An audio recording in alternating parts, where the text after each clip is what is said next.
answer you later. Or maybe you can check the video. Remember to check the video, okay? Okay. That's fast. Okay, we have one of our friends here asking the question is, okay, how to get the best room ever in town? So I would say instead of asking how to get the best room in town, I would say where can you search for your ideal rooms, because that is the rooms that you're going to stay for long. So there are a few ways that you're able to look for your ideal rooms. First, you can go to the Google and you search a platform called iBilik. iBilik has the largest network in Malaysia that you're able to search for your ideal rooms. And secondly, you can go for Rooms Asia, ROMZ.Asia. And Rooms Asia also is, I would say, the second largest in Malaysia as well. And you can go for Speed Home. Speed Home has wide network as well. And not to forget, one of the sites that you always use, Facebook. Facebook has a lot of groups. You can go to all these groups and you are bound to get something that you love. And of course, the fifth one, which is closest to my heart, which is homie.my. You can search from the Google, HOMIE.my. And it has the largest of rooms availabilities in Subang Jaya and in Sunway. So I have shared with you all these sites and all these places you're able to look for the ideal rooms for yourself. And let's say if you as a tenant and you have any questions about room renting that you would like to ask me and you want me to answer your questions, comment below. Don't forget to comment below and I'm going to answer your question for the next episodes.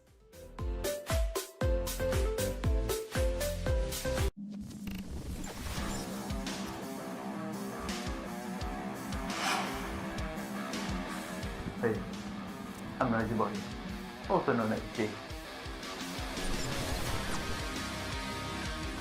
In 5, 4, 3, 2, 1, okay. Actually, sebenarnya saya minat dalam bidang e-sport sejak zaman CSGO.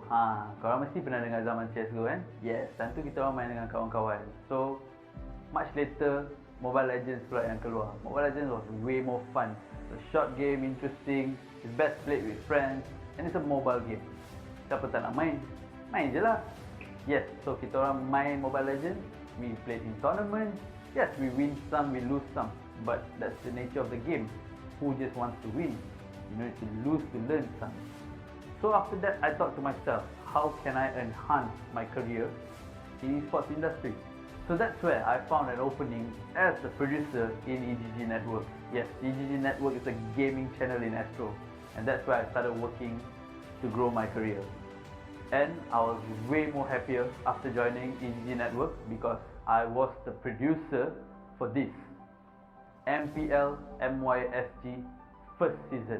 We initiated the season with Munton and I was very happy to work on a game that I love playing myself. So, as you can see, when you love gaming, there's an opportunity for you to grow. There's a place for you to build yourself up, not just in a gaming career, but as a sideline as well. So, that's where I stopped eGG and I started working in IRL. Currently I am in IRL. IRL is a gaming company that brings out more out of me. Yes, we do organize more tournaments. I am the TriCaster producer here. I'm the head of the TriCaster producer as a matter of fact. And I can't wait to see you join our tournaments. Not just in Mobile Legends but in other games as well. We'll be coming out with more games for you to play. More exciting tournaments with exciting prize pools. Drop by to say hello if you all are joining us, you know. Can't wait.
Wild Rift.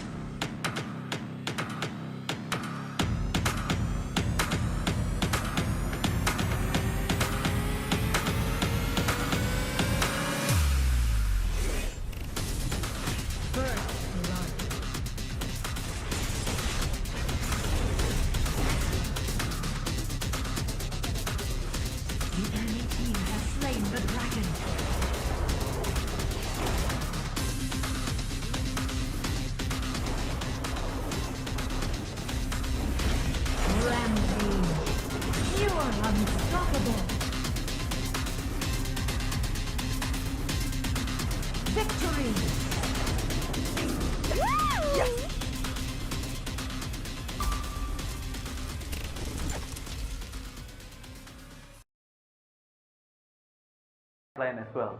So that's where I stopped EGG and I started working in IRL. Currently I'm in IRL. IRL is a gaming company that brings out more out of me. Yes, we do organize more tournaments. I am the TriCaster producer here. I'm the head of the TriCaster producer as a matter of fact. And I can't wait to see you join our tournaments, not just in Mobile Legends but in other games as well. We'll be coming out with more games for you to play, more exciting tournaments with exciting prize pools. Drop by to say hello if you all are joining us, you know. Can't wait.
Welcome to Wild Rift.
Ladies and gentlemen, welcome.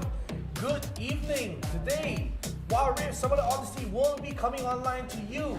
I am NeonFaith, and next to me right here will be the very handsome VictorKaxx. Hey, what's up, guys? Oh yes, and this tournament it is organized by RL Asia, and we are partnered with Homie.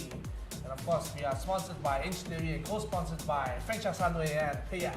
That's right, ladies and gentlemen. We're going to be going through another day of challengers here. The Summoners Odyssey is back, and just as usual, we're going to be having 32 teams taking part today, but only 4 will receive a cut of the cash prize. 172 ringgit is up for grabs. The grand prize winner is going to go home with 88 ringgit. So at least you guys at home know what is at stake. very, very huge things going on here yesterday. Of course, we did see a fantastic match. We have a returning champion, Finesse Phoenix. They do get the win yesterday. Of course, like they were having a little bit of slump just before they could regain the throne. But when they went back, they were the Phoenix reborn once again. They will take back the throne, and hopefully today maybe they will defend it one more time. Yeah, we got a whole bunch of new teams coming in, but we also got plenty of the old as well. I was looking through the list of like teams that are checking in here. I mean, we've got some of our irregulars, I should say, for the Summoners Odyssey. So we've got, of course, Hulowski, Finesse Phoenix will be back here again. MJF Aces, they've won one of the Summer Odysseys previously. So plenty of teams coming back in again, but also some new ones as well. I've not seen Nova PH, I've not seen Triple V Esports, and Wild Bros Monarch. Like, we're also getting like new entrants coming in, which is great to see because the Wild Rift community is always expanding. We're always seeing new competitors come up and running, and especially for the new guys, I really want to see how do they really stack up against the old veterans. Definitely. I mean, of course, I always stress you guys, if you are new, you're just watching the stream, you want to get a piece of the action, of course, you can sign up for Summoners Odyssey. We're running it every day. So if you're very interested to join and you think you can have what it takes to take over teams like Finesse Phoenix or maybe Hulowski, also one of our champions, to sign up. And I'm glad to see so many new names because new names means new opportunity to see new champions. So. Good luck today to everyone that's joined.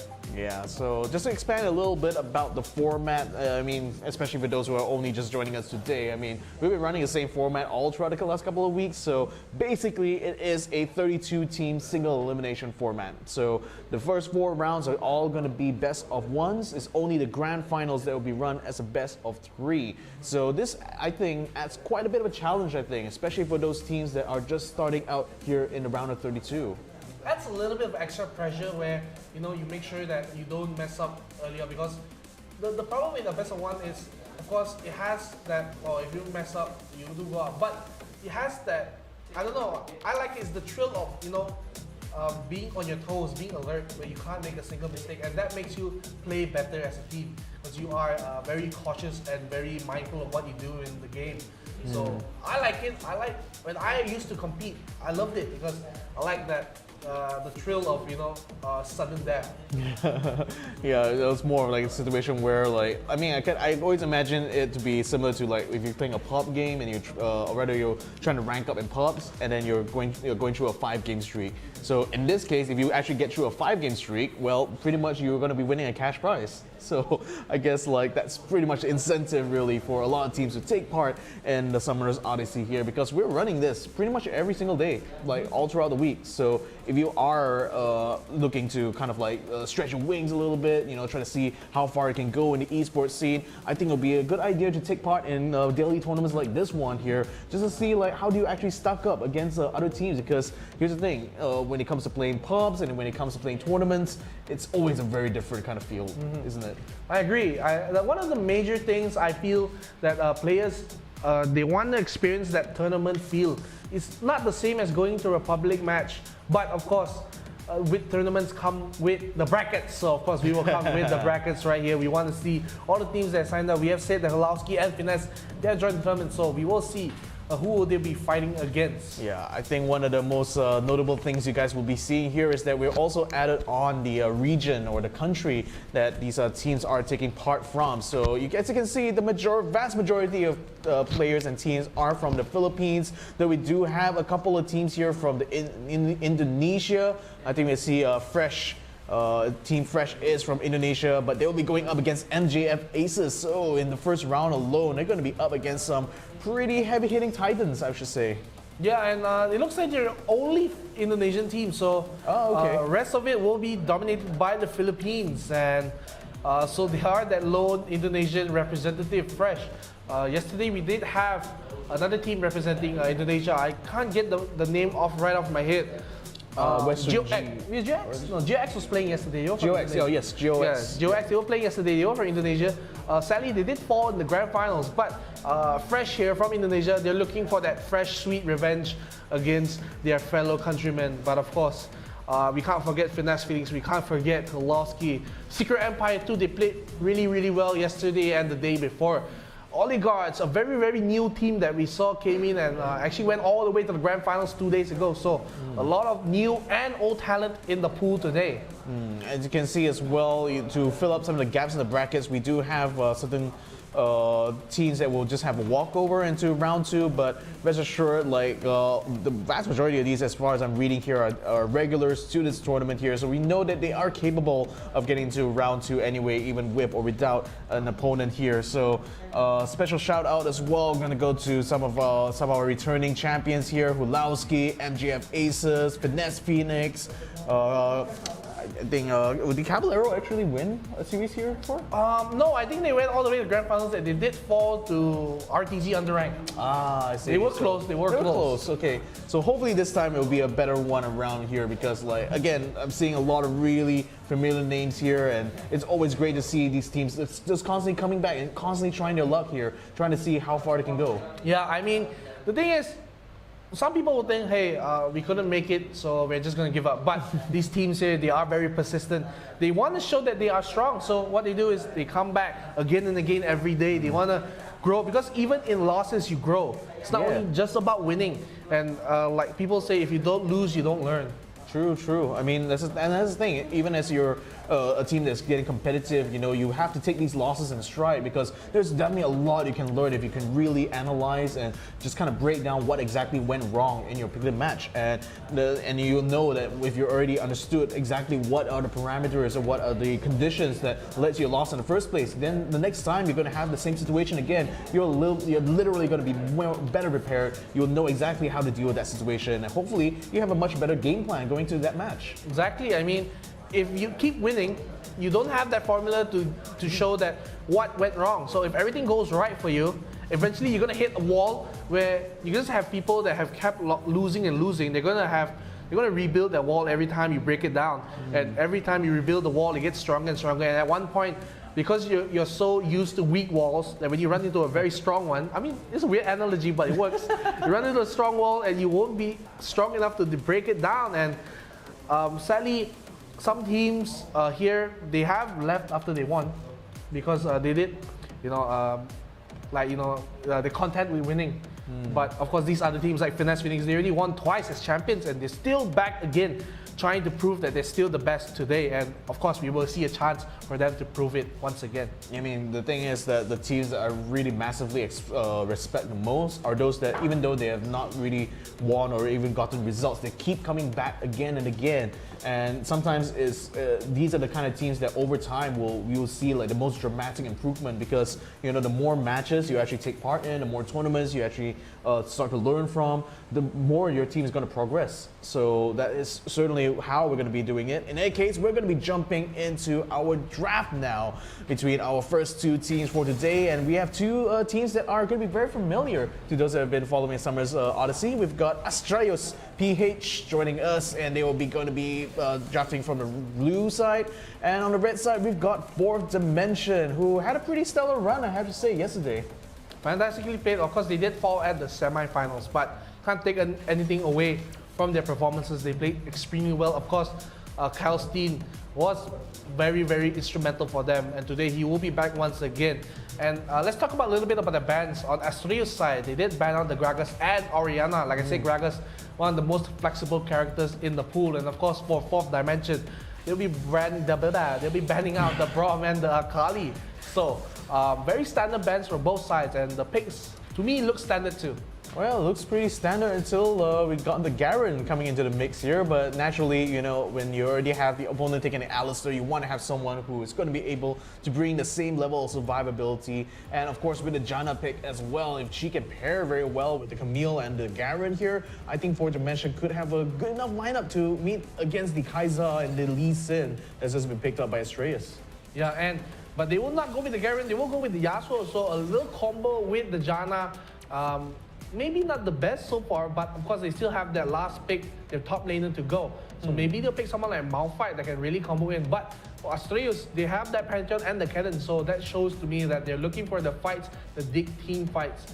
And it looks like actually Yasuo will be going top, because Katarina is hovered and will be picked by Fourth Dimension. So two very, very strong lagging carries in the Yasuo and the Katarina. And of course, we know, Victor, the Corki can deal that big damage. Oh yeah, I mean Corki's like AoE damage is insane and like can be very instrumental for the pushes to come here. So Fourth Dimension having a rather balanced lineup here. I'm really interested to see how Astrea is going to be applying the Pantheon here though, because given Pantheon's ult, he is a very mobile character, and I'm expecting to see that he's going to basically try to play a safe way where he's focusing on his farm, focusing on jungling, and then when the team fights happen, he's going to ult himself straight into the middle of that battle. So that's something I'm going to be looking forward to, and hopefully we'll see Astreas actually.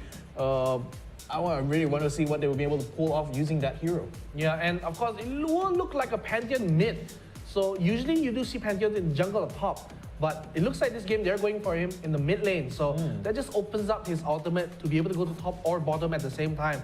Where else in the top side, it's more limited to the mid lane, or else he would have to travel down the lane. But nonetheless, we have to wait till the game starts to see whether we will see the Pantheon mid or top. But I'm putting my money on the mid lane Pantheon. I mean, it would certainly make sense, just being able to, keep the pressure in the mid and then just support your side lanes as well with your ult. In any case, we're going to find out now how the battle will be unfolding here as we enter our first round for the day, Astraeus PH versus Fourth Dimension. Fourth Dimension already, they do play a little cautious. Corki does throw his Phosphate Bomb, checking the bush, and he will hit out the Alistair. So they will know that something cheeky is going on, but at the same time, they have everyone in the mid lane for both teams. Of course, Katarina and Pantheon, they'll have time at the bottom lane to each other. And actually, Katarina will be a little scared of Pantheon's all-in potential at level 2 because he has that point-and-click stun, and Katarina will have to be a little careful in this lane. Yeah, it looks like Fourth Dimension are just going to be going all in on the jungle right now. You see the Janna supporting the Camille, and now she's going to be following, I think that's going to be the Pantheon. Oh, sorry, not the Pantheon. I think this is the Corki now going towards the mid lane here. So Janna's just doing Janna things, just keeping close enough with the main ADCs and the main carries here for Fourth Dimension, just making sure they're well supported here. And especially you can see the Kai'Sa and the Alistair just giving so much pressure in the mid here. So certainly they don't want the Corki to fall too early. But speaking of falling early, that's a really close one there for the Katarina. But Kalstein still able to survive that blow. I'm surprised that he didn't maybe flash for that kill, because maybe he was wary of the return kill. And because of that ignite that hit onto the Katarina, the Honey Fruit won't really heal up too much. And you really can see that Pantheon will be almost full HP. He has to be a little wary though, because if he plays a little too aggressively, he will go down. At the same time, they will be fighting for the Scuttle Crab at the bottom side. Pantheon will jolly him, and the big headbutt into the Pulverite for the Alistar. He will kill off immediately because there is no support on the side, and Pantheon will go down. All 4 teams, all members of Fourth Dimension, they will go in, they will try to kiss the Kai'Sa away, they will trade the Corki away. Katarina is solo, but Kai'Sa, you don't want to go back in, so they will trade 2 kills away for 1. And actually the tornado does hit Kai'Sa, almost killing her. You can see a HP blinking right there, but overall a big win for Fourth Dimension. I mean, that was a really good rotation there. I mean, huge credit there to the IGL, just coordinating all 4 members here to move in from the mid, because they saw an opening there to try to take on Astreas, and it might be a counter-attack here as Astreas now tries to go on to Fourth Dimension, putting a lot of damage down into Dreamin', but Dreamin' able to dream on here, backing into the top lane. Now, the thing is, Iris has just moved his way into the bushes here, might be setting up here for a counter-attack for Fourth Dimension. They are able to pick up a little bit of damage there, but still, Astreas, for the most part, will be able to pull back. The Kai'Sa is going to be still alive. And they do lose the cannon, so once again, another pick up for Fourth Dimension. So every time these Scuttle fights happen, they lose the Scuttle, but they get a kill in return. So long term, it won't favor Fourth Dimension, even though they lose the Scuttle. And at the same time, Katarina will be happy at the bottom lane just to farm up. We saw that Pantheon had the early advantage. He did ulti into the mid lane looking for a play, but doesn't get it. So losing some pressure at the bottom side, but I wouldn't be too worried for him, because once again, he still has that very strong kill potential on the Katarina. So she will be playing very, very safe in this lane. The problem about playing Katarina early is that when you don't have the items, you don't have that very strong kill potential. And that's the same with the Yasuo. He will be a little afraid of the cannon, but at the same time, you see the parallel jump onto the cannon. He will get the stun off. They won't be able to kill him just yet. They will try to get for it. The redemption will drop down. The ulti from Yasuo won't be shot because he's afraid of. He saw Lee Sin at the back there, so he will be backing off just a while. But Cannon will probably have to back here. Top tower will be under siege. Yeah, so they are putting a lot of pressure on the top here. As you see, the Kimby on the back line, she's going to be...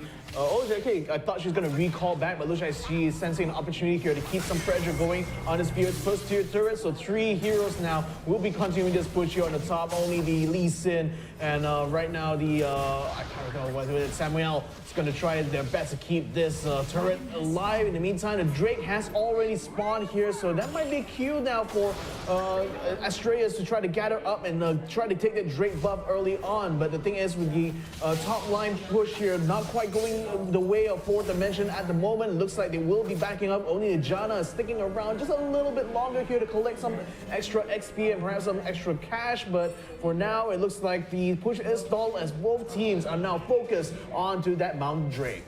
Yeah, and Cannon is still at the top side. Janna will distract him away, and Cannon is a much more important person in the team fights rather than Janna. So him being away will mean that they're most probably giving up the Dragon Wave, but at the same time, Alistar will go with the headbutt rise with the Panther out in the backline. They will go for the asshole. They won't immediately burn it away. They're still looking for Alistar. Alistar flash away. Koki will have to use the barrier. He will not survive the damage of Pantheon and Katarina at the same time. But now Kaisa will flash away through the wall and double kill for the Pantheon. He kills me the Katarina, and Alistar once again with the headbutt rise will get a triple kill on the Pantheon. They'll get another one. There'll be 4 kills. A delayed ace for Astraeus. Oh my goodness. Wow, well done there to Plebeian. I mean, as a Pantheon, he was really setting the tempo for that fight there and really was dealing the damage to Fourth Dimension. And that's the critical thing. Even though in early game, you saw that Fourth Dimension was being a little bit more aggressive, they got a little bit of information about the kind of lineup of how, at least how strong Astraeus would be during the fights. But it seems like once those ultimates start coming out here from Astraeus, they really started to come into their own here in these fights. So with that first Drake already going to Astraeus PH, can they use this now to extend a much more bigger lead here? Because they already are quite far ahead, I should have to say. Yeah, I thought the fight would have went towards the favor of Fourth Dimension, because the thing is, Astraeus, they had the cannon all the way to the top side, and without that big Maelstrom ultimate, I thought they wouldn't have that CC nor the damage to kill him. But because of the Panther ulti dropping right in the middle of all members of Fourth Dimension, they were a little distracted of what to do. So we saw them split up 2 by 2. So when they saw the opportunity, the basic is that we went for the weaker side, and of course they will start the Rift Arrow now on side of Astraeus. Yeah, Katarina got a little bit low there as she was trying to defend against the minions on the bottom from the Pantheon, but now the recall is going to be coming through, I guess. No, the Pantheon is still going to be sticking around, so bit of a split push here. The Katarina now will be pulling a recall of her own with the Rift Herald already taken by Astraeus. They know that the Astraeus now is looking for that initiative to bring some pushes in, and seeing that the top turret is already low, they might have just found an opening they want to try to extend here, because once the Barons start coming out and they already have taken out that first tier turret on the top line here, that's going to give them a massive advantage here at the 6-minute mark. Already a 5,500 goalie for them, and the bottom lane will be pushing in for Fourth Dimension, so they will have to catch that wave or else they'll lose that farm. And Rift Arrow is still available for Astraeus, so when the next dragon comes in about maybe a minute and a half, they will be able to use it and drop it down and just take another turret.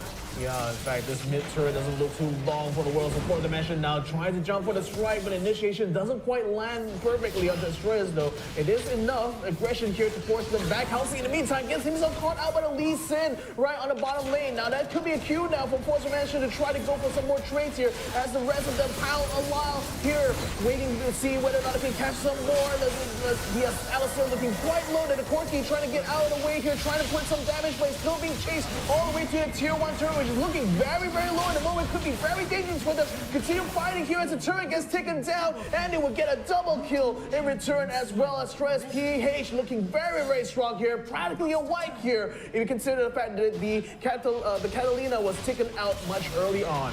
Another delayed ace for the side of Astraeus. They get another kill, but this time, of course, they do sacrifice just the Alistar. So I would take that trade any time of the day. Now almost a 10,000 goalie sub 10 minutes, so that's more than 1,000 gold every minute for Astraeus. I mean, Fourth Dimension is basically hemorrhaging their net worth at the moment compared to Astraeus BH. They haven't really found any way to plug those holes yet, and Astraeus just using this opportunity now to extend the influence here, particularly on the top lane. We do see Flebian on the Pantheon just continuing to steal some of the buffs away here from Dreamin', so that's going to be really, really annoying here for him to deal with, but unfortunately that's what the strength of like Astraeus is able to give them, that confidence to just walk into the lane, walk straight up into your enemy's jungle and start taking over their space. Yup, and Flebian is at a point where nobody really scares him. Even if the Camille is nearby, stretching the Palabellum, he can delay it with his third skill, so I wouldn't really worry too much if I were him. I would gladly walk into the turrets. I mean, in the jungle, not the turrets. I mean, you wouldn't want to kill yourself, but because he will walk into the jungle with no fear, because he knows that he's that strong. They probably need 2 or 3 people just to maybe kill him, and Inferno Dragon will spawn. So the focus will be the Inferno Dragon for Astraeus. You can see Pantheon right now. He has his ultimate, so he can stray a little further from the fight. And Fourth Dimension, they won't even be nearby to take it, so give another dragon away to the side of Astraeus. I mean, the Rift Herald was in their pocket anyway, so the moment the Drake spawned, they unleashed it into the mid there, so that kind of forced Fourth Dimension to try to defend because they don't want to lose that last tier 1 turret in the middle there, but unfortunately that seems to have passed already. So that's already created a huge problem now for Astraeus because they don't really have any more map control. Even their warding isn't looking too good for their end as well. So with them being spread out like this, Astraeus could find a good opportunity here. But oh, the Corki is going to get blasted upon there. The Kaiser picking up a killing spree as a result. Now Fourth Dimension could be on a run here. They're just using the second tier turret here to set up a defense. So Astraeus, though, they're keeping themselves at arm's length. They know that with that pickoff there, they should be able to take this Baron without too much resistance. Yeah, and earlier, while we were talking, there was a fight happening, breaking out the top side. Pantheon was gonna kill the Yasuo. Katarina, of course, does come back for the return, but like I said, they need at least 2 people to kill the Pantheon. So when that happens, they just lose an extra member and they just lose pressure in the mid side. And Corki with the Hail Mary package wasn't able to do anything, and now they just take the Baron for free for the side of Astraeus. Yeah, thrower free FOC, no chargebacks needed at all. Astraeus BH on a roll now. They are 10+K ahead of Fourth Dimension here at the 10-minute mark. It is scary to see that lineup here from Astraeus PH because you can tell that they're really, really stacked. In fact, speaking about stacks, oh, Flebian getting a little bit jump here on the Dreamin'. Can he try to stay alive for now? Looks like he'll be able to flash away, but no, Flebian does get a jump onto him now, so it's going to be a full 3v2. That's a good stun there coming in from Astraeus, and with the Lee Sin backing them up, that's going to be a guaranteed double kill here. So Astraeus now, they can transition this easily into a push towards the base, and indeed they will try to go for the jump in. Don't quite land the stun here, but it is going to be enough for them to pick up this tier 2 turret. Now they can start thinking about pushing the high ground. They are looking for the tier 3, and Janga is the sole person defending this. I don't think anywhere Panther RT will clear the wave. And they do look like they want to look for the Nexus, but of course I think they will just wise off and just get the tier 2 at the bottom side. They're probably going to play this by the book, most probably. I mean, just better play it safe. I mean, you're already so strong right now. You can practically walk to any of these lanes here, and Fourth Dimension wouldn't be able to do anything to defend their tier 2 turrets because they're just too weak at this point. They don't have the buffs necessary. They haven't even gotten a single Drake at all. The Baron hasn't even quite spawned yet, so perhaps Astraeus might be thinking about delaying things a little bit, waiting for that Baron to spawn so they can pick up that buff and then have the confidence needed to push straight to the Nexus. But for now, with this little bit of a lull, that's going to give Fourth Dimension a small, tiny window here to go out in the jungle and pull as many buffs as they can because you know they're really starved for farm at the moment. Yeah, and you can see that Fourth Dimension right now, they just are relegated to like maybe 1 or 2 camps in their jungle. They can't really push out because they know that they step out a little bit too far. The engage will come in for Astraeus, and now they just do it by the book. Go to the top side, take the last auto turret for Fourth Dimension, and they are setting a trap here. They will try to get a Camille, but will jump away, and the fight will break out. And I told you, Pantheon, she can buy a lot of time, and they will blow up the Camille and Cannon at the back line. He has the Maelstrom. He's just waiting to holding at the same time, and the kick away. They will just make sure that they won't go in for the turret. And now Kaisa with the damage will hit onto the turret, and still Cannon has the ultimate, so anytime he can unleash the Maelstrom, the GA will not even be propped by the Lee Sin. So not much problems for Astraeus at this point, and now they just go back, heal up, and get ready for the Ocean Dragon that will be spawning soon. Yeah, like I said, they're very, very scary for Dimension right now because the amount of stacks they have, amount of like items they must have must be crazy at this point because the network difference is just insurmountable. I mean, bear in mind, 4th Dimension haven't even taken a single turret at all. They haven't even been able to push out these lanes. They have been completely contained within their quarter of the map here, so they're very, very, very much at a disadvantage here compared to Australia. So that Drake take was really fast and pretty uneventful actually for Australia, which is kind of like a shame here because 4th Dimension right now doesn't really have the strength needed to even fight them 5-on-5. Their best bet right now is just be a little bit cheeky about it, just try to collect as many buffs as they can, just give themselves quite a bit of time here to prepare for the next fight. But the next one is going to be coming now because the Baron has spawned and Australia's already making a move. They're going to be starting this Baron first. Yeah, and they do catch out the Panther on the bottom side. He will try to buy as much time as possible because he has that Guardian Angel and probably he won't be able to survive with 3 members from 4th Dimension. He will try to buy a little bit more time. He won't be able to, but at the same time, they will just take the Baron away on the side of space. Unless, that's why somebody say about it? I don't think so. No, they will still be able to take Baron there with the Lee Sin. Now it's going to be a little bit of a scrap here on the back line as 4th Dimension now trying to find some trade while Australia's a little bit weak. With the Pantheon out of the way, they are still able to get a double kill here. The Lee Sin getting one of the Corki and the Yasuo and picks up one of the Camille as well. A legendary streak here for 4th Dimension. This could be what they need here to try to take things back here from Australia's, but it's still going to be a long road ahead, admittedly, but at least now, for now, they can savor this slight victory. But then again, the Janna now just running for her life there. Look at that. She's just completely chased back to her base, but couldn't quite survive long enough before the Lee Sin picks her off. And that will be the game for Australians because Kaisa just ran it down the middle lane. He will run all the way and just end the game. So very, very quick and strong game coming from Australians. They will take the game away from 4th Dimension. Yeah, I mean, true and true, that was domination there from Australia's. Like, they had the lead quite early on, just basically kept it all the way through. And the thing was that the 4th Dimension couldn't really find any way to plug the leaks here on their side. So a lot of problems from them from the get-go. But honestly, I think for Australia's, they're looking at this as like a little bit of a good warm-up here going to the rest of the day.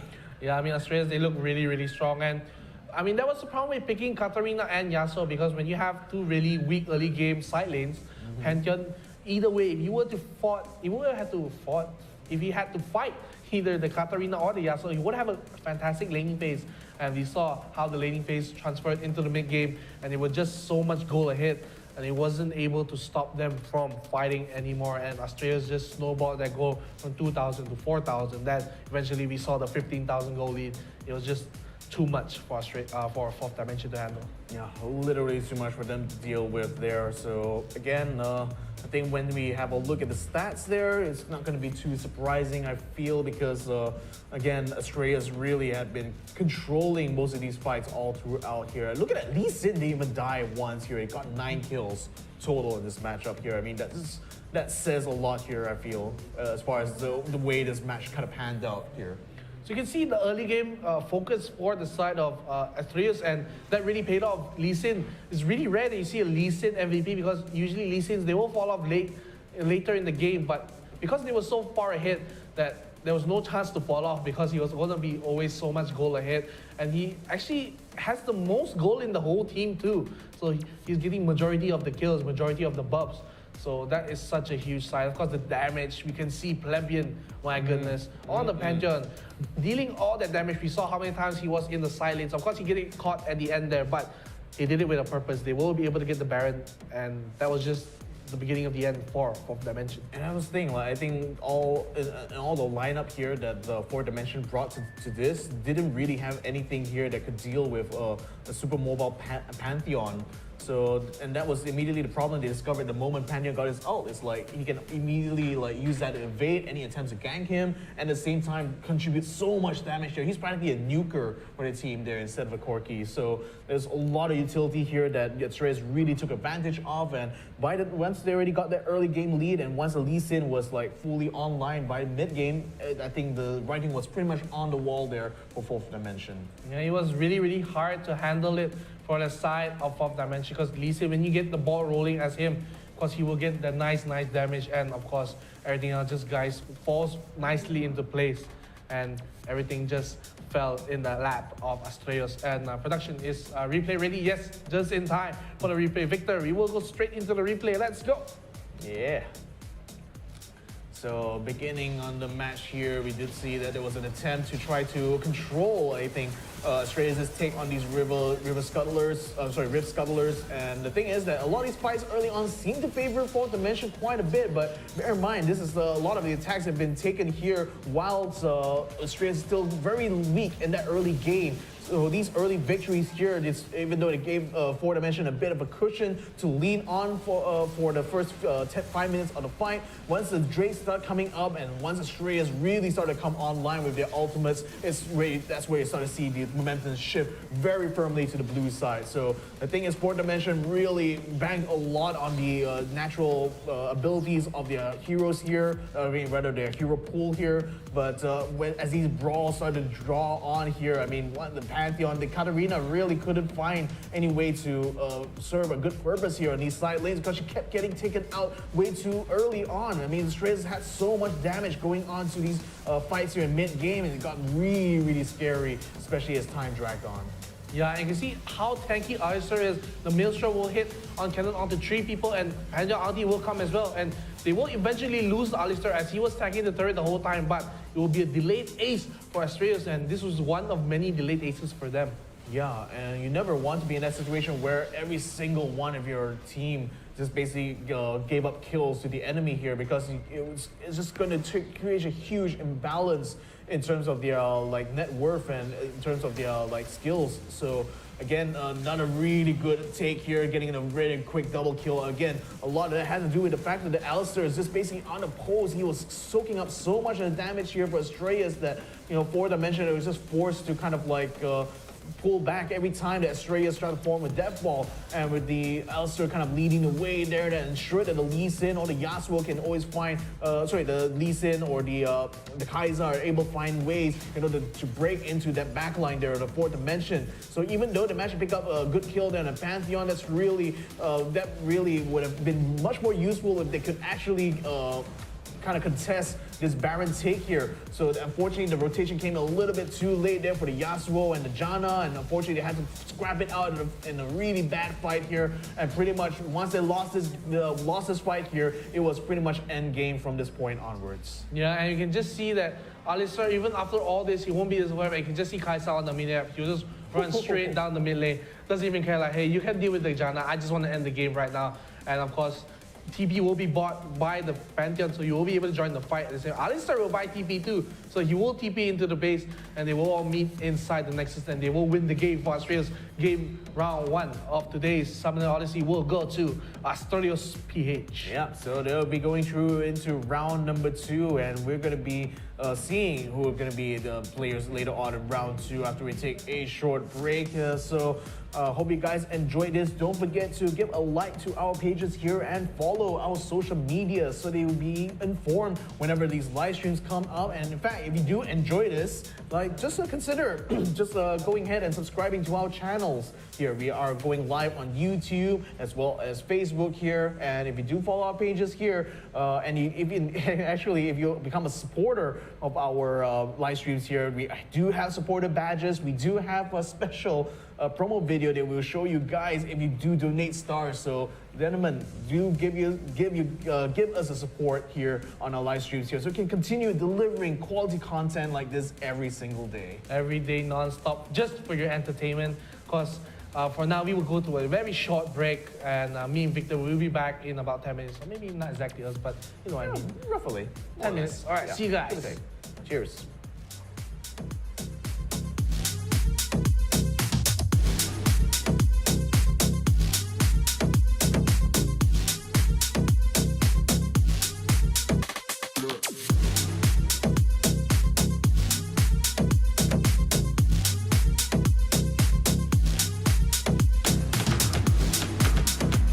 Welcome to Wild Rift.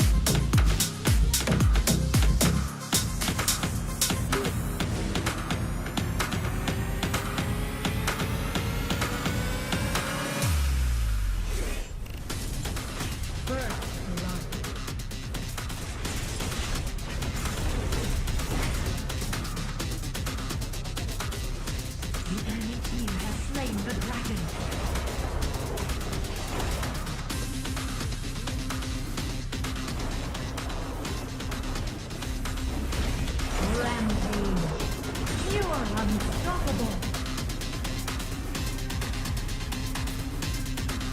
Victory.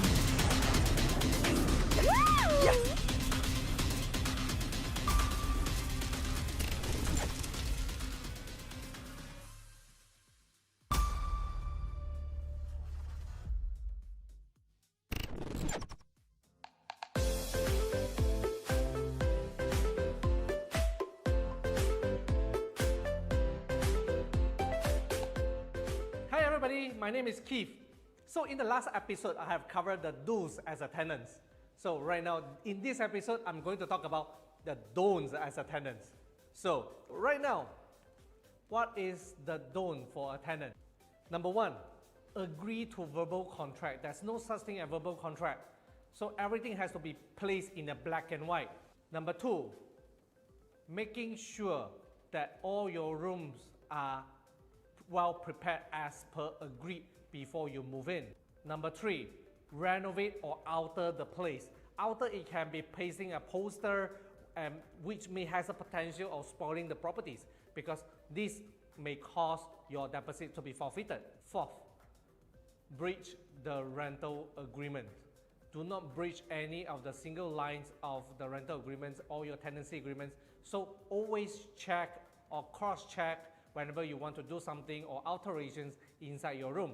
The fifth, which is also very important, which I covered in the last episode, do not miss any rental payment because missing the rental payment may cause you to have a lot of calls from the landlord to chase you to pay the rent, and it may lead to the court order and get you to be evicted from the place. So this is not what you want. So do not miss the rental payment. So I have covered the do and don'ts for you as a tenant. Next episode, I'm going to answer to a lot more questions that you may have, which you have already commented earlier on and haven't covered yet. So comment below if you have any questions that you want to ask as a tenant. Just comment here and I'm going to answer it in the next episode. Okay? See you then. Bye.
Hey, I'm Noisy Boy, also known as Jake.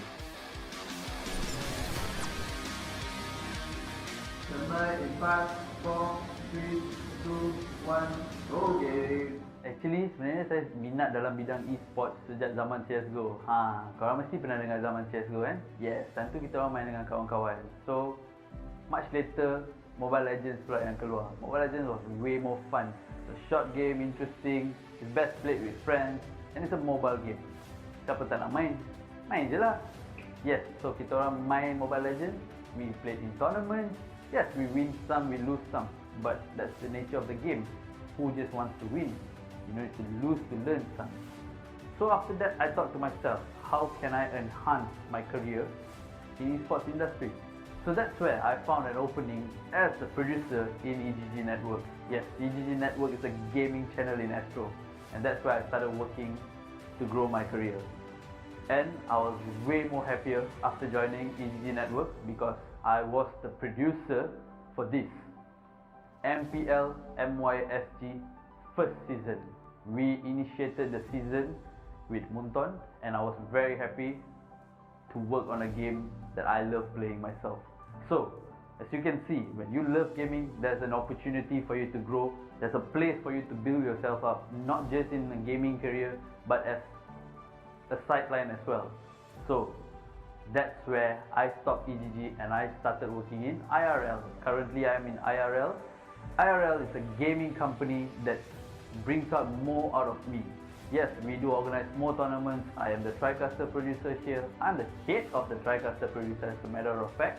And I can't wait to see you join our tournaments, not just in Mobile Legends, but in other games as well. We'll be coming out with more games for you to play, more exciting tournaments with exciting prize pools. Drop by to say hello if you all are joining us, you know. Can't wait.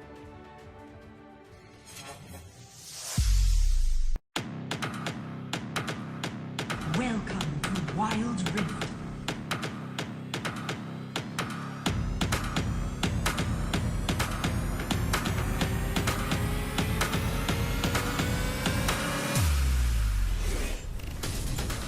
First blood.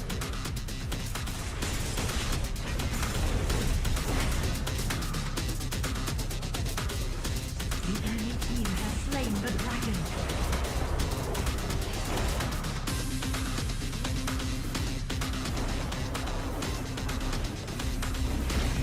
Rampage. You are unstoppable. Victory.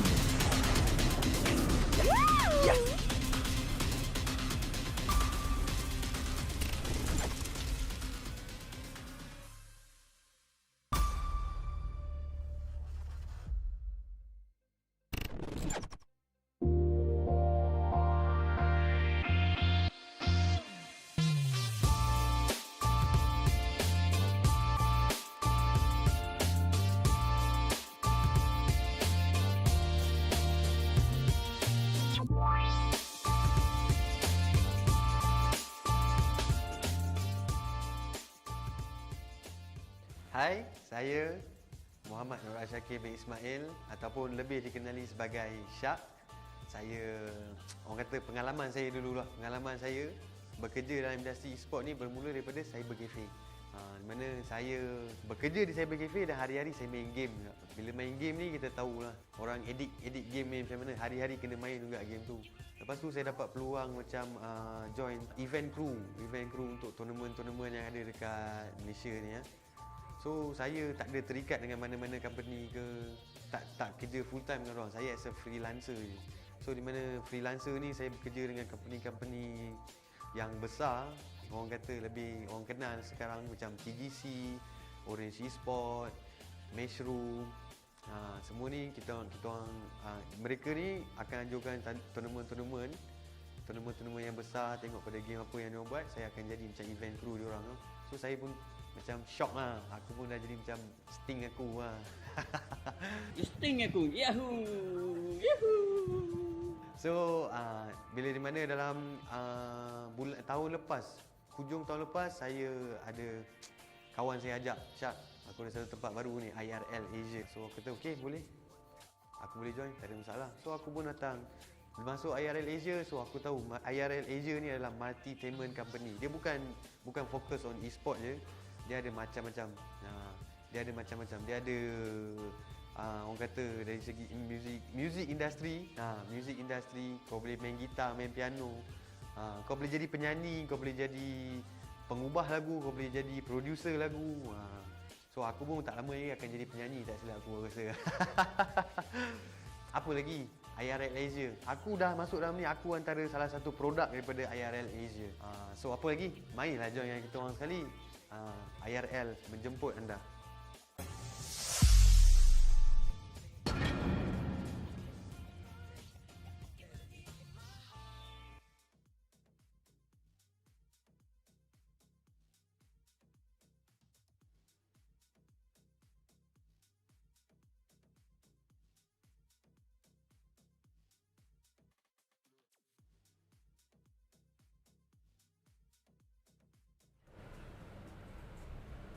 Ladies, and of course, gentlemen, Welcome back to the Wild Rift Summer Odyssey. My name is NeonFaith, and today joining me will be a very new and familiar face. What is your name, good sir? My name is Marcane. I'm going to be casting a trial for IRL Asia. Yeah, just ignore that. Rift. Just ignore the thing at the bottom there. Yeah. Just ignore it. That is not my name. That is not my name. Yeah, it's not his name, but don't worry about it, because this tournament will be organized by RL Asia. We are partnered with Homie, and we are sponsored by H3 and co-sponsored by VictorKaxx and VictorKaxx. So, Mr. Beautiful Marcane, how are you doing today? Yeah, I'm pretty good, you know. Like, woke up quite early, got my jog, you know. Chilling today. Good Friday today, though, so yeah. Yeah, Good Friday today, yeah. So, Good Friday to all the Christians in the stream today. And of course, I mean, we had a fantastic match. Were you watching the first match, Mr. Marcane? Yeah, I was watching the first match. Wonderful play by Astros PH.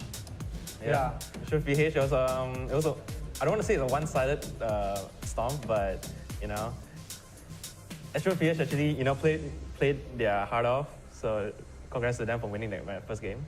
Yeah, I mean, they played really, really well. You can see, like, almost like a one-sided stomp. Let's be honest. Yeah. Let's just call it as it is. It was a one-sided stomp. Of course, Fourth Dimension, they will be going back home. And of course, I said you can't learn if you don't lose. You always learn. So take it as a learning experience for Fourth Dimension. This is what kind of events are for, right? So you improve yourself competitively in a competitive scene. You know, you're not gonna be better in pugs and like in solo queue. You know, you gotta be working as a team to actually improve. And you know, strive to be the best. Yeah, words of wisdom from Marcane himself. Of course, I mean, we saw so many times where teams, some teams, in maybe not only in Wild Rift, but any other game, they might lose a game and they like get demotivated. It's like, I don't want to play anymore. You know, I lose. You know, lazy to play. What's the point of playing if you're gonna lose? But thing is, some teams like Finesse Phoenix, they were having a slump, so they were losing too. So even when they were losing, they were still doing so well.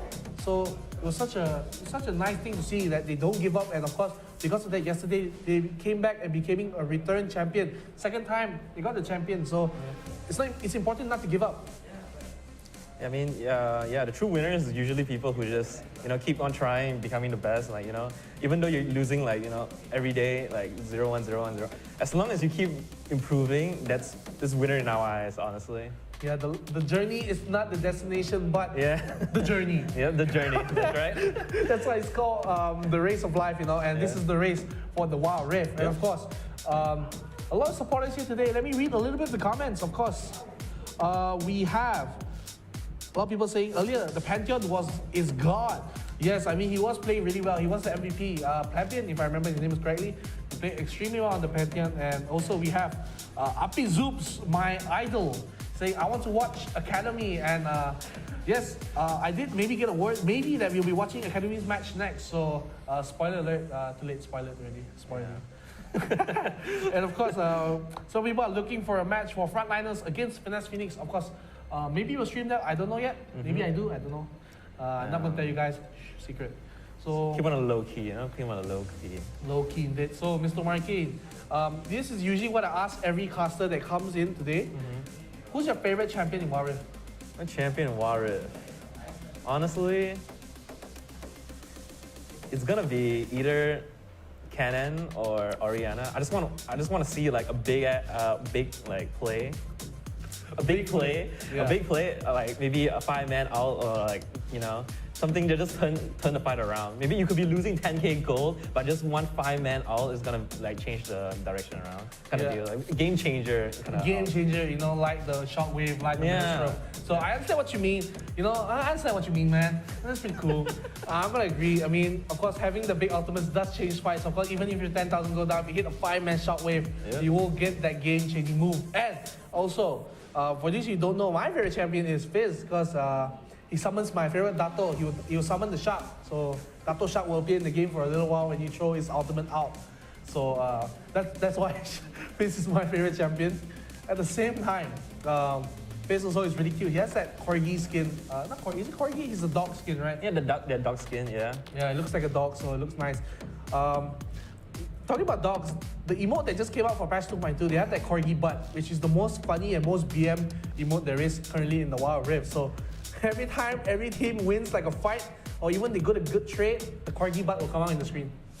It's just always there. It's a cute, you know, like a BM emote, you know. Can't say GG easy, so you gotta have the emote in there to a little bit BM. Yeah. So Mr. Marcane, are you a fan of the BM? A little bit, you know. A little bit. Sometimes when when it's a close match, you just gotta BM sometimes, you know. Gotta rub a little bit of salt in the wound. So the closer it is, the more BM you get. Yeah, exactly. Okay, so you heard it here, folks. You heard it here for Anyways, we have Afi Zoop's actually talking about Academy Gaming. He does speak a little bit of Tagalog, so he's asking where are the Academy Gaming supporters? And Adric, forgive me, I'm saying your name wrong. Adric, he's saying here. Adric. So he is here. There are supporters for Academy Gaming. So I'm excited to see. And while I'm excited to see, I will have a quick sneeze off screen. Excuse me, I'm back. I had to sneeze.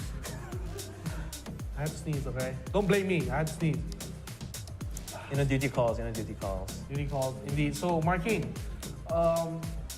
we haven't seen you on the stream much. Is this your first appearance as a caster for IRL Asia? Yeah, this is my first time casting for IRL Asia. I've been casting previously for like other games as well, but this is my first time casting Wild Rift. So we see how it goes. I cast a little bit of League before, but Wild Rift and League is like maybe a little bit too maybe different a little bit, but I'll see how it goes. I'm excited to cast Wild Rift. Yeah, definitely excited to cast the Rift that is very wild. So at the same time, we will be waiting for the brackets and of course the match to start soon. Yep. And I want to ask, okay, wait, so I just been given the goal here, Bracket is upper. So we will go for the bracket. We will see what is happening, what teams have made it all the way to the top 16. And we will see right now when the big screen flips at the top. You can see that, of course, Wild Bros, they will take out Predator and the frontliners. Of course, they have a free win. Will face Finesse Phoenix. And at the same time, a favorite tournament, actually, I see Eagles revamp. They will lose out to VVV Esports, a team that we saw on stream also before. Of course, another surprising tournament event. Lowski, they will remove Die at Once from the pool. Of course, Die at Once, they were the champions, but the last two brackets, they did lose in the first round. So maybe a loss in form for them. And of course, another team that I saw that were really, really strong was Nox Bullies, and they'll also be knocked out by SV Empire WR Rift. So, I mean, you weren't here for the matches, but let me just tell you, Nox Bullies, they were a team that came out of nowhere and started beating teams left and right, but they seem to fall into a slump. The same thing with Die Ones. They became our champions, but they just couldn't hold it out too long. And another message coming in from Cha. Big shout out, Api Zoops. So a big shout out for Api Zoops there. And at the same time, of course, I'm ready to see what other teams. Of course, our first match, I've just been informed, will be NXG Academy and Caballero Arises. Yeah, I mean, I'm not really used to this kind of teams because my first time streaming, casting for Wild Rift. Do you have any favorites so far? Like, do you have any prediction for maybe grand finals? Okay, this is my official prediction. Yep.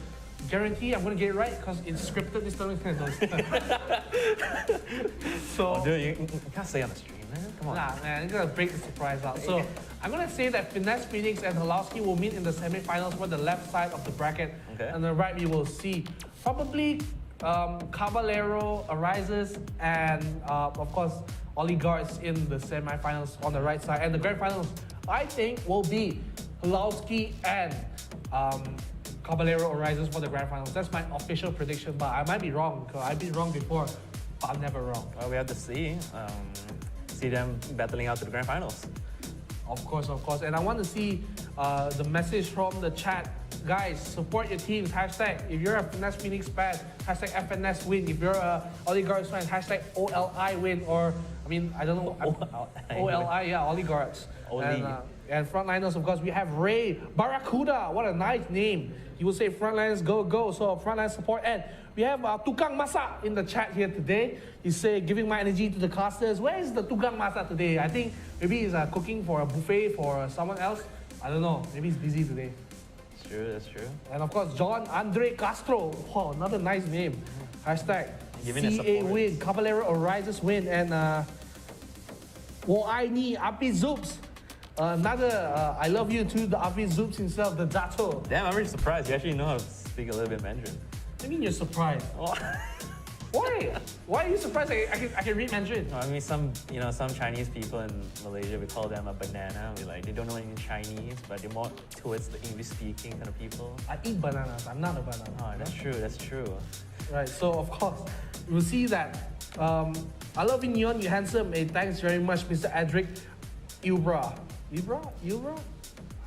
I just call you Edric. How about Edric? Edric sounds nice. It's a nice name to say. Of course, Zoops is my dad from the Tukang Masa. So already a multi-talent, a dato, and also a father now already, Avi Zoops.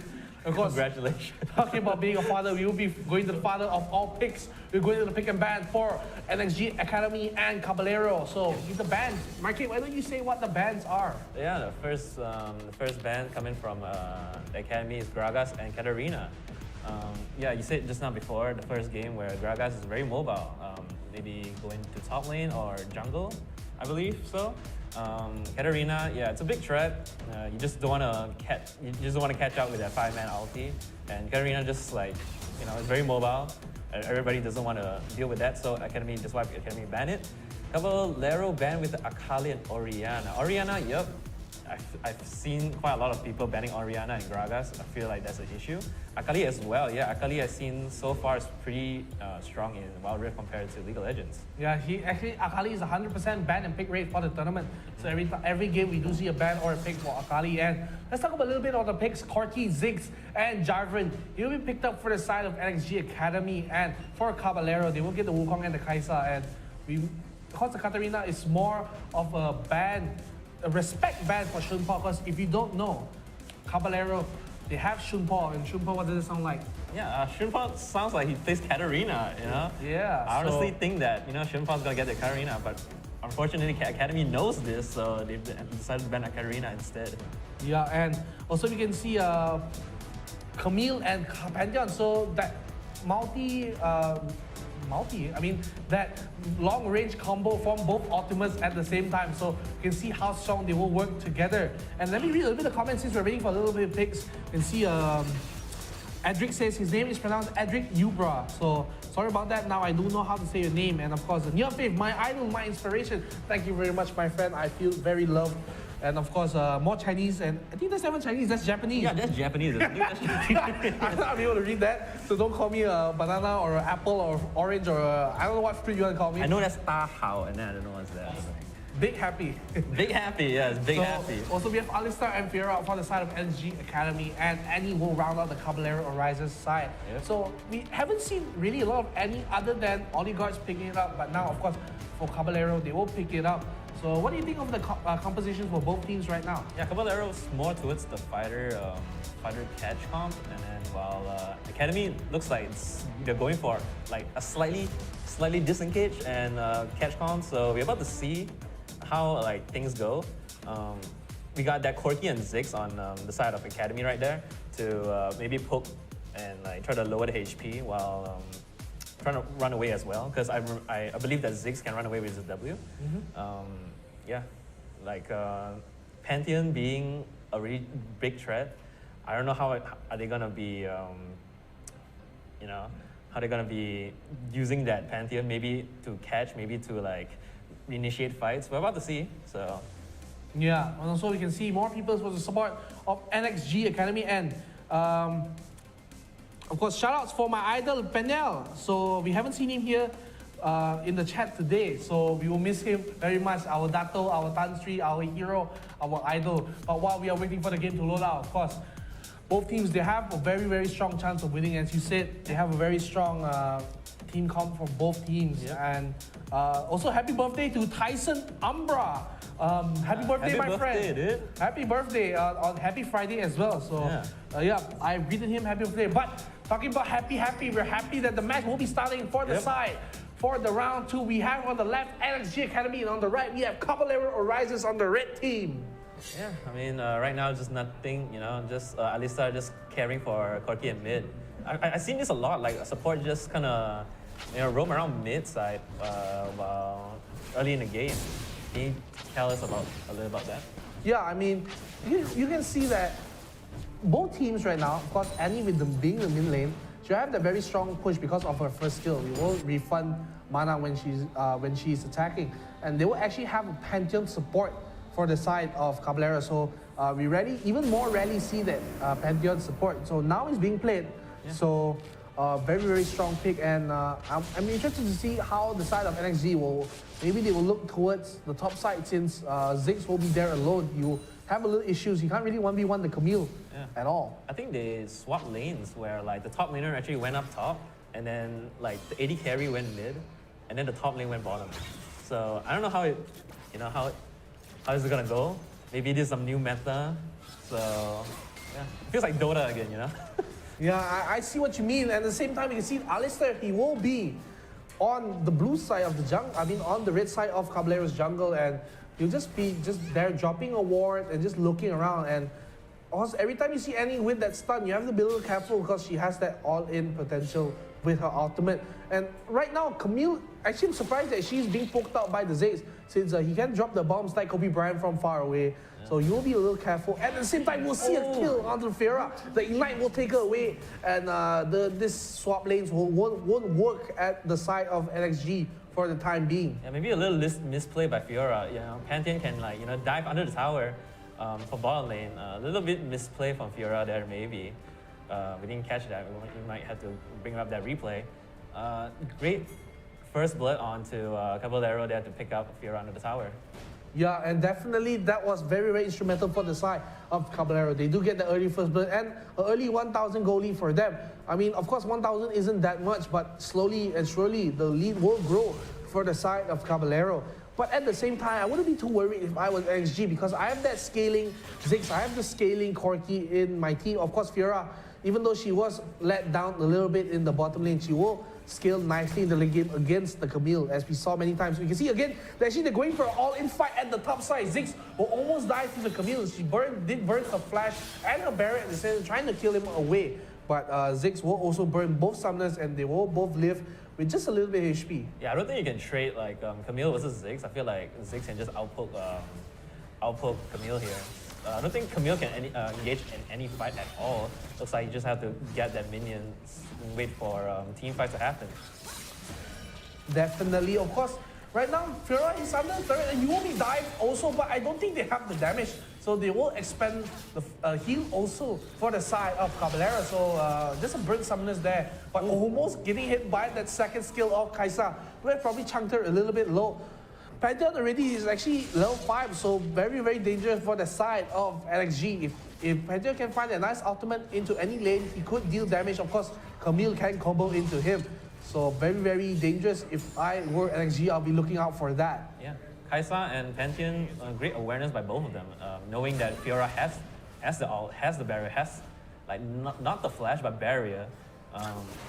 Anything that neglects damage, anything that gives you heal, hitting the 4 vital points into the ult, it's gonna be a great deal under the tower. And they also know that Dragon's about to spawn, so dying there at the bottom is not gonna be really, really good for them. We're about to see, Dragon is spawning, so we're about to see what happens soon. Yeah, Inferno Dragon is one of the more important dragons, since it will give the extra damage for either team that takes it. So NXG, they will spot it out with the Alistar. There is a ward in the barrier pit, and they're looking for a fight. And now they will flash with the tippers. 3 people will be stunned. But the Ziggs out here in the backline, he will go in at the same time. But the fight is breaking up. I'm not sure what's happening. Alistar, he will get the kill on the Wukong. Fiora will die early in the fight. Panther will die too. So even with a great engage from the Annie with the tippers, they won't be able to get it. But Java, you gotta be careful. You're a little bit low. He might die to Inferno. But of course, the team, they won't be able to get near. So NXG, with a great fight, they will take the game. They'll take the dragon away. But now they're going back in on the Annie. Annie is in no man's land. She will flash, but burn the flag. So Alistair with the headback combo will get a kill, and then they will knock away Caballero. Yeah, great ultimate onto from Wukong right there, but didn't quite meet the mark. Alistair WQ combo into 3 people right there, I believe, where get 3 of them knocked out. Unfortunately, on the side of Caballero there, not able to quite finish the job. Academy is gonna take the dragon, however, so yeah. Yeah, indeed, of course. They do take the dragon away, so that's an important thing. Now the goal is pretty much even. There was about 2,500 goal lead for Caballero at one point. But because of that fight, because of the dragon takeaway, basically the goal, I would say, is more towards the favor of NXG, because when you have that dragon, you have that extended damage, so that damage converts into gold in some sense. So I would say maybe NXG are up in terms of 1k, just in terms of raw damage.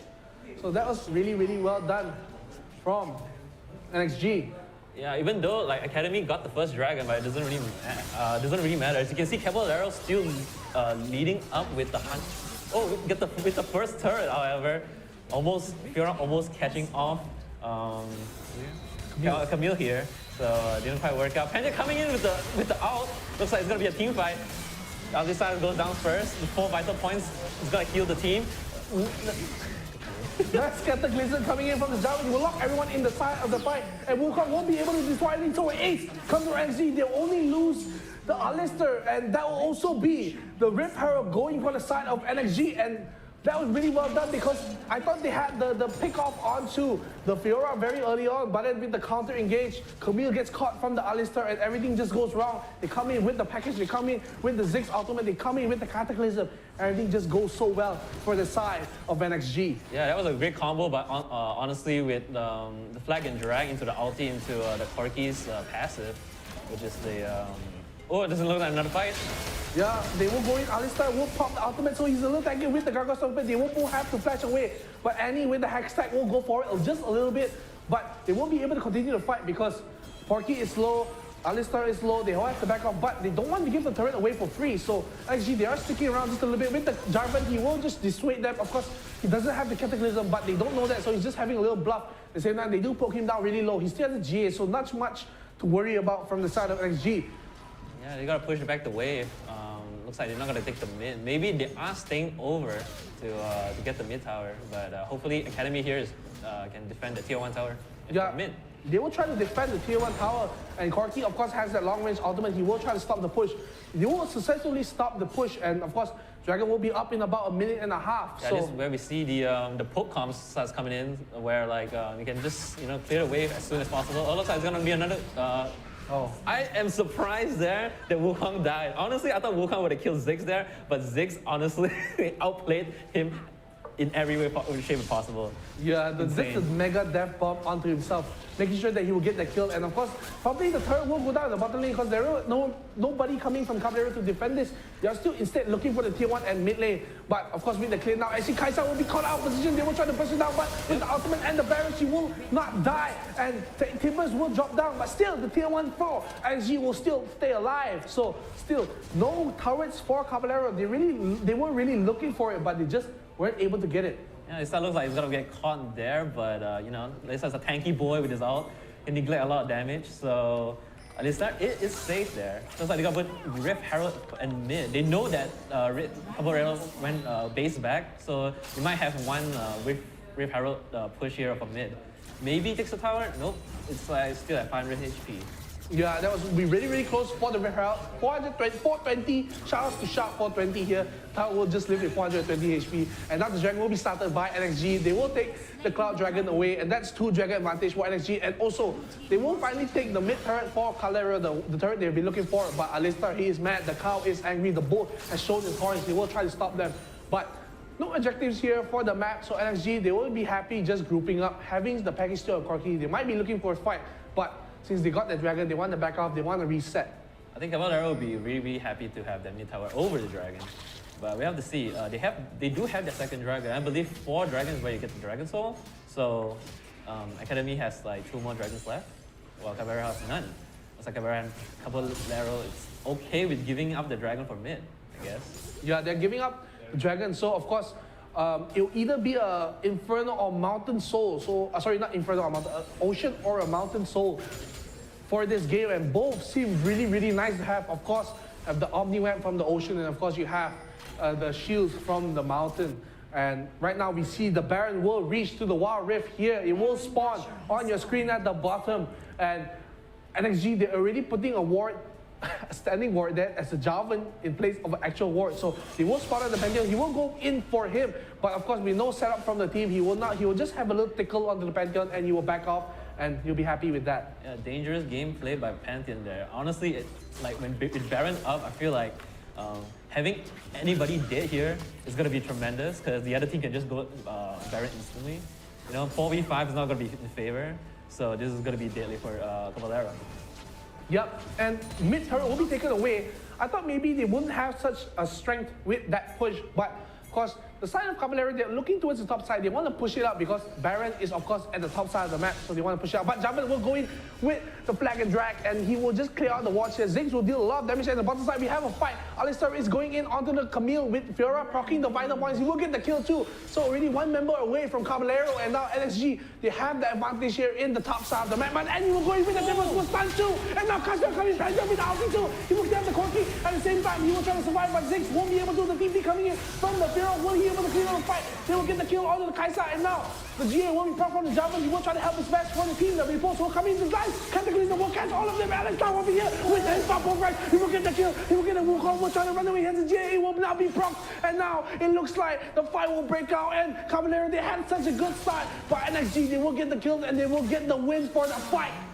Yeah, Academy there, 3-man top is not an advantage right there. Caballero have to find something right there. 4v3 at top is a really good engage by Annie, but unfortunately the fight just lasted way too long, and then Academy can just rotate from bottom all the way to top. Yeah, I mean the map in Warrior is a little bit smaller, so Alistar with his calf, he just ran all the way on 4 feet, ran all the way to the top lane, and he was able to support the team just in time. They will get that win, and it looks so good. They killed off the Corki at the start of the fight immediately. Then Ziggs went down straight away. So I thought this was going to be a win for Caballero for sure. They would win the fight, take the dragon. But NXG, they had other plans. They wanted the comeback win. So Fiora come in with the fight. Cataclysm was still held on by the Javan. And then we all knew what happened next. They will ace them. And now they have the control over the Baron pit right now for NXG Academy. Yeah, Caballero with a nice engage, but unfortunately does not have enough damage to finish them off.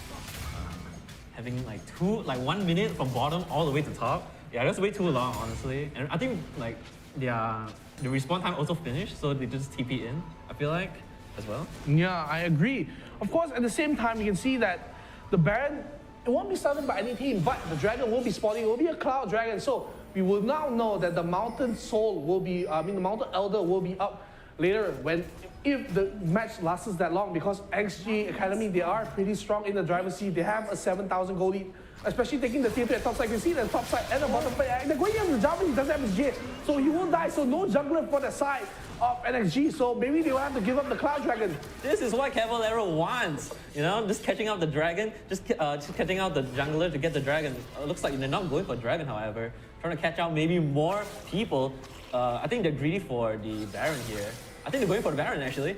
Yeah, I mean, 20 seconds still for the Javan to come up, so they will start the Baron up. They will have a lot of damage, especially with Kai'Sa here.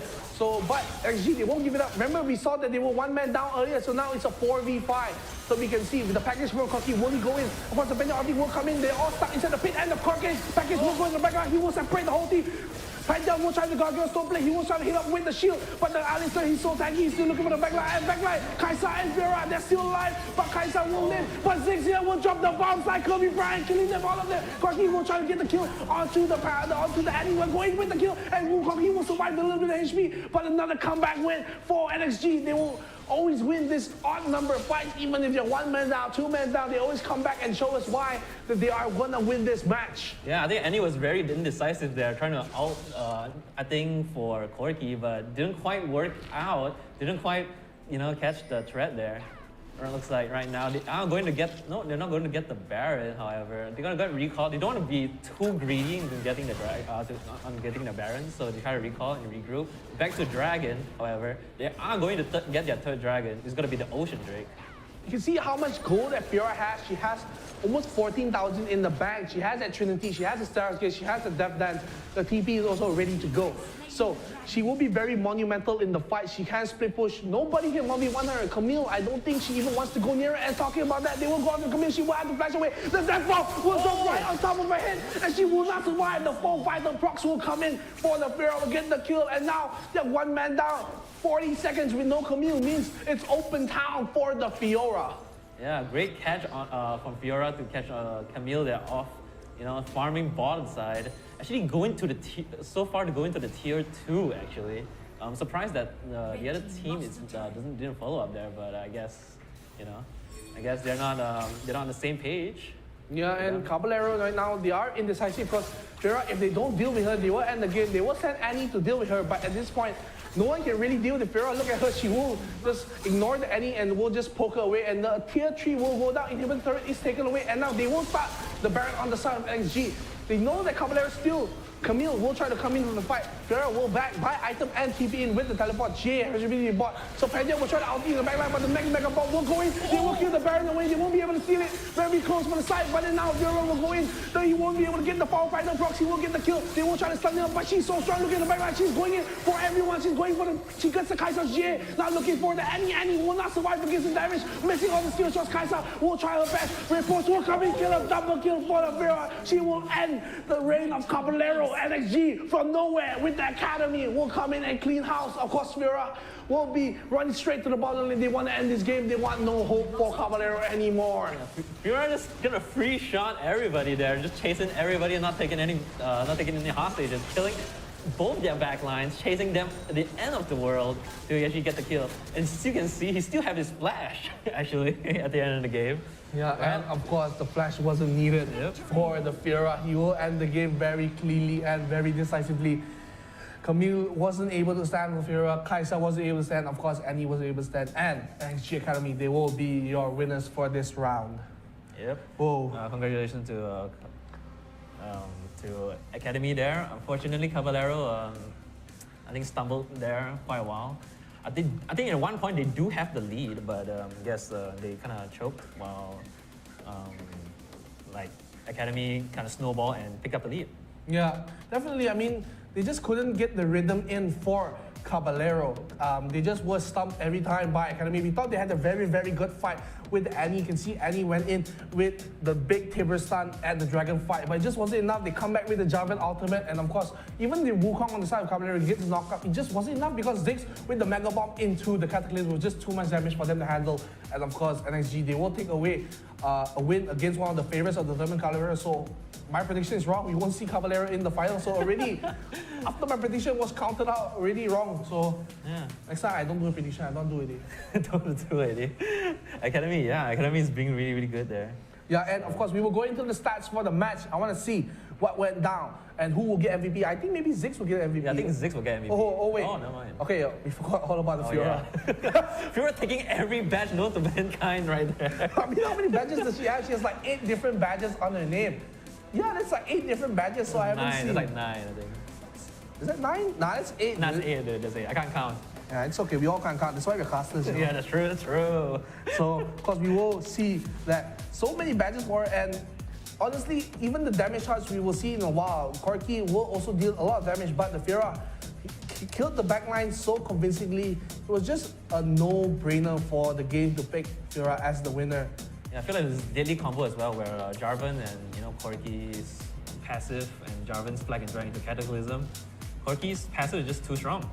I agree, and of course, reading your comments here while we look at the stats, and I see a lot of you are speaking Tagalog. I'm so sorry, I cannot speak in Tagalog. You're asking me to shout out a lot of people. I'm very, very sorry. I don't know who you want me to shout out, but if you can so kindly leave it in English, I will do that shout out for you. One day maybe I will learn Tagalog and I'll be able to read your comments. But also we see a lot of star senders on the side, so I thank you very much, guys, for sending out the stars. And apparently Edric Yubra, he said, shout out, I'm the Fiora. So Edric, if you are already the Fiora, shout outs to you. You played very well, my friend. Congratulations on those 8 badges. Yeah, very, very nice. And of course, like I said, you guys are asking me to shout out Puset. He is the Fiora. So if you're there, I don't know. So maybe if you are there in the chat, shout outs to you. At the same time, since you guys did send stars to us, we will have something very special for you later when we go for the break.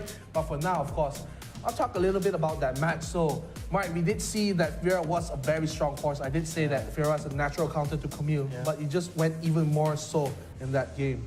I feel like, like Corki and Ziggs did their job. We're just poking and just disengaging, even though like I know that Caballero wants to engage with Annie, but yeah, nice there for Academy to just poke them, trying to get them low, while Fiora just cleans them out and clean house all of them. Fiora, like Fiora can just go all the way to the backline, just kill all their priority targets, so just kind of annihilates them.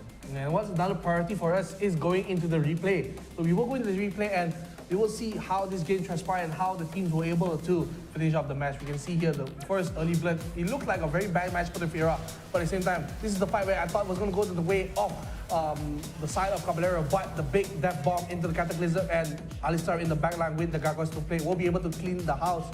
You'll get the kills. Of course, it will just get the Dragon right after that. Yeah, surprisingly, it was like such a big fight, but it only ends with a 2 for 1. Never mind, it's gonna be a 3 for 1. It's a 1 for 3.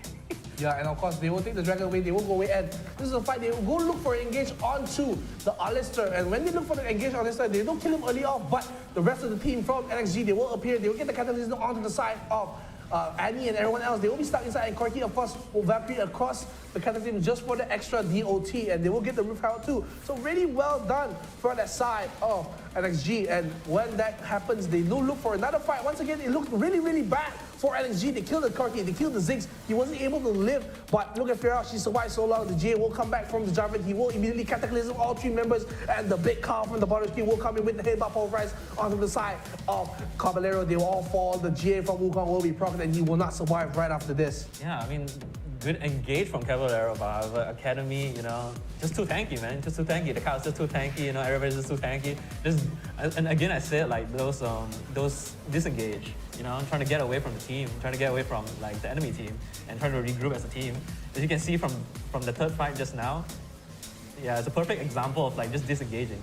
Yeah, I agree. And also we can see the Baron fight, which was started by Caballero because they did kill the Jarvan away. But when the Corky came back with the Fiora and everyone in the backline, Ziggs will throw that 3-pointer shots at the backline, will kill 4 people on the side of Caballero. Wukong will survive with just a little bit of HP. He won't be able to back end. Now they look for a steal here. Pantheon does come in when the Ziggs Mega Bomb will actually get the Baron. And now the TP will come in for Camille, but too late. Look at Fiora. She will go to the backline. She will kill the Pantheon first. Looking for the Kai'Sa. The stun coming in for Annie will not be enough. She will look the kill on the GA of Kai'Sa Weepok. She was looking for the Annie to kill her off. One more hit, and then look at this riposte will finish off the show. Very nice land, and now they will just push down the mid and bottom, and they will take the game for the side NXG. Look at this. I mean, really well done from NXG. They did it so well, and just a round of applause for them. Caballero is a very strong team, but NXG show us today why maybe they are showing a very strong case of being the champions for today. Yeah, Fiora just looks busted, man. He just goes to the back line, just kills everybody, man. Now you know the strength of Fiora, ladies and gentlemen. Oh, that was a nice match to watch. And of course, I can't read everyone's comments. There's a lot of comments, so thank you very much for the support. I appreciate it. Me and Marcane here, we're very happy to see a lot of comments. Of course, make sure, guys, keep it PG-13, of course. Yep. I'm still very young, you know. Family-friendly stream, you know. Yeah, family-friendly stream, of course. And I'm confused who's Fiora right now, because maybe everyone's trolling me a little bit, because they're saying Fiora's like 10 different names. So I don't think one guy has 10 different names. No, actually, Fiora is, if you didn't know, you need it's controlled by 2 people. One is by the movements, one is by like the hands. Oh, I see.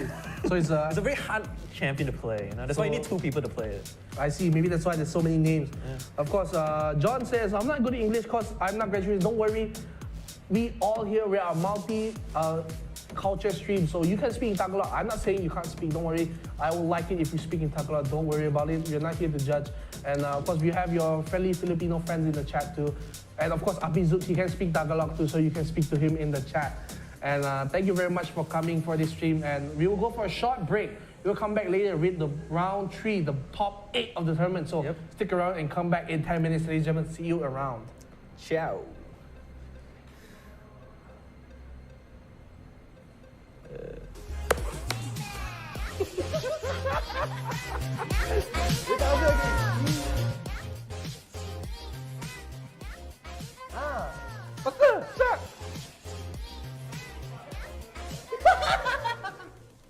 I think that.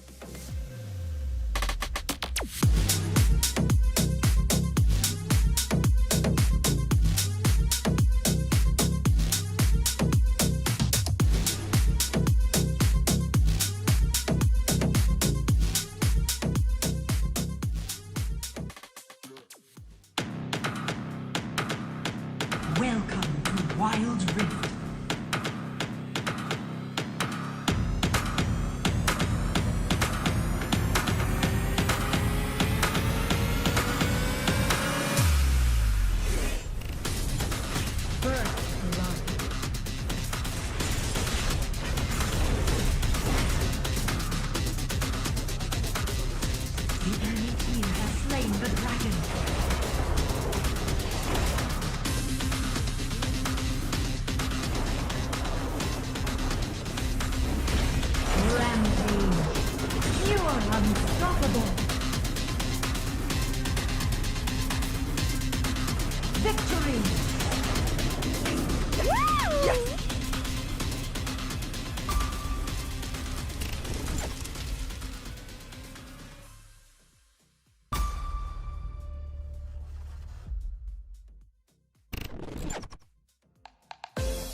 my name is Keith. So in the last episode, I have covered the do's as a tenant. So right now, in this episode, I'm going to talk about the don'ts as a tenant. So right now, what is the don't for a tenant? Number one, agree to verbal contract. There's no such thing as verbal contract. So everything has to be placed in a black and white. Number two, making sure that all your rooms are well prepared as per agreed before you move in. Number three, renovate or alter the place. Alter, it can be pasting a poster which may has a potential of spoiling the properties, because this may cause your deposit to be forfeited. Fourth, breach the rental agreement.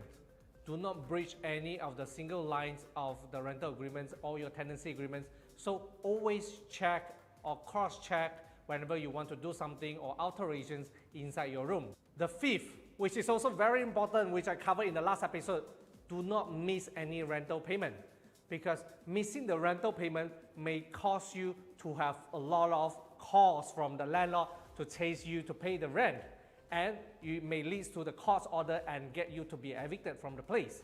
So this is not what you want. So do not miss the rental payment.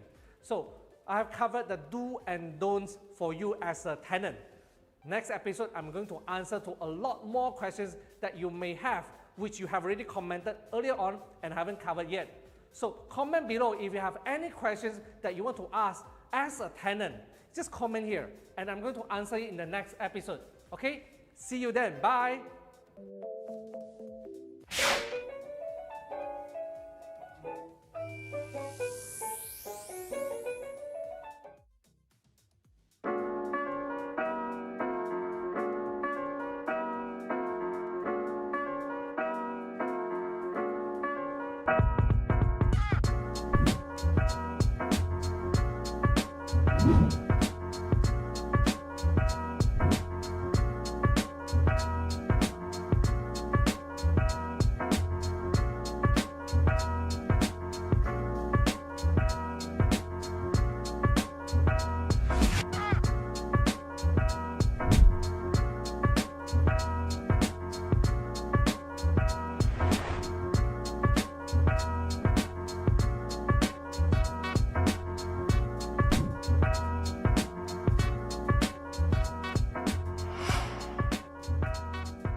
Hey, I'm Raji Boy, also known as Jay.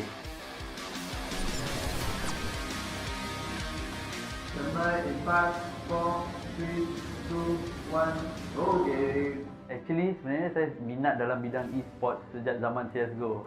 Korang mesti pernah dengar zaman CSGO kan? Yes, time tu kita orang main dengan kawan-kawan. So, much later, Mobile Legends pula yang keluar. Mobile Legends was way more fun. A short game, interesting, it's best played with friends, and it's a mobile game. Siapa tak nak main? Main je lah. Yes, so kita orang main Mobile Legends, we played in tournaments. Yes, we win some, we lose some, but that's the nature of the game. Who just wants to win? You need to lose to learn some. So after that, I thought to myself, how can I enhance my career in esports industry? So that's where I found an opening as a producer in eGG Network. Yes, eGG Network is a gaming channel in Astro, and that's where I started working to grow my career. And I was way more happier after joining eGG Network because I was the producer for this MPL MYSG first season.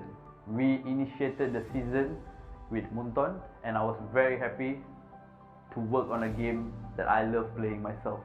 So, as you can see, when you love gaming, there's an opportunity for you to grow. There's a place for you to build yourself up, not just in a gaming career, but as a sideline as well.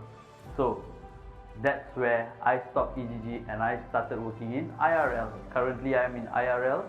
IRL is a gaming company that brings out more out of me. Yes, we do organize more tournaments. I am the TriCaster producer here. I'm the head of the TriCaster producer as a matter of fact.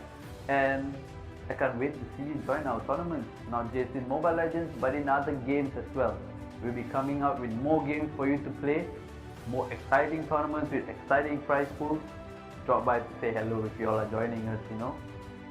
Can't wait.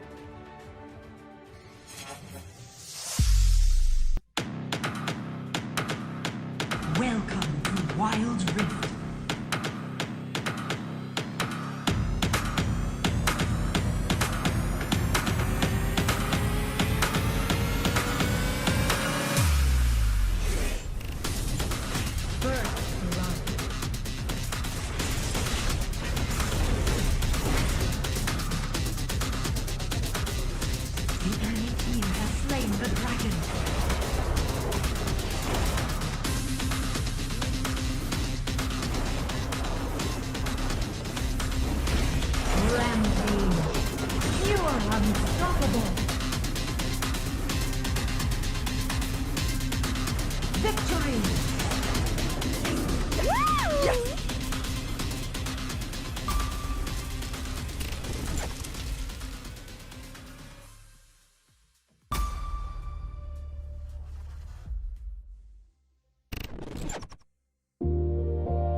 Hai, saya Muhammad Nur Syakir bin Ismail ataupun lebih dikenali sebagai Syak.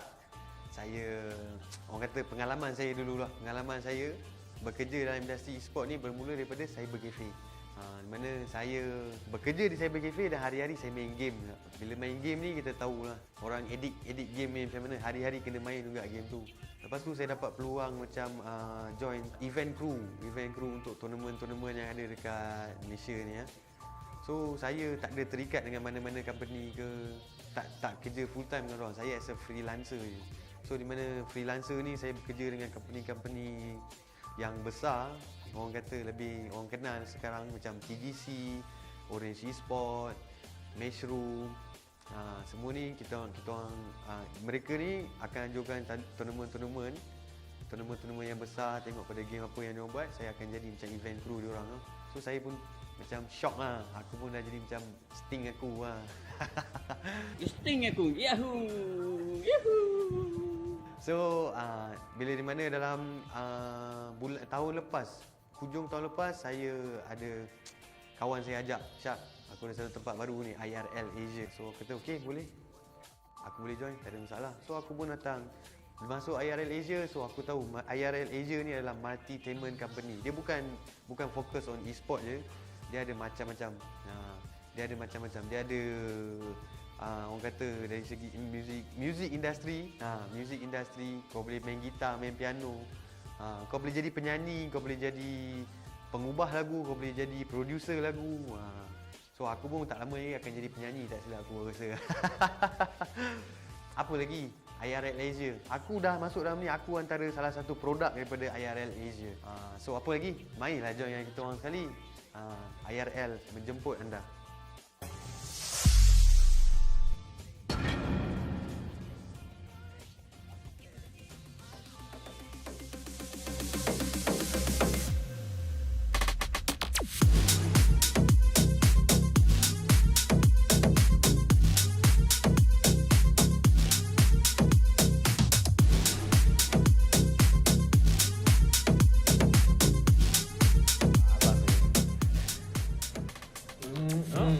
I love that popping tunes there. Shout out to our production for bringing in some good music here for us today as we enter round 3 here at the Summoners Odyssey for this day of Thursday. So, after having gone through like a few rounds now, I mean, yeah, it's been looking like it's going to be a pretty hot grand finals later on. Yeah, you know, like good teams are actually, you know, popping off right now. Yeah. You know, we're seeing a lot of different kind of teams. I think new teams, I believe. So we don't see a lot of returning champions. And I believe like what NeonFaith just now said, there's not a lot of high teams and like returning champions coming back. So we'll have to see. Oh, I mean, one thing I love is like NXG Academy from out of nowhere just suddenly comes in and just takes down one of our regulars here in the Summoners Odyssey. So that's fantastic. I mean, it goes to show that there's still so much talent out there just waiting to find the opportunity to really show themselves out here. But in any case, before we get into some of that, I want to give a quick shout out to our sponsors here, because the Summoners Odyssey is brought to you by IRL Asia, and they do this in partnership with Homies, which is your home away from home. Sponsoring this tournament is Inch Theory, and they're also sponsored by Feng Cha as well as PayX. So going into our third round here, I mean, we're already at a stage where a lot of like the chaff has been separated from the wheat, as you would say. So now we know like the teams that are going to be competing from this round of 8 are going to be some pretty heavy hitters, I expect. So can't wait to see what we're going to be having up on the board pretty soon. Yeah, the top dogs are now like rising up the ladder. Yeah, indeed. And it is going to be quite a climb, you know. I mean, again, given that all the rounds are best of 1, so pretty much, you know, you have to ensure that not only your draft is correct, but also that your team is confident enough to play, you know, back-to-back wins like this, back-to-back rounds. It can be really tiring even for some of the best teams out there. And I'm glad to see, like, even after having run this tournament for weeks now, we're still seeing the same level of enthusiasm from our competitors here, even up till today. Yeah, everybody, you know, just leveling up into the higher, the higher tiers. Yeah, higher tiers. Yeah, get better, slowly getting better up there. They certainly are. So let's go ahead and check out the brackets here as we give you guys the update now on the teams that are through to round 3. So here are our top 8. We have Frontliners, we have Pegasus Esports, we have VVV Esports, or Triple V Esports, I would like to call them. They'll be going up against MJF Aces. And in the other side of the bracket here, we've got Secret Empire coming back again together with Oligarchs, 2 very familiar names here, but unfortunately only one of them will be able to make it to the top 4. And last but not least, we've got NXG Academy fresh off to the win in the last part, but we've got the Subjugators going to be going up against them and also fighting for that top 4 slot. Yeah, I'm seeing a lot of Philippine teams. Only one not Filipino. I'm not sure where Subjugations are from. They could be from another region, but yeah, as you can see, lots of Filipino representation here in our competition, which is no surprise. Like even early on, we see that a lot of the early teams, a lot of early orgs, or rather the early play. Sorry, it is not Subjugators. It is actually Execration. So pretty much, yeah, it's an all Philippines top 8 here for today's Summoners Odyssey. So apologies, a little bit of error there in the graphics, but yep. NXT Academy, wow. So not only have they already made it this far, they're going up against Execration here, a very famous esports organization here in the Philippines. So I can't wait. Like, if their performance from the last round is anything to go by, I think they should be pretty confident to face up even a team like Execration. Yep. Like, all Filipinos actually, kind of shocking. Honestly, I would think other countries would, you know, enter with a team, but you know, Filipino #1 apparently. You know what they say? Yeah, I think Chad is gonna love that a lot. So Pinoy pride there. Pinoy pride. Yeah. Let's go. Let's go. So just go ahead and check out the chat a little bit here while we wait for the next teams to come up. Oh, actually, I think we are going to be going to the draft very soon, so may not even have time to do that there. But I'm glad to see that a lot of people are coming out in full force here to really bring their support to the teams here. I got a little shout out here, I think, from Miguel. Let me see if I can get a translation here from Tagalog. So shout out to me. Okay, shout out to Miguel, apparently. So Jolly is asking him to have a taste even for a moment. So Jolly, are you talking about Jolly B? Jolly B? Of course you're thinking about it's Jolly B in the first place. I mean, if you say Jolly and Philippine, it's going to be Jolly B. I don't see any other response here to a person named Jolly, so never mind. We're just gonna jump straight into the drafts now. It's gonna be Frontliners versus Pegasus that will be taking part in this next round here. The bans are already been taken here. Frontliners, they have banned out Ziggs and the Corky, whereas Pegasus PH, they have banned out Ezreal and Akali. The Ziggs and the Corky banned here from Frontliners I find interesting because those are 2 very high damage heroes. I think both teams ban like poke champions, like to actually neglect from getting damaged. Like, you know, if they want to go ARAM or they want to go mid, you know, they don't want to like, have that poke straight up into your face. So they kind of, I mean, Oriana's up, so this is really good. We're about to see my favorite champion about to get played right now. Frontliners, let's go. Yeah, let's go. So it looks like it possibly could be a Oriana mid, but interestingly, they are picking up the Kai'Sa and the Rakan as well. So those are two really good fighters. Given the right kind of circumstances, they can certainly bring the kills. But are they thinking about a Amumu pick here? They are hovering over that here. I mean, right Amumu's now. pretty good with Oriana's ult, actually. A good combo tool, actually. Just the Q into... Oh, Malphite. Actually, Malphite is really good here, honestly. Oh man, Amumu and Malphite. Whoa, they locked it in, boys. This is a catch-heavy comp, honestly. Wow, okay, this is going to be interesting this next round. I can't wait to see, because conversely on Pegasus' side, we're seeing more or less like I would say like a standard kind of lineup. I mean, we've got Lee Sin, Braum, usual suspects like Misfortune. It's one and to disengage with. Basically. Yeah, basically, especially with the Gragas pick there. And they're going to round up their lineup here by picking an Ahri, so that should deal enough damage here. But I'm really curious here because you know that the Mumu pick here is going to be very, very crucial for the Fun Knights, because if they can actually get him up nice and farmed up, he's going to be a huge factor in the team fights when it comes to the mid to late game stage. Yeah, Frontliners, you know, just have to wait it out, maybe hit 5 with the ultimates to actually do something. I don't think early game is really that strong, but I think Pegasus will have to find out, like, you know, early game they have to like maybe catch somebody out, you know, get that early lead going on. Frontliners just have to wait, just have to play passive, not try to die before 5. you know, try to play passive, trying to get their ultimate in. And then when the ultimate comes in, this is when you're not just team fight consistently. That's why, like, the maintaining stability during the early game and also waiting until the right timings are correct for your heroes and your teammates' heroes as well. Yep. So that seems to be the game plan here. I don't know whether that's going to transpire as planned when it comes to the match, though, because anything can happen. Yep, you know, anything can happen. Anything can happen. It is a best of one, so you know, even a slight mistake in the early game is going to cost you severely once you get to that late game stage. In any case, while we're waiting for the teams to set up for the match here, just want to remind you guys that we are here at RL Asia. Be sure to give a like and follow to our pages here, because we're going into round number 3 here. It's Frontliners versus Pegasus PH, and we're going to be seeing them go on a roll. Yeah, just going out around the mid side, you know, trying to put the wall, trying to get the early aggression in. Yeah, so it looks like, very aggressive in this early part here. They're going for a 1-3-1 lineup here for Pegasus, which has been proven to be a very good way to set up the early aggression, because when you have 3 heroes just giving the pressure in the mid lane, I mean, the Oriana right now for Frontliners has to play it really safe, and unfortunately really can't do anything with this Lee Sin just going in, taking the buffs from their own jungle. So looks like Oriana is going to try to reach in here, just waiting to see the Malphite will be able to join in as well. Unfortunately, Oriana gets spotted out here, so they're going to try their best to keep her at bay while they pick up the buffs here. So it looks like they're very successful invade here by Pegasus PH, because they will be able to transition this directly into a mid lane push, or perhaps even bottom lane as well, because Mumu now trying to get a buff here, but it's going to get stolen immediately by Pegasus, and they're going to try to go into a big fight here. They are taking a lot of damage here on the Frontliner side as they try to back up. Unfortunately, Kai'Sa will be the first one to take one for the team there, with Misfortune picking up the kill. I cannot believe the meta is actually changing. Oh, yeah. Victor.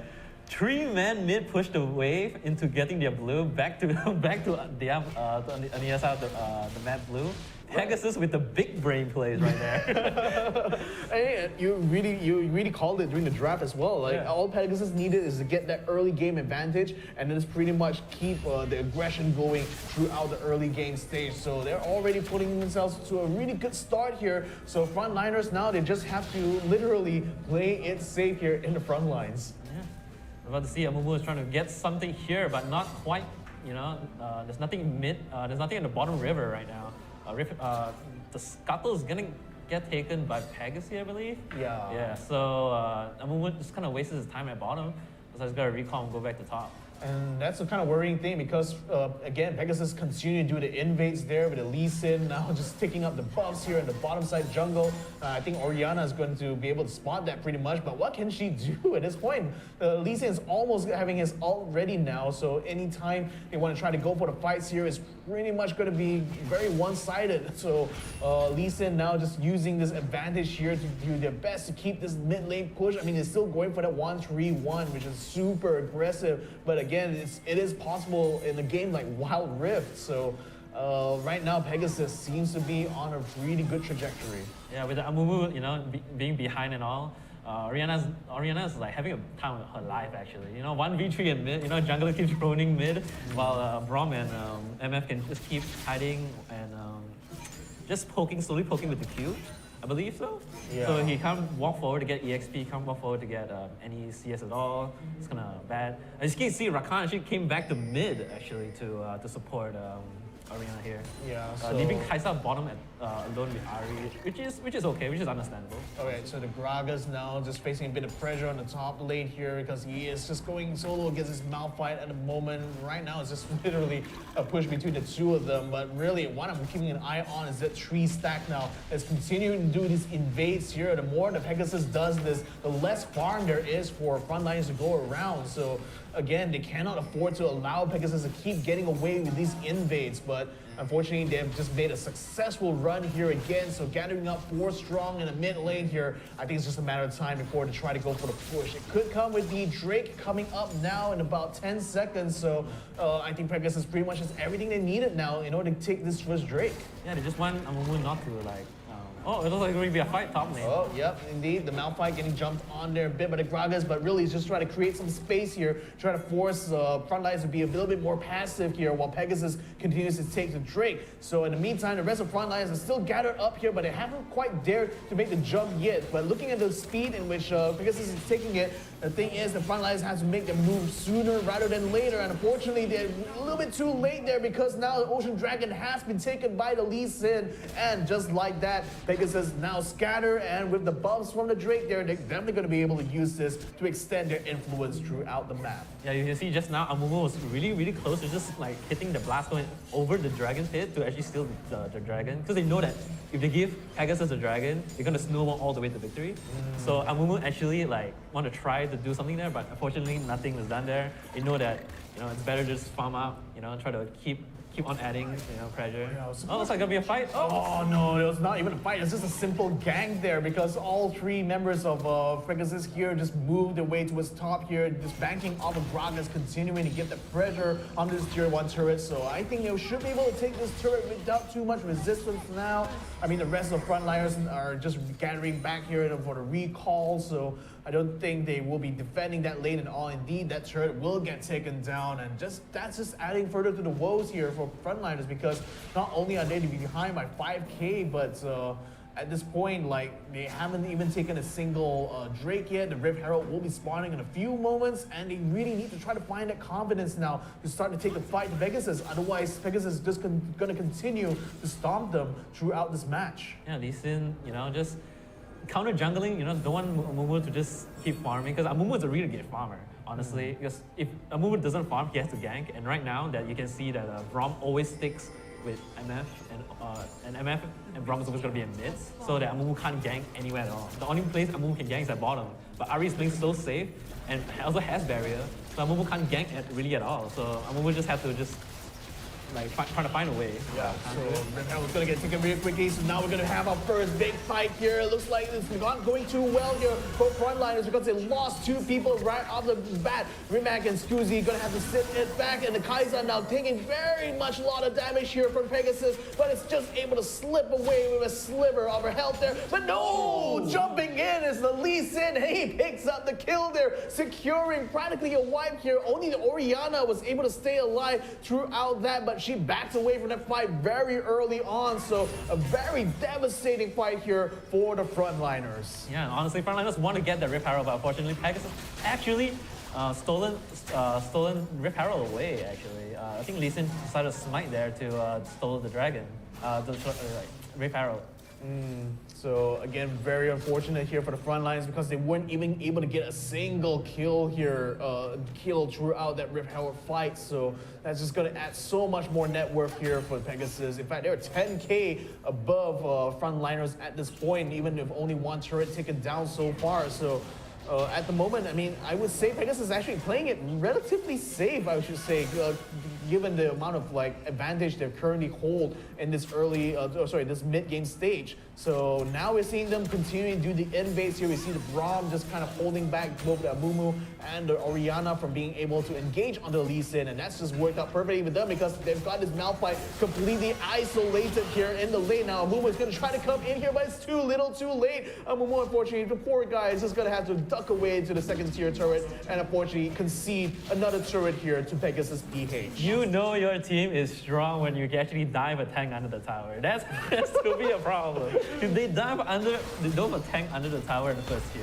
Yeah, I mean, sad but true. I mean, unfortunately, yeah, for the Malphite there, he's gonna have to search for another way to kind of win this fight, but Amumu now caught out in the middle here, gets taken down. There could be a chance here to get a counter kill, but still the shields are coming in very well here for Pegasus. Now they do get the jump on a little bit, but Abrezi is still able to stay alive, still able to stay strong. Now the rest of the cavalry has arrived. They're going to transition this into a big fight. Now the GA is going to be used here in order to try to keep one alive, but still, can they get some more trades out of this though? Because frontliners have lost 2-3 people throughout this fight here, and it's still Pegasus comes out ahead on top. It's practically a wipe here onto the frontliners. Oh my gosh, Lisa's still alive after all that scrimmage. I can't believe it. I can't believe it. Yeah, he's a splash. Yeah, you better believe it, man. I mean, this Lee Sin now is practically setting the tone here for this whole round because so far Pegasus has not even dropped a single hero at all in all those fights. They're 12-0 at the moment against the frontliners. I mean, man, blue team now really starved for both cash as well as for farm. I mean, the invades from Pegasus pretty much has neutered this Amumu here. So frontliners are going to have to find a different way here if they really want to try to make a comeback. Yeah, I don't think Amumu taken the blue yet. This is his first blue, by the way. Oh my god, yeah. This could be a game changer. It could be, might not be, but I mean, better late than never. Better late than never. Yeah. At least the first one. At least it's the first. At least he's got one. You're gonna gang the. Not again! Not again! The Malphite is a 1v4 again. He has no support from the turrets here to save his hide here. So unfortunately, the Malphite is going to be out for the next 20 seconds, and it couldn't be any worse time here because Baron Nashor has spawned, and Pegasus are already in position to take it first. Yeah, Malphite, not in a position right there to I don't think there's wards on the upper side of the jungle. Just going to try to clear the wave, but good stuff by Pegasus there to catch, actually killing somebody. Gragas actually 1v3 in the mid lane. Yeah, I mean, he's just holding his own there. Oh my god, he might get a kill. He might even get a kill here if he's not careful, but then again, it's going to be a take there in the mid, but space was created. Nevertheless, they still managed to get the Baron. There goes the egg, there goes the egg. It was going to be 0-14, but now it's 1-14. There goes the egg. Oh man, alright. So it's not quite the flawless victory here for Pegasus PH, but let me tell you what, these frontliners will be able to say that they are able to make gods bleed. So Pegasus PH though, they're still very strong. They still have a lot in their bank here, so they can definitely still bring fights to frontliners whenever they feel like it. So at the moment, even though they managed to pick up that one kill, frontline still needs to be able to get better farm here. They're still lacking in both survivability as well as damage, and this Malphite here getting ganked once again, but this time he's able to fight back quite well. The rest of frontliners are around here to try to back him up, and indeed that's going to force Pegasus now to fall back a little bit, but no, they're going to counterattack here. That's going to be a lot of damage done onto frontliners. The Marcane is going to be the first waterfall. Who's going to be next on the chopping block? It's going to be a Mumu indeed, as Ari picks up the kill, and frontliners, they're practically scattered here because they don't have a defense to work with. Now,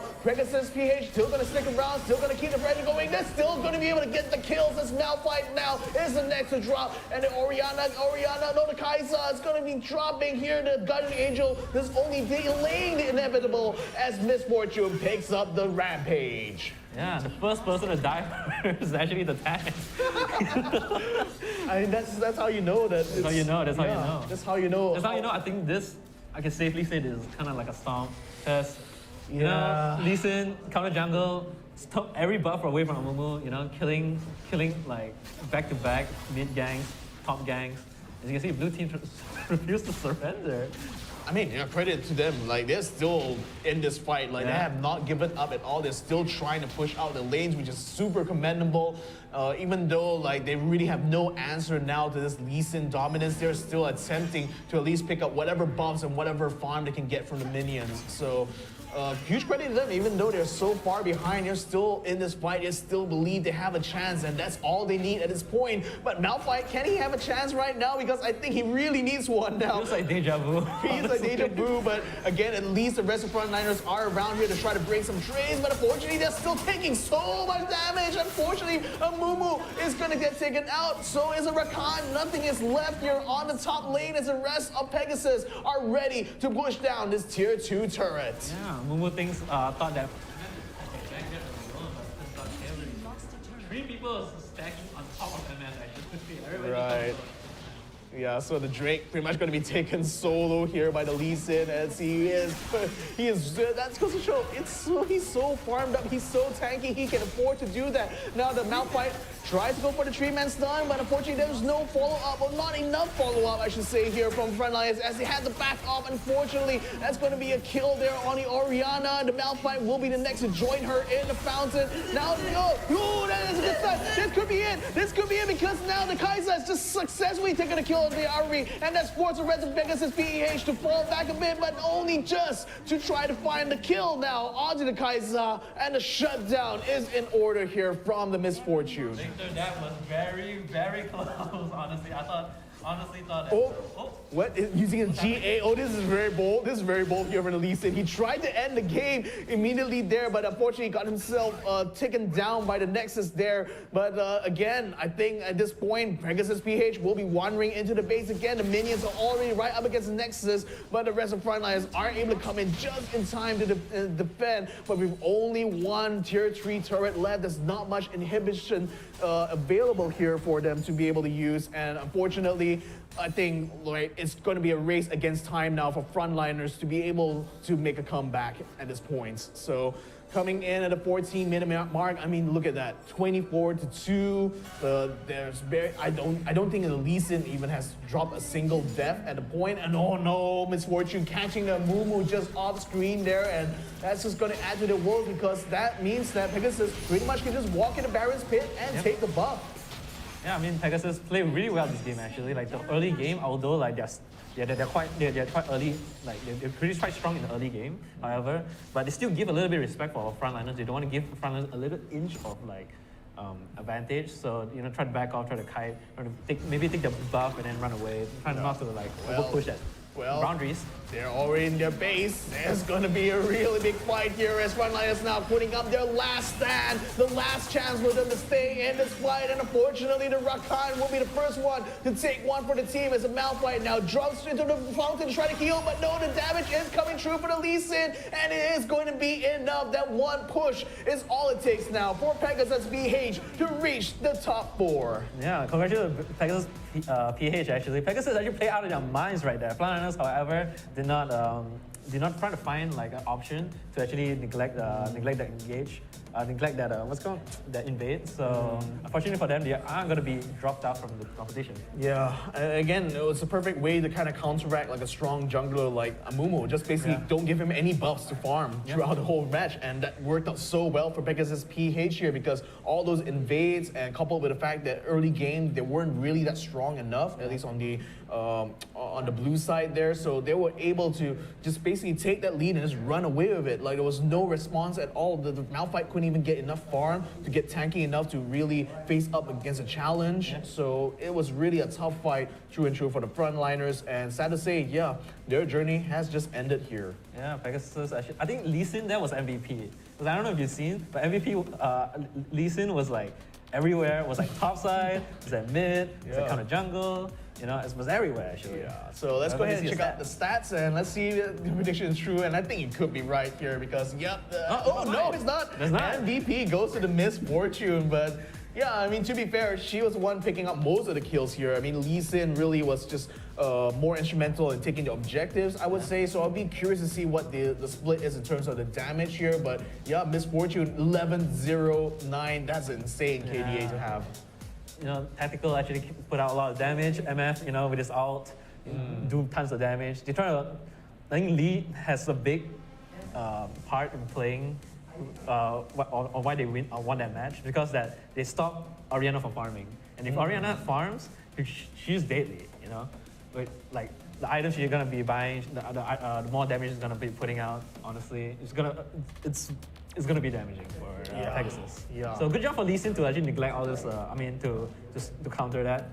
I mean, again, like very well played there for the side of for Pegasus here because.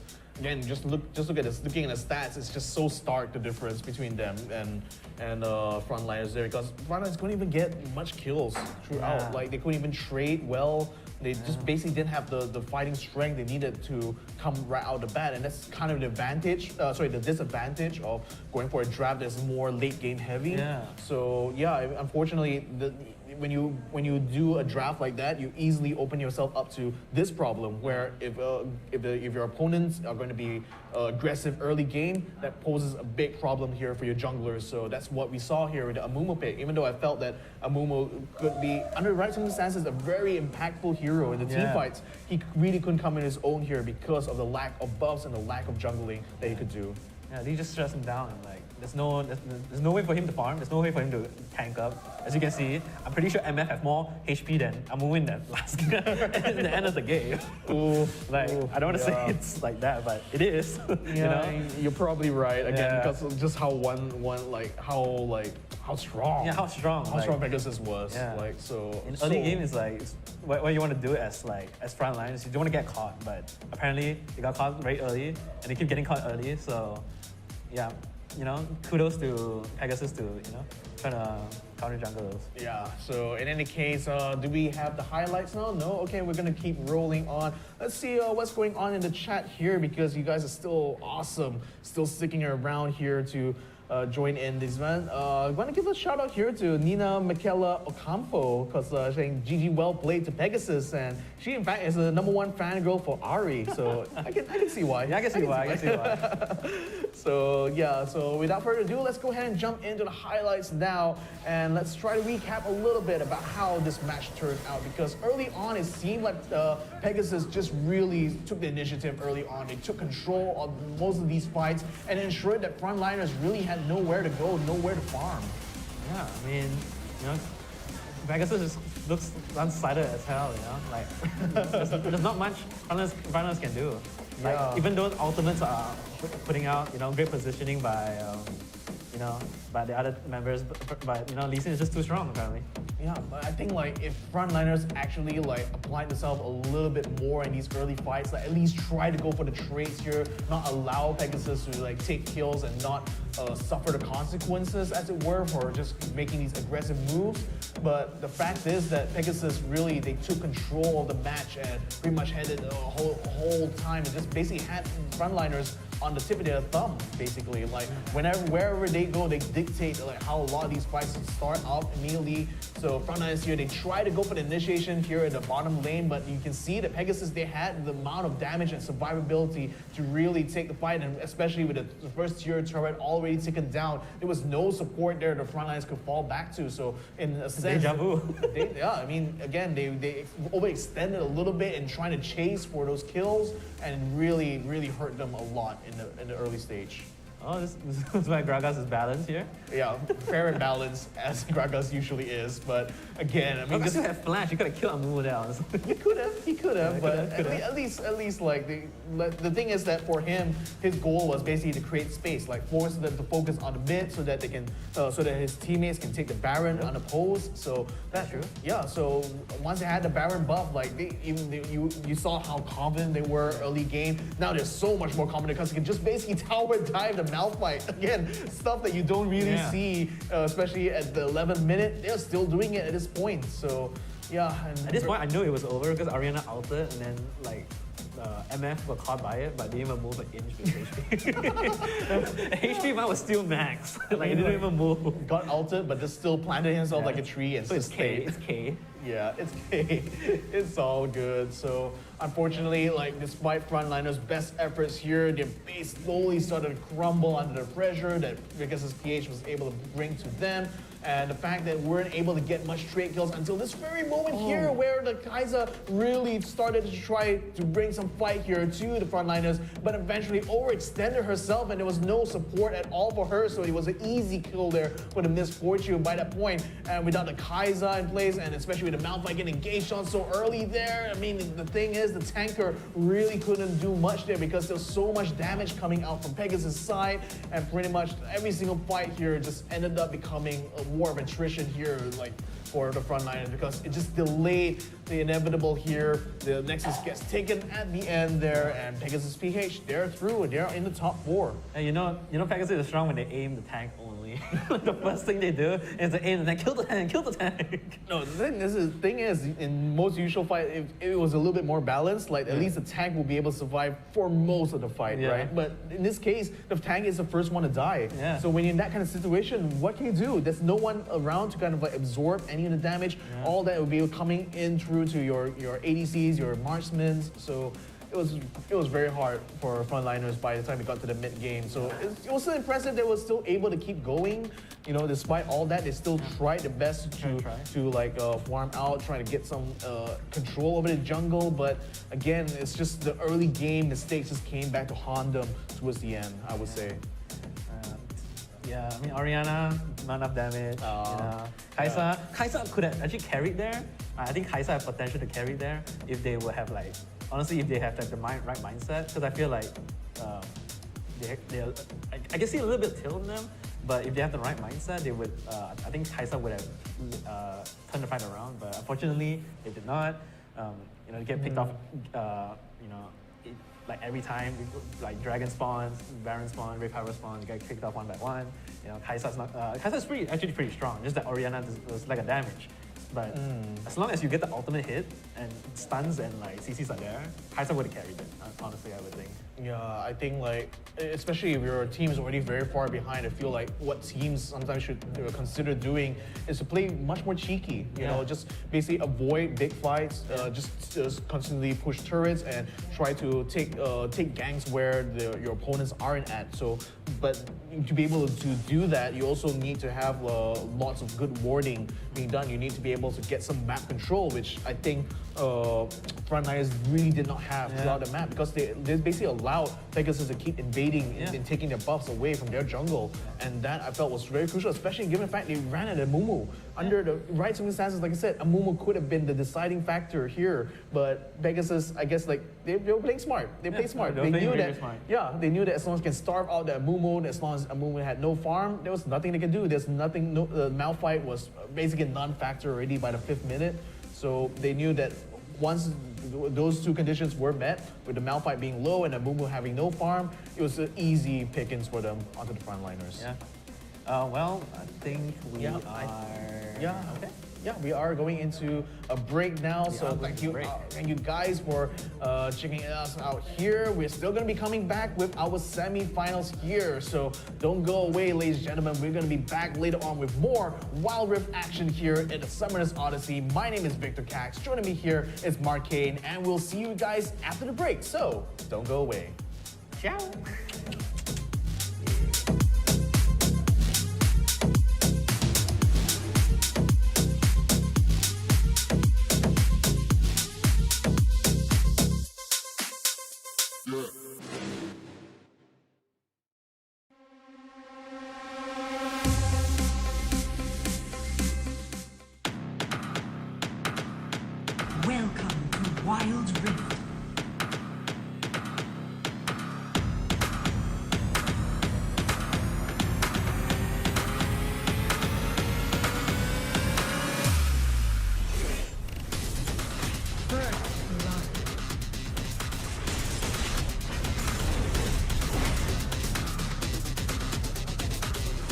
The enemy team has slain the dragon.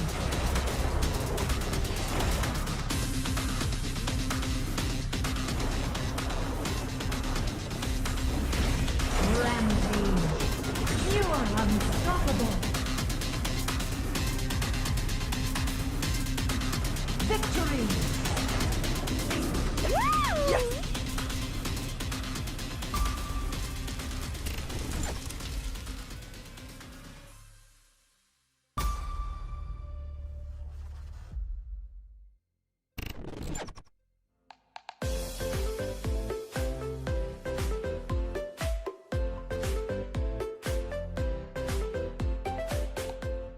Hi everybody, my name is Keith. So in the last episode, I have covered the do's as a tenant. So right now, in this episode, I'm going to talk about the don'ts as a tenant. So right now, what is the don't for a tenant? Number one, agree to verbal contract. There's no such thing as verbal contract.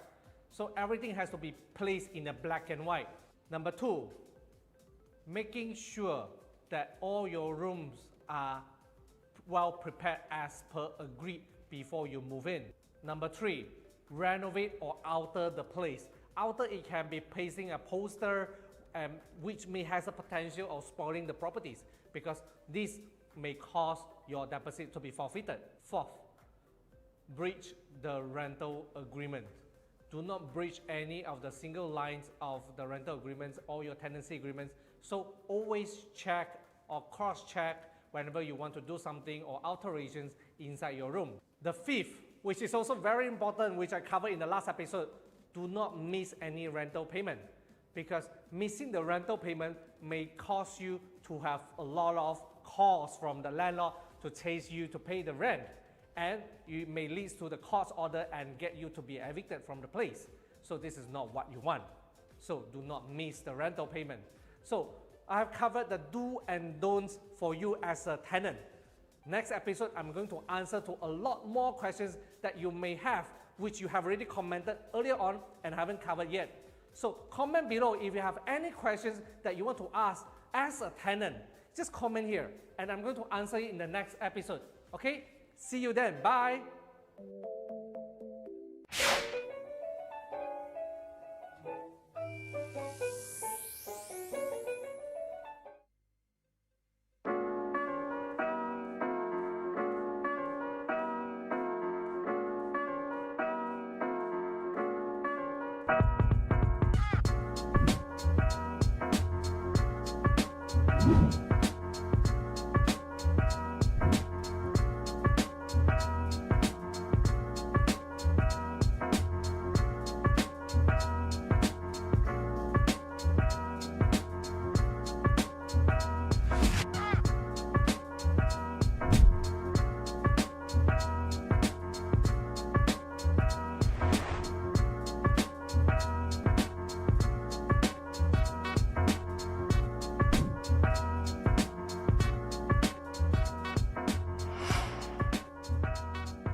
Hey, I'm Noisy Boy, also known as Jay. Tonight in 5, 4, 3, 2, 1, go game! Actually, sebenarnya saya minat dalam bidang esports sejak zaman CSGO. Korang mesti pernah dengar zaman CSGO kan? Yes, time tu kita orang main dengan kawan-kawan. So, much later, Mobile Legends pula yang keluar. Mobile Legends was way more fun. It's a short game, interesting, it's best played with friends, and it's a mobile game. Siapa tak nak main? Main je lah. Yes, so kita orang main Mobile Legends, we played in tournaments. Yes, we win some, we lose some. But that's the nature of the game. Who just wants to win? You need to lose to learn some. So after that, I thought to myself, how can I enhance my career in esports industry? So that's where I found an opening as a producer in EGG Network. Yes, EGG Network is a gaming channel in Astro, and that's where I started working to grow my career. And I was way more happier after joining EGG Network because I was the producer for this. MPL MYSG first season. We initiated the season with Munton, and I was very happy to work on a game that I love playing myself. So, as you can see, when you love gaming, there's an opportunity for you to grow. There's a place for you to build yourself up, not just in a gaming career, but as a sideline as well. So, that's where I stopped EGG and I started working in IRL. Currently, I am in IRL. IRL is a gaming company that brings out more out of me. Yes, we do organize more tournaments. I am the TriCaster producer here. I'm the head of the TriCaster producer, as a matter of fact. And I can't wait to see you join our tournaments, not just in Mobile Legends, but in other games as well. We'll be coming out with more games for you to play, more exciting tournaments with exciting prize pools. Drop by to say hello if you all are joining us, you know. Can't wait.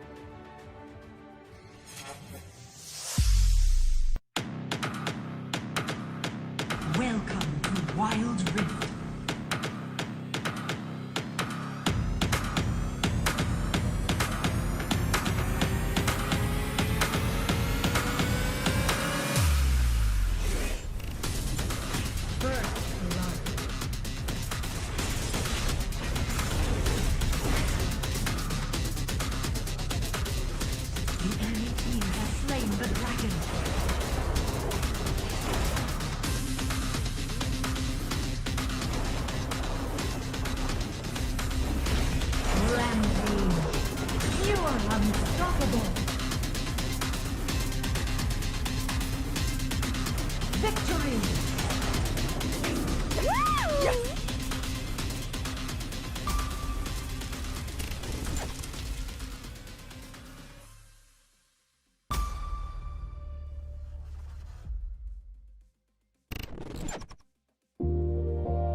Hai, saya Muhammad Nur Syakir bin Ismail ataupun lebih dikenali sebagai Syak. Saya, orang kata pengalaman saya dulu lah. Pengalaman saya bekerja dalam industri e-sport ni bermula daripada cyber cafe. Di mana saya bekerja di cyber cafe dan hari-hari saya main game. Bila main game ni kita tahulah orang edit game ni macam mana, hari-hari kena main juga game tu. Lepas tu saya dapat peluang macam join event crew untuk tournament yang ada dekat Malaysia ni ya. So saya tak ada terikat dengan mana-mana company ke, tak kerja full time dengan orang. Saya as a freelancer je. So di mana freelancer ni saya bekerja dengan company-company yang besar, orang kata lebih orang kenal sekarang macam TGC, Orange Esport, Mushroom. Semua ni kita orang mereka ni akan anjurkan tournament yang besar, tengok pada game apa yang dia buat, saya akan jadi macam event crew dia orang. So saya pun macam shock lah. Aku pun dah jadi macam Sting aku lah. Sting aku. Yahoo! Yahoo! So, bila di mana dalam tahun lepas, hujung tahun lepas, saya ada kawan saya ajak, Syak, aku ada satu tempat baru ni, IRL Asia. So, kata okey, boleh. Aku boleh join, tak ada masalah. So, aku pun datang. Masuk IRL Asia, so aku tahu IRL Asia ni adalah multi-tainment company. Dia bukan fokus on e-sport je. Dia ada macam-macam. Dia ada orang kata dari segi music industry, kau boleh main gitar, main piano. Kau boleh jadi penyanyi, kau boleh jadi pengubah lagu, kau boleh jadi producer lagu. So aku pun tak lama lagi akan jadi penyanyi, tak silap aku rasa. Apa lagi? IRL Asia. Aku dah masuk dalam ni, aku antara salah satu produk daripada IRL Asia. So apa lagi? Marilah join dengan kita orang sekali. IRL menjemput anda.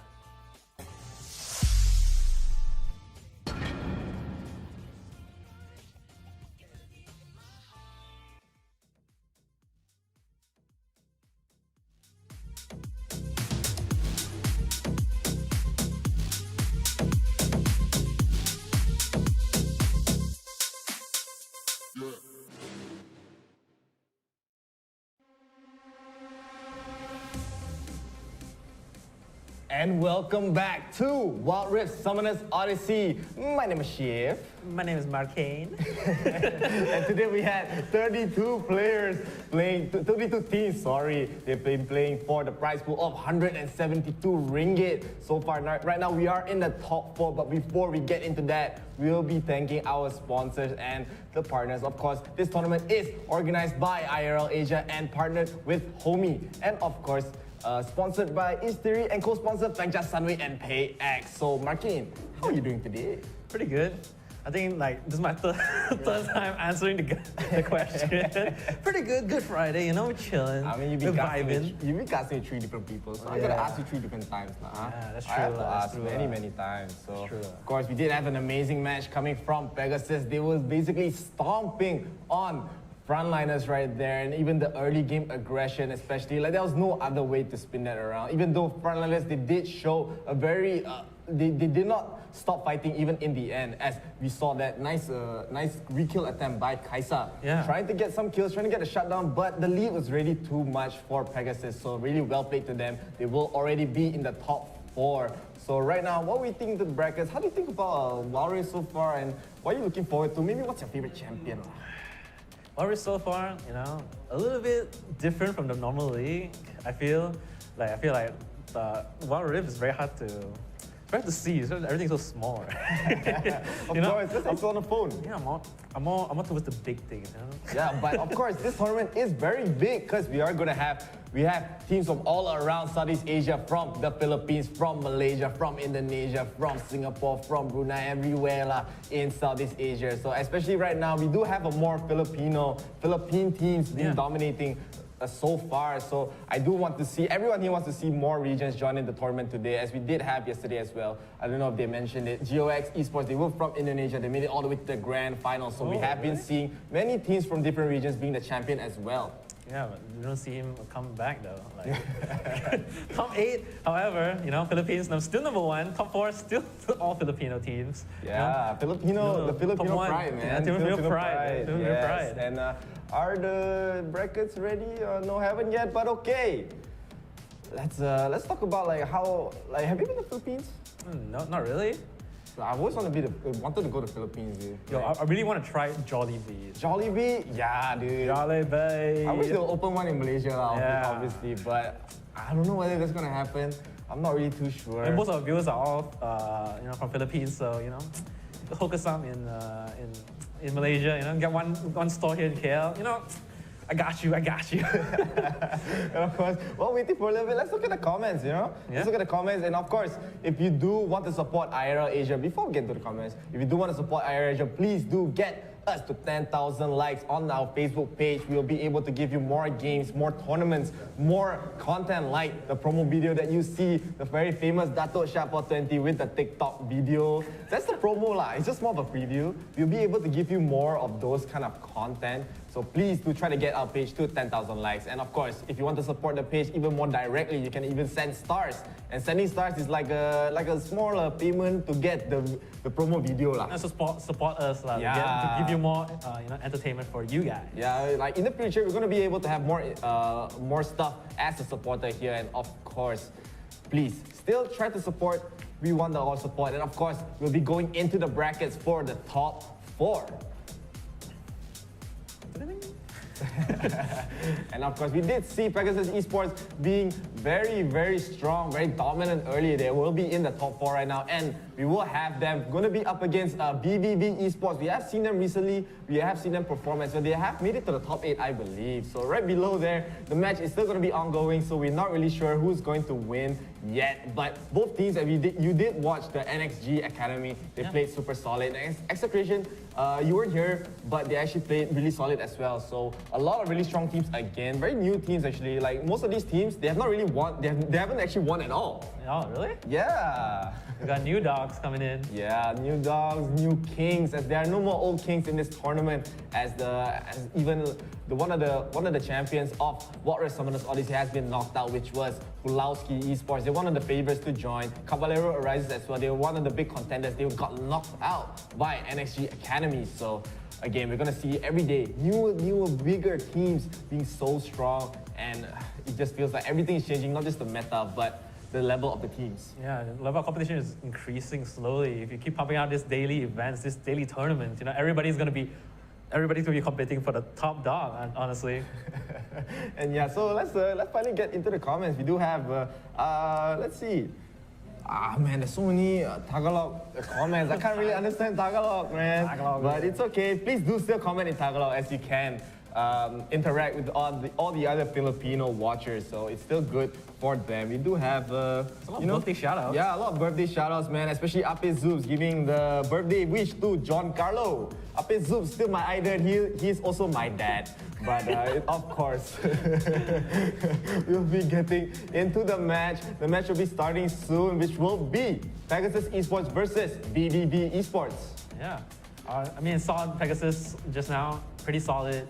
We're about to see VVV Esports. Can you tell us a little bit about VVV Esports? Yeah, VVV Esports, they did show a very big showing. I'm not really sure what they really like to play, as they just tend to play more of the meta champions. But we do see them go with the Grace as the first pick. And before we get to more of the picks, we're going to talk about the bans a little bit. And right now, we will be getting Pegasus. They will be banning Lee Sin and VVV Esports.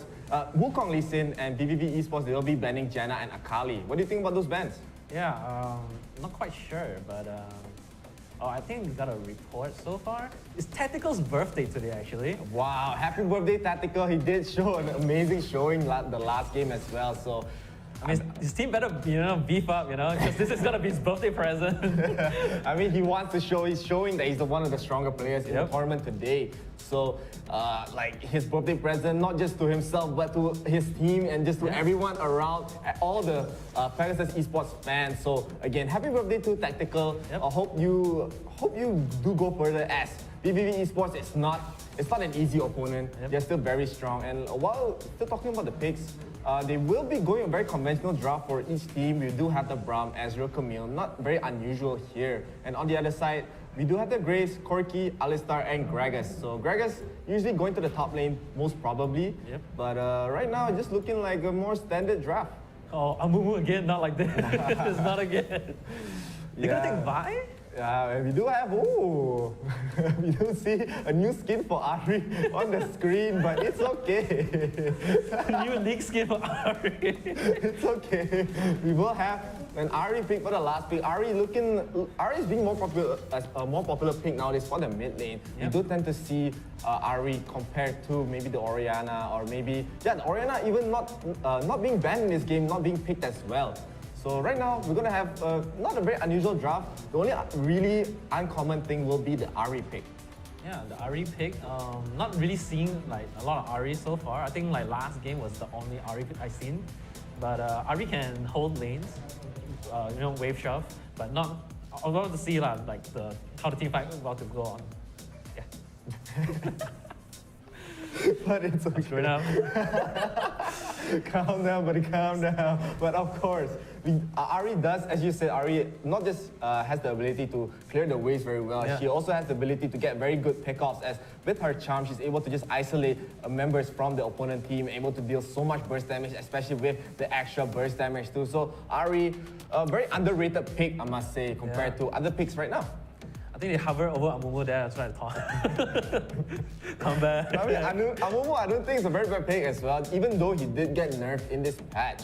So he was cited to be a little stronger in the low levels of play because of the fact that Amumu is not it's a very easy champion to learn, a very easy champion to pick up, but he's also very effective in getting the crowd control. And of course, not as effective as getting into the semi-finals of this tournament. We will be having Pegasus PH on the left side versus VVV Esports on the right side. I'm liking the VVV Esports icon. They're looking like LV. Very stylish, I must say. Yeah, we do also see a very early invade by VVV Esports onto the blue Pegasus's blue buff. Pegasus.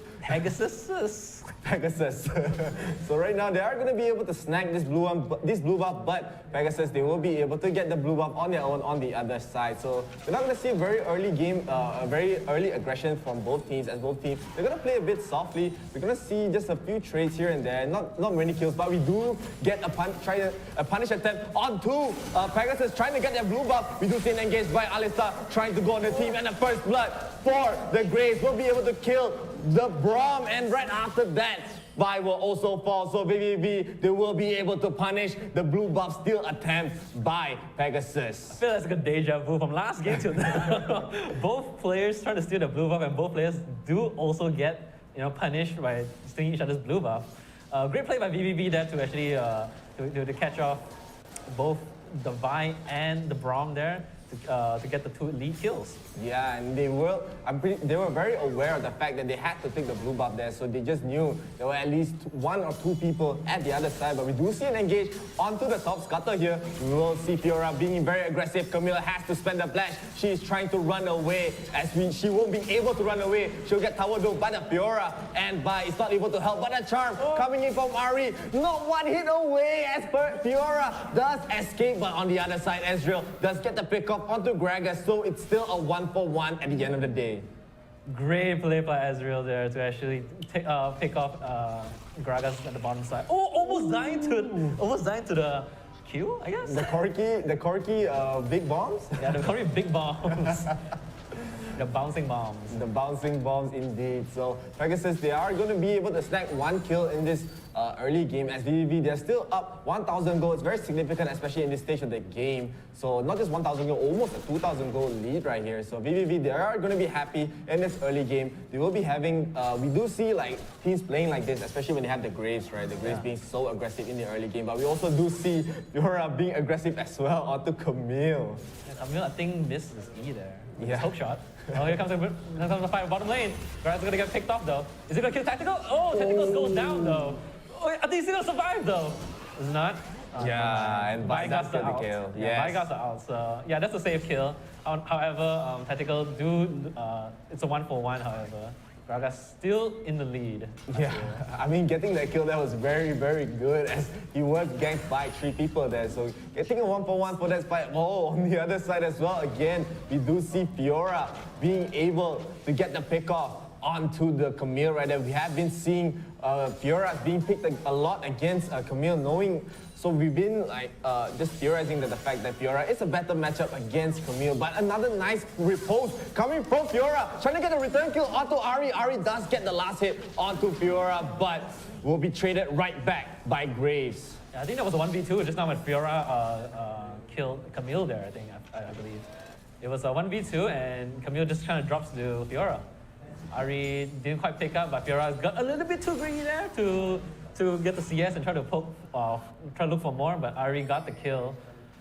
Grace, however, comes out of nowhere from the jungle, Tarzan style, out of nowhere, that's a tier 1 tower. Yeah, and the dragon has spawned, so the first dragon will be the Cloud Dragon. It's going to be able to give whoever gets it some ability haste, which is a fancy word for cooldown reduction as in Wild Rift. So right now we do see a dragon being started by Pegasus. The Vi will be in the dragon pit trying to start it out, but he will get engaged by VVV Esports. He'll try to go in with the ulti with a nice re-engage by Camille, getting the Parabellum onto someone, but she will fall right after as Corki is so low, almost escaping, but no, he will be taken by Tactical on the Ezreal, and Ezreal will also fall soon after, even though they were able to get the Cloud Dragon, but they did lose the fight very significantly, and now VVV Esports, they are up 2,000 gold. Yeah, Tactical there really wants that shutdown onto Corki there, actually. Trying to arcane shift into Corki, trying to get that last hit onto Corki. He did get the last hit, but it cost him his life. Yeah, it cost everyone their life. Everyone just tried to get the dragon fight. Like, Vi just started it early. They did, however, like, Pegasus, they will be happy with the Cloud Drake, but they won't be happy with this gank. And we do see Alistar going in, trying to tank the turret for the Graves, but Vi in the back, going in onto the Graves too, and Graves will fall. Corki going in with the second skill, trying to get some damage onto Vi, and we do see a re-engage by Ari as well. Gonna get that kill onto Alistar, and Corki just trying to run away from the Camille. He's very, very low, and he will also fall to the Ari. Double kill for Rap. Pegasus living with so little amount of health. Like, Vi almost dying there, Ari almost dying there, just living a little bit of HP.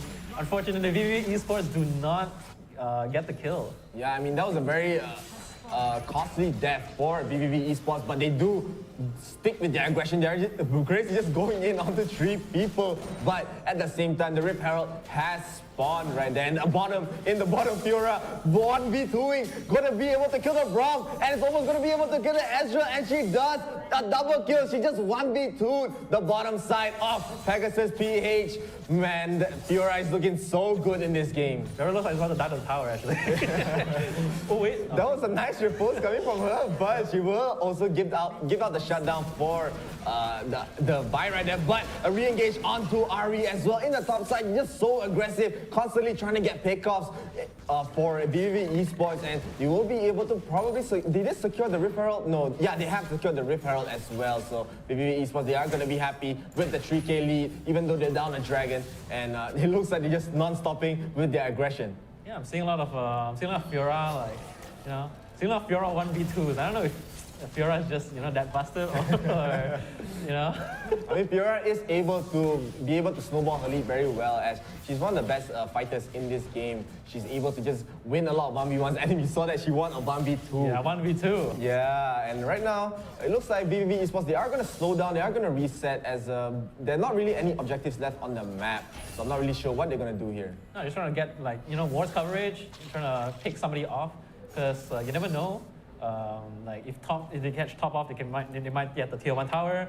They go if they pick Ari off in mid right now, you can get the tier 1 tower too.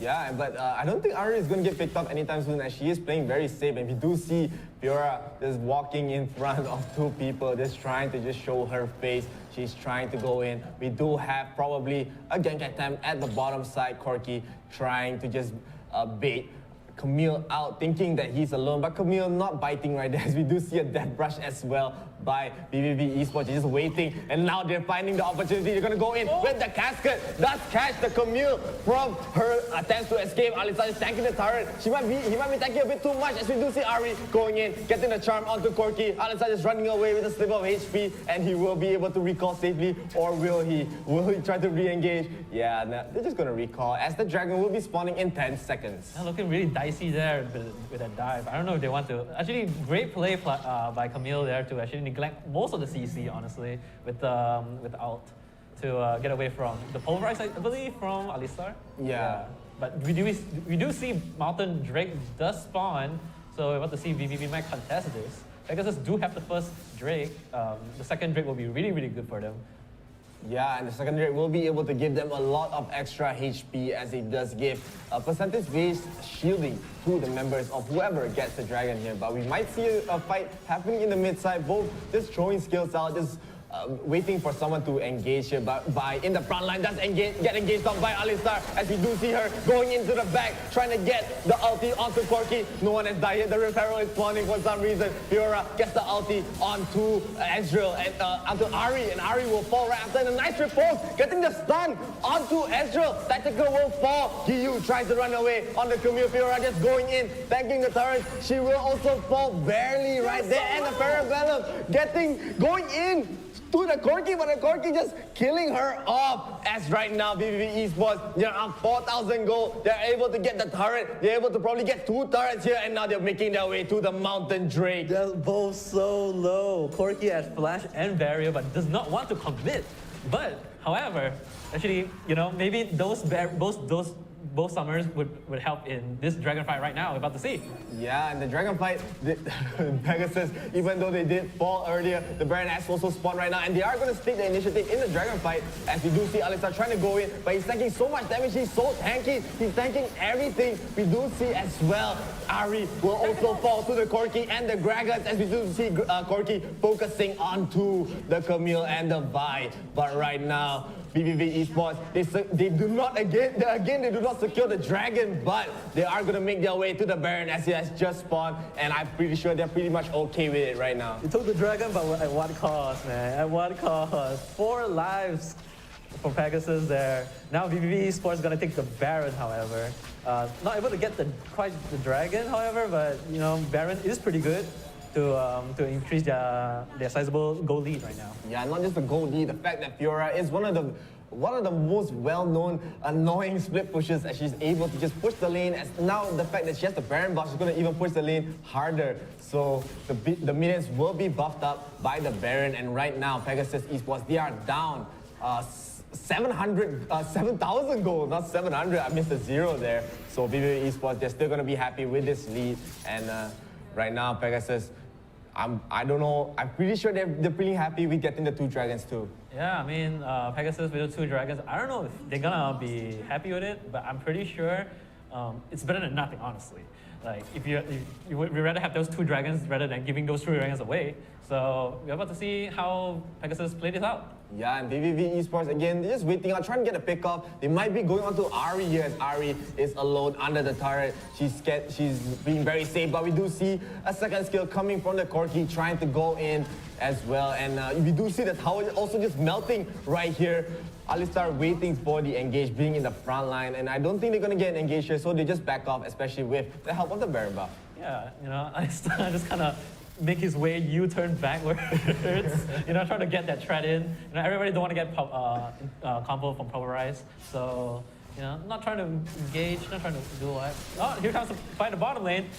Camille's gonna go down though. Oh, with the Grace ultimate to top it all off as a cherry on top. Yeah, the Baron buff is just too much for Camille to handle, and of course, Alistar is also gonna be too much, and he's just going in, running in into the middle of 3 people, taking so much damage. He's gonna be able to flash away. Ari not gonna be able to deal enough. Alistar is gonna be still alive, and VVV Esports, they will claim the bottom turret, and they're gonna claim both in-hit turrets right here on the top side and the bottom side. Will they back off? I'm pretty sure they're gonna back off here as they already claimed 2 in-hit turrets, but we do see an engage. Bye-bye onto Corki. Gonna try to kill him off here. He does have to spend the Zhonya's, but we do see Alistar to the rescue. But Corki will somehow still fall. Alistar is running away with barely a sliver of life, and Ezreal will get the last hit. Pegasus will be happy with getting those kills, but they won't be happy knowing the fact that they have lost 2 in-hit turrets already. Yeah, I don't think that's worth, but you know, it was better than nothing, honestly. Like maybe Corki was trying to get more that he can chew there, right there, trying to get the vibe. But however, Vi does secure the kill onto Corki. Yeah, she also having the GA lets her just be very aggressive, knowing that there's no way Corki can kill her twice, right? Yep, but you know, like it's good for BBB as well, because now that with like Vi without the Guardian Angel won't be a threat anymore to the team fight. Yeah, we do also see an engage, a very aggressive engage coming onto the Gragas, but the Aragas just throws the casket into the middle as the sign of dominance right there. And Pegasus Esports there right now, they have to just try to defend the base. The Dragon and the Baron will both be spawning at almost the same time, so around 20 seconds for both. And Pegasus Esports, they probably just have to be wary about the next Baron take, about the next Dragon take, as VVV Esports, even though they are out 12,000 gold, they still have not claimed a single Dragon here. Yeah, I mean, they both like objectives where Dragon and Barons is about to be up. I mean, they can trade here, but they also have the concern about like the minions pushing in. Fiora's going at top, you know, pushing in to get the inhibitor. No, not inhibitor, sorry, Nexus. Yeah, the Nexus, as we do have a split push from Fiora on the bottom side, but they will be starting a fight in the Dragon Pit, as we do see Ari and Brawl gonna be able to fall. Grace going in, trying to kill Ezreal, trying to kill Vi over here, and Vi will also fall soon after, as Ezreal won't have any life left, as we do see Fiora still pushing in the base. Camille trying her best to defend, trying her best to even get just the GA off, but the rest of the team are on their way. Fiora is going to be able to hit the Nexus here. She will be tanking all the turret. She actually almost got the kill onto Camille. She will dive to the fountain in the end, but it is not enough.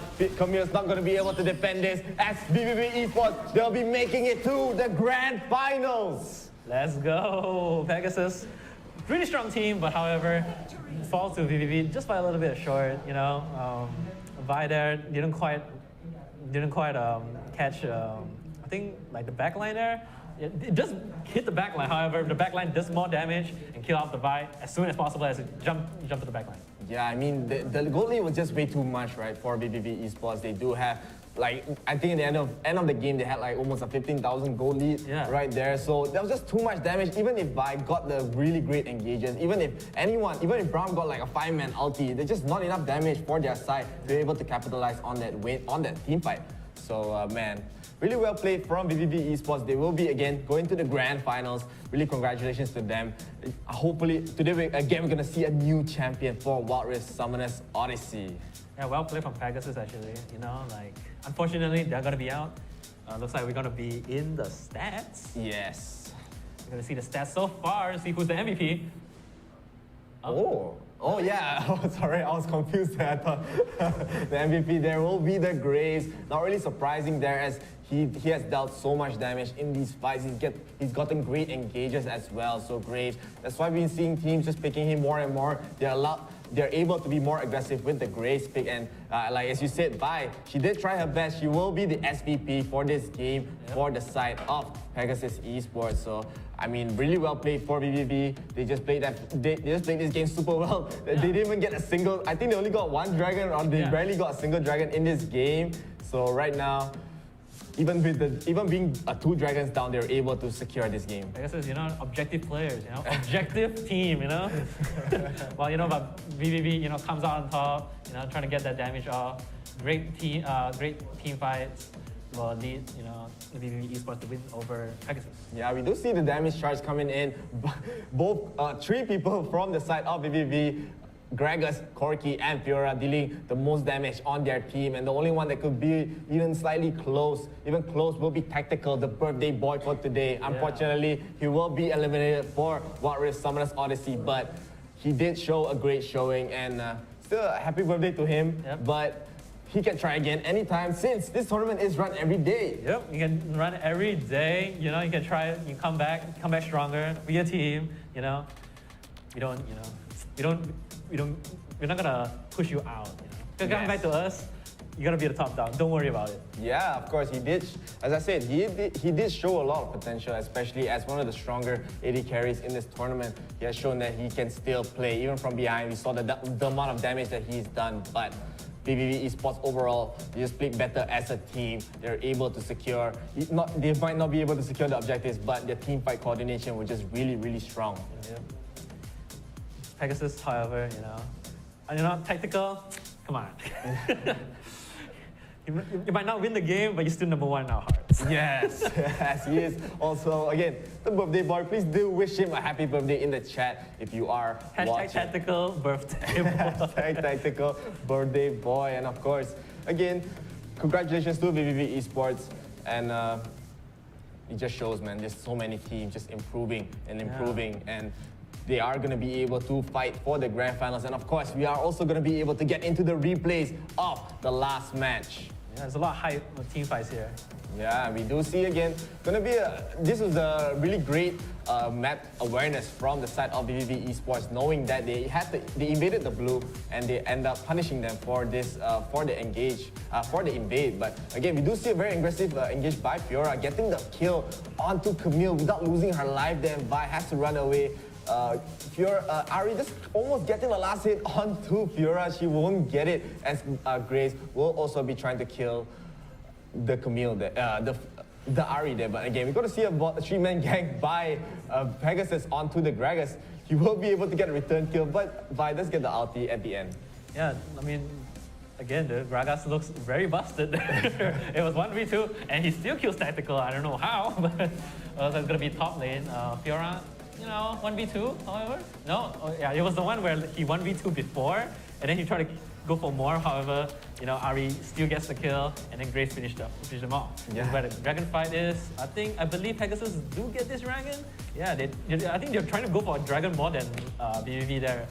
Now if I see it again in the replay, they're more towards the dragon. You know, objective player again. You know, the objective team. Yeah. Top lane. So far. Yeah, this is where Vi kills Grave, I think. Oh yeah, this was where Pegasus was living with 1 sliver HP. Yeah, I believe. And Corky dies here, I think.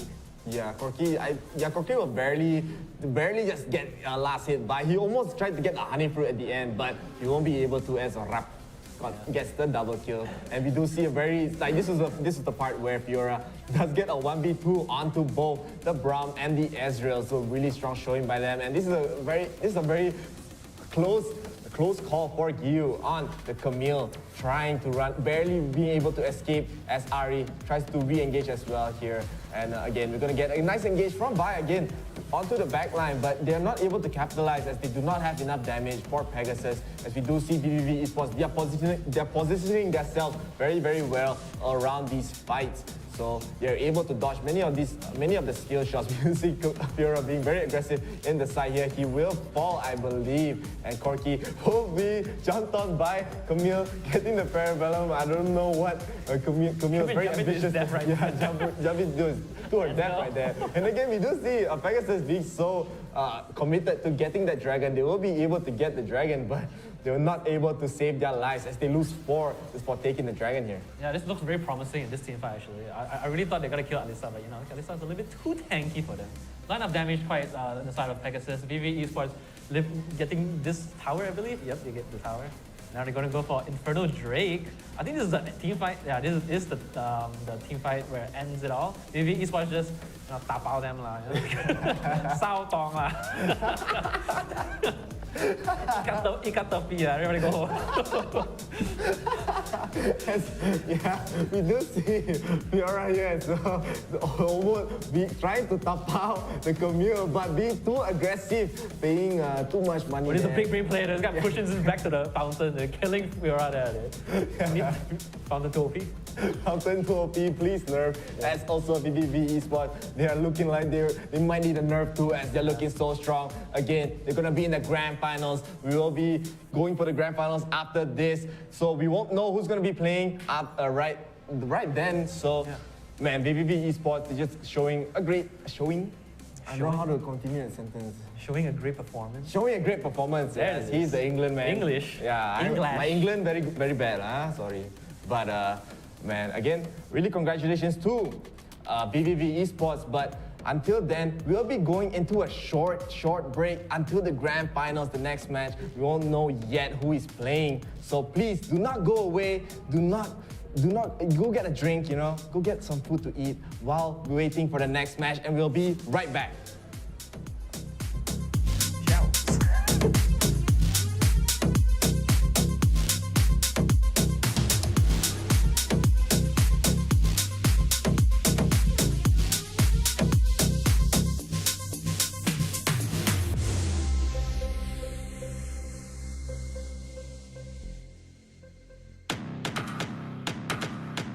Welcome to Wild Rift.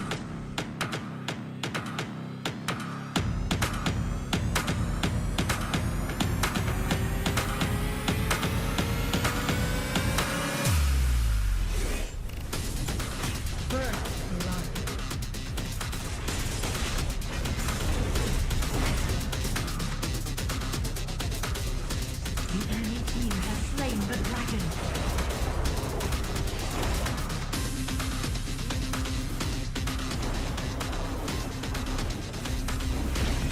Rampage. You are unstoppable.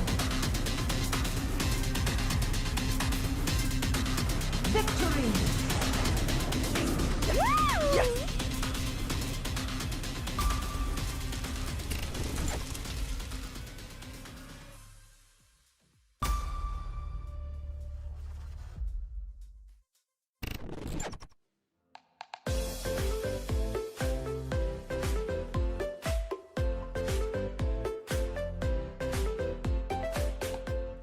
Hi everybody, my name is Keith.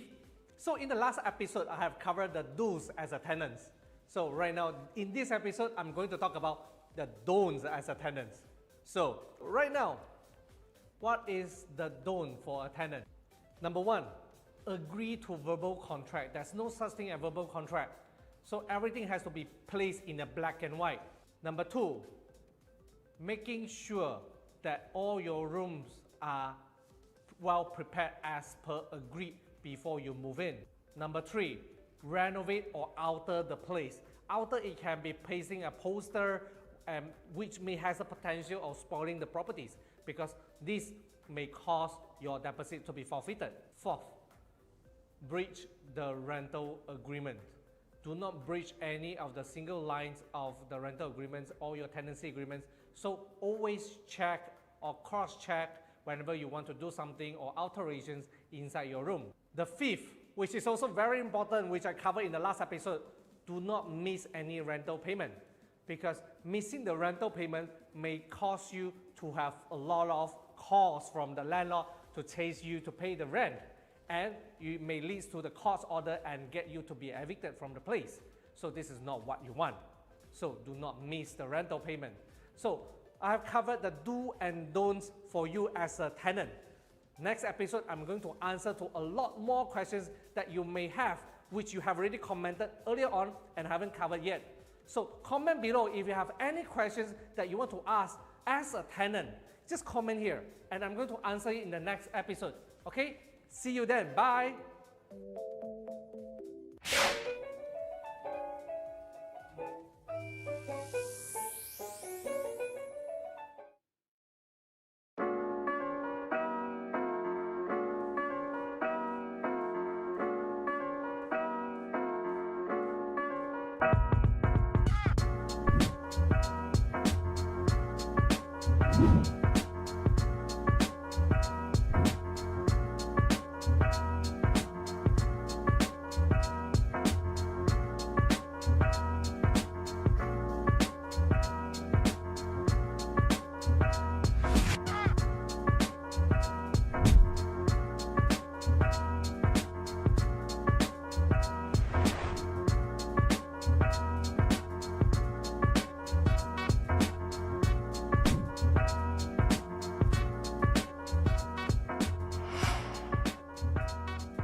Hey, I'm Raji Boy, also known as Jay.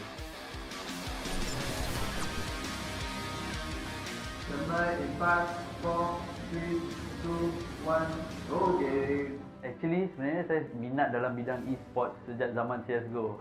Korang mesti pernah dengar zaman CSGO kan? Yes, time tu kita orang main dengan kawan-kawan. So, much later, Mobile Legends pula yang keluar. Mobile Legends was way more fun. It's a short game, interesting, it's best played with friends, and it's a mobile game. Siapa tak nak main? Main je lah. Yes, so kita orang main Mobile Legends, we played in tournaments. Yes, we win some, we lose some, but that's the nature of the game. Who just wants to win? You need to lose to learn some. So after that, I thought to myself, how can I enhance my career in esports industry? So that's where I found an opening as a producer in eGG Network. Yes, eGG Network is a gaming channel in Astro, and that's where I started working to grow my career. And I was way more happier after joining eGG Network because I was the producer for this MPL MYSG first season. We initiated the season with Munton, and I was very happy to work on a game that I love playing myself. So, as you can see, when you love gaming, there's an opportunity for you to grow. There's a place for you to build yourself up, not just in a gaming career, but as a sideline as well. So, that's where I stopped eGG and I started working in IRL. Currently, I'm in IRL. IRL is a gaming company that brings out more out of me. Yes, we do organize more tournaments. I am the TriCaster producer here. I'm the head of the TriCaster producer as a matter of fact. And I can't wait to see you join our tournaments, not just in Mobile Legends, but in other games as well. We'll be coming out with more games for you to play, more exciting tournaments with exciting prize pools. Drop by to say hello if you all are joining us, you know. Can't wait.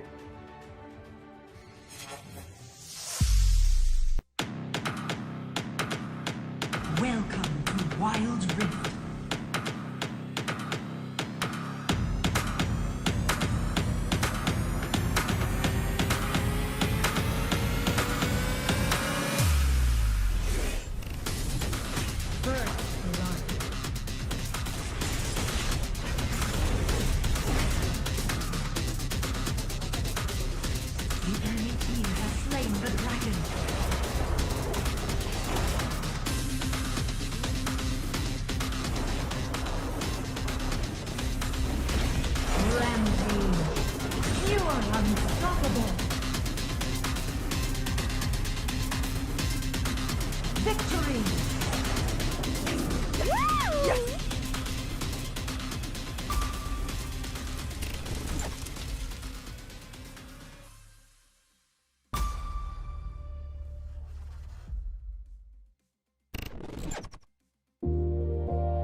Hai, saya Muhammad Nur Syakir bin Ismail ataupun lebih dikenali sebagai Syak.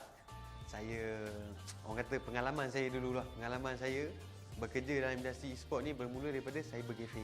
Di mana saya bekerja di cyber cafe dan hari-hari saya main game. Bila main game ni kita tahulah orang edit game ni macam mana, hari-hari kena main juga game tu.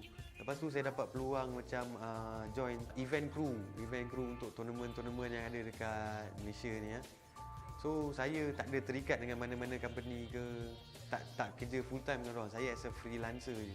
So di mana freelancer ni saya bekerja dengan company-company yang besar, orang kata lebih orang kenal sekarang macam TGC, Orange Esport, Mushroom. Semua ni kita orang mereka ni akan ajukan tournament yang besar, tengok pada game apa yang dia buat, saya akan jadi macam event crew dia orang. So saya pun macam shock lah. Aku pun dah jadi macam Sting aku lah. Sting aku. Yahoo! Yahoo! So, bila di mana dalam tahun lepas, hujung tahun lepas, saya ada kawan saya ajak, Syak, aku ada satu tempat baru ni, IRL Asia. So, aku kata, okey, boleh. Aku boleh join, tak ada masalah. So, aku pun datang. Masuk IRL Asia, so aku tahu IRL Asia ni adalah multi-tainment company. Dia bukan fokus on e-sport je. Dia ada macam-macam. Dia ada orang kata dari segi music industry, kau boleh main gitar, main piano, kau boleh jadi penyanyi, kau boleh jadi pengubah lagu, kau boleh jadi producer lagu. So aku pun tak lama lagi akan jadi penyanyi, tak silap aku rasa. Apa lagi? IRL Asia. Aku dah masuk dalam ni, aku antara salah satu produk daripada IRL Asia. So apa lagi? Marilah join dengan kita orang sekali. IRL menjemput anda.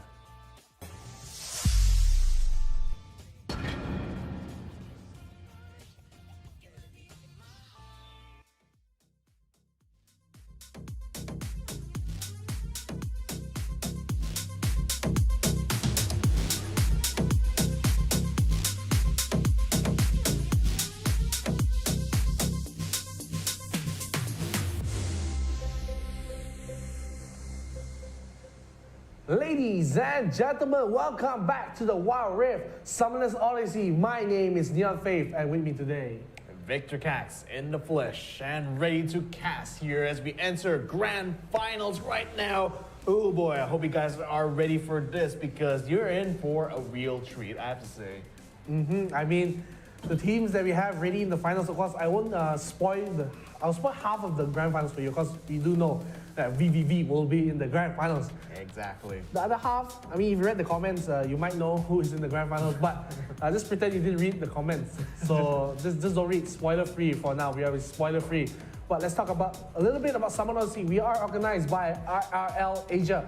We are also partnered with Homie. We are sponsored by Inch Theory, and we are co-sponsored by Fengcha, Sunway, and Yes. Yeah, those are amazing sponsors here, without which it wouldn't be possible for us to keep bringing to you guys these daily tournaments here for Wild Rift. I mean, the response we've been receiving from the community is incredible, and really hope you guys at home will be able to keep that up here. Give us more of those likes, give us more of those follows, give us more viewers here. We're still trying to find our target of 10K likes here on our Facebook page, and hopefully with your help here at home, we will be able to make that goal.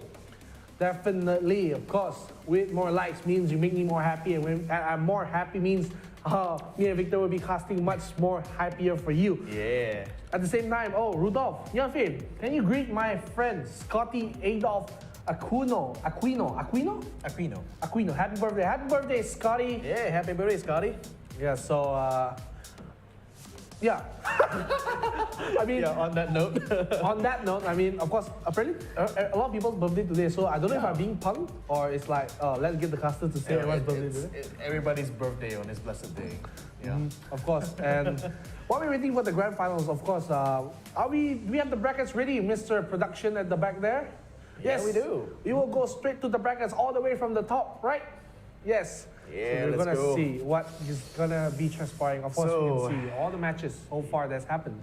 Yeah, so again, we had not quite 32 teams, but we had quite a lot of teams running with us as round number one. Of course, we did see that the top four here was comprised of Pegasus, VBV, Execration, as well as Oligarchs. Oligarchs, that's it. But today in the grand finals, it will be Veni Vidi Vici versus Execration. So the Triple V's versus the infamous Philippines organization here, bringing in their Wild Rift Titans to the challenge here, the Summer's Odysseys. So again, it's going to be a real treat for you guys because based on what we've seen from VVV, they're definitely ready to conquer the Summer's Odyssey today. Definitely, and of course, Execration enjoyed many of our tournaments, but always they fell to a hurdle earlier in the brackets. But finally, as one of our comments say, Api Zoops, our idol here, he says, finally I get to see Execration in the final. So definitely, after many tries from them, they have finally reached to the grand summit of the grand finals. But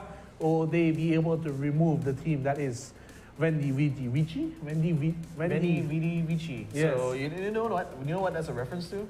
No, isn't that like a filler or something? Not really, actually. It's a Latin for I came, I saw, and I conquered. Oh. Yeah, that's a quote from Julius Caesar. That's what he used to inspire his troops in order to go out and build one of the biggest empires the world's ever seen. So will this be the first step for VVV to actually pull off an empire of their own here in Wild Rift? I think that remains to be seen.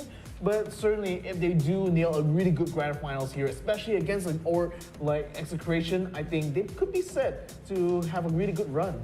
Yeah, I mean, it's difficult to count out Execration, but we've seen BBB play so well the last match. Of course, it stands to be seen if they can conquer Execration. And of course, while I'm talking about that, in a little while, we will go into the match, waiting for the match to start. And as I'm saying it, we are going to go into the pick and bans for VVV against Execration. Yeah, here we go. The bans are already through as well as Triple V has banned out Lee Sin and they've banned out Alistair. In fact, on the Execration side, they banned out Oriana and Braga. So it's kind of a shame that VVV will not be seeing Chef or NeonFaith actually playing in their lineup. Why am I Alistair? Why am I the big cow? I mean, I'm pretty sure it can take a bit of damage. Yeah, true. I mean, I always build Gargoyle Stone Play and become really big, you know? This is not my final form. Wow, okay. I hope I don't get to see your final form. That'll be really scary. Yeah. But look at the picks right now. Brawl will be the first pick for the hero. And Corky, very standard pick. Camille, very standard pick. Zaya Graves, not that standard actually, because Graves, we did see that 7-9 they actually, and also Geek Fam, they pull out a lot of Graves, so maybe they are showing the strength of the Graves. But Akali is left open in the pool, so do Execration get the Akali? Oh, they actually switch off from Janna into a Rakan. Actually, oh no, okay, they're gonna lock into Janna anyway, and that's a good call because having a Janna together with a Camille and a Corky and a Kali, that's a really good lineup here for Execration. Certainly, especially given that they've already taken the Graves and the Zaya on the Triple V esports side. This could be a good lineup here to try to find out, especially from the early game onwards, because we've seen time and time again this today's tournament so far that early game wins there definitely wins a lot of the fights, rather a lot of the matches here today. I mean, do you think that having the advantage of having all your teammates with the same tag in front, like CVV, they have all the 3 Vs in front of the name, but Execration, they don't have that maybe EXC, I don't know. But is that do you think there'll be a mental boost for any of the team? Oh, for sure. I mean, again, like when you're representing your own team, your own clan, there's a certain level of pride attached to that name there. So the fact that VVV is going all in there with their name on each of their heroes here, I mean, it just goes to show that they're very serious about this. They really are here to win and to conquer. So it's really great to see from VVV because we haven't really seen them at all from the previous Summer Odysseys. But then for them to actually come in today and actually make it their way to the grand finals here, especially up against a team like Execration here, I think this is already kind of a win for them because that certainly is bringing a lot of attention to their name. Definitely. I want to see how these teams play each other because BBV, we saw earlier, they were very dominant in their match. And look at the comments, you can see Api Zoop saying that he wishes he could see the chef in real life, but he's only hearing it in the stream. And wishing that chef could cook him a spaghetti. Yeah. So chef, one spaghetti, please. One spaghetti with a meatball. With a meatball. No meatball, no life. No meatball, no life. But of course, now we need the extra tomato sauce, huh? Oh my god. So, because while we are waiting for the match to start, why don't you guys leave your comments who you think will win the match? Oh, I'm guessing, I'm leaning more towards Execration. Who do you think? Who do you think is the favorite? I'm actually going to be backing VVV here, mostly because, you know, I'm really excited to see what they'll be able to bring, especially the best of 3 grand finals. So far, we've only been seeing best of 1s from all of our teams here so far. So in any case, here we go, ladies and gentlemen, the first round here of our best of 3 grand finals. It is Veni Veni Veci versus Execration here in round number 1. Yeah, Execration, they will have a very, very not to say a peculiar lineup. They will have the Janna with the Yasuo, so of course they're knockout, but they will spawn at the gravesite, the red buff, so they're actually going to disturb him a little bit.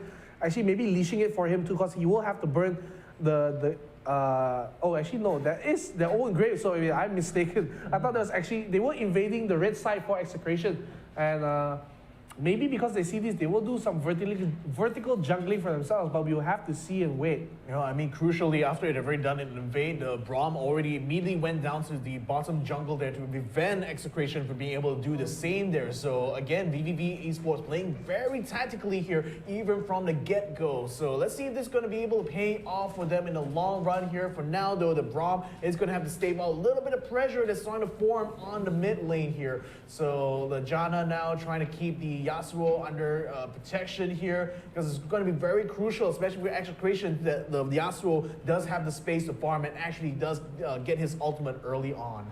I mean, something I saw really funny happening at the top side is that Akali had to get a very early back, so Fiora will be able to shove the lane in and prevent, deny maybe 2-3 minions away from the Akali, so that will actually be really bad if you're the Akali. You want to have that early advantage against the Fiora before she starts getting items. Yeah, I think they're going to be going for an engage here onto the ground. The Graves. The Graves is going to be able to back off just in time, but that does give Execration free reign to go back into the jungle here. The Janna is going to recall back. The job has already been done because now the Camille will have the space here to pick up some extra farm inside their jungle. Now VVV Esports will be picking up the Rift Scuttle here in the bottom. They are certainly trying to set up as best as they can right now for the fights to come. But at the moment, still no major movements from either end, no major gangs to be mentioned of, except perhaps under this little Corki here, because he's looking a little bit alone here. The Janna, unfortunately, will get caught as he tries to rejoin together with Corki, is able to get into the tier 1 tower in time, and especially without the comfort of the level 5s here, they're going to be backing up because they don't want a tower dive this early into the game. Yeah, and already the leads are starting to pile up for VVV. I mean, of course, we don't see a huge goal lead, but the experience from the side of VVV, you can see that Fiora has a very early level 5. Instead, he can get back with an early reset, and Akali will be stuck under the tower, just barely getting level 5 as I was speaking. And also, because they denied that a red buff away from Camille earlier, she will also have she will be behind in terms of XP, and that will actually be a lot of problems for the side of Execration. And Janna too, she spent a lot of time running around the map, so even though that Braum was also spending the time around the map, he was able to have much more influence in the map. Yeah, a lot more influence, especially on the jungling aspect, because the Graves right now is picking up a lot of the buffs here, certainly allowing VVV Esports to have all they need here once the Drakes actually start coming out. In fact, the next one will be coming in about 30 seconds, so you know what the goal is here for both these teams. They want to be able to gather up and take the Drake here, or perhaps even get a gang, because the Yasuo is looking to be in a very precarious position here. It could be a 1v3 here if the Graves decide to turn back, but no, they're going to be turning around here, because on the top lane, they might have found an opportunity here to steal a buff away from Execration, as Braum is going to be leading the front lines. In fact, now the pressure is starting to mount, and Yasuo is trying to do his best here to use this opportunity to push on a mid, but now the fight is starting to break out on the top here, as they are still attempting to try to get a buff. In fact, they're already taking a buff, and now it's going to be about the kills, because VVV Esports still wants to be able to take one back here from Execration, and they will get the first blood here. They will take down the Yasuo first. Now moving in here, bringing in the ultimates. They will try their best to get a trade, but it's still not coming true hard enough here for Execration. So they have taken out 2, 3 so far from VVV Esports. Now the rest of them will have to back off as they have lost this fight here, but still things very much on the balance here, because VVV Esports conversely had taken out 3 of Execration's own heroes. That was a very close fight. 4 kills will go to side VVV. You will have that little kill advantage there. But no side will be able to take a dragon because the side damages for both teams will be too much. So now they will just back off. Dragon is still up, and we can see that VVV, they're actually maybe planning to start it. Braum will be warding around the dragon pit, while Akali, he will take the risk cuddler at the top side of the river. The same time, Corki, Camille, and also Akali are top side, so they're just giving up the dragon just for the push at top side. And VVV, they're actually smelling this, so they are sending Fiora and Katarina to try to stop it, but maybe too many people on the side of Execution will spell the end. For Fiora, she will try to go in with the 4 vitals, but the Valkyrie away from the Corki, he will try to run you. Katarina will be under the tower, she will try to go for the backline, she will spin, but she won't be able to get a kill, she will be killed off by the Corki. But the second see Zaya at the backline, he will get 2 kills, Corki will go down, Fiora will go down, and now the ultimatum will cut off from Camille, but she will just try to run away. The dragon will be taken away by VVV, so basically maybe in the very, very even trade for Execration, but they do lose the dragon. Yeah, they do lose the dragon, and I think, I mean, it was crucial that at least they got the trade on the Yasuo, but I feel that there was still a much better fight there for Execration, simply because there's already given them quite a lot of space here on the top line as the Rift Herald will be coming out soon. So now coming out from the fountain, Execration now getting ready for the fights up ahead as they are making their way down towards the bottom lane here as the Fiora is looking a little bit alone and could be in position for a gank here as 3 heroes from Execration jump onto her simultaneously. Oh, I guess Hyde has nowhere to run, unfortunately, as she gets taken down in her prime. So that opens up a lot of space here on the bottom lane. Execration are going to use this opportunity to take a tier 1 turret and might actually let VVV Esports start the Rift Herald here. In fact, they're already halfway through. Yeah, I mean, actually, for Execution, I do prefer this trade if I were them because I'm down in gold earlier, so I'm just going to take the trade onto the turret. I'll get the red buff, I'll get the initiative in the jungle, and maybe actually they'll trade for the tier 2 too because they have a massive wave coming into that turret going to crash. And Fiora, if he's not careful, she will get dove again, and now the redemption will come out, will heal up the rest of the side of Execration, and the tower is already really low, so... But at the same time, while I'm talking about that, Zaya has been the top side this whole time all alone, and a fight will break out at the red. And now the Braum ulti will hit on the tree. The ultimate will not stop anyone. Camille will go down. It will be not enough for Execration. They will just run away. And same time, as I'm still talking, Zaya was the whole time at top lane. She will take at least 1 turret plate away, and the Rift Herald will be summoned in the mid lane. They have to defend this on the side of Execration. I mean, it was good. That was good response there actually, because they cannot afford to let Execration just take the second tier turret just like that. So it was good move on them trying to move in there to try to take a fight. Now the Rift Herald will be unleashed on the mid lane, and that's already successfully taken down the tier 1 turret here. So job done. VVV will be falling back for now. Execration, they're going to be on the chase because they just spotted the Graves. They know that they want to try to take one down, but unfortunately Graves just a little bit too far. Sends a Corgi, but to send his regards back to Execration. That was a little bit of a failed attempt, but you can be sure that Execration will definitely try that again. You know, they look very proactive from the side of Execration. They don't want to take this lying down. But also, even, I mean, but the Corgi, but I'm just reminding myself of all these jokes.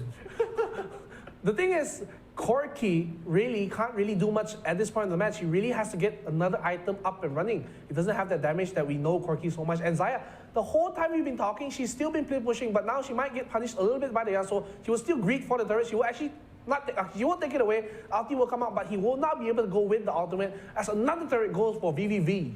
Yeah, so in terms of turrets, VVV certainly has a lot already taken in their hands. So Execration really needs to try to make a good fight here in order to get some push on the mid and the top lane. So far they already have opened up quite a pathway for themselves on the bottom lane. So even if they are able to take a good wipe onto VVE Esports, there is the option for them to do the bottom lane push. So that's something that VVV will have to think about in the fights to come. In the meantime, though, it's still a very even match between the two, I have to say. I mean, after all the storms we've been seeing in these round 1 best of ones, it's really refreshing now to see a very close match here in our first round of the grand finals, and it could be even closer now because Execration may have just found themselves a gank on the Fiora as she gets taken down. Pretty much the entirety of Execration had to show up to this fight here in order to do so. So that might have opened up a little bit of space at the bottom, and VVV Esports will use this opportunity to start on the Mountain Drake.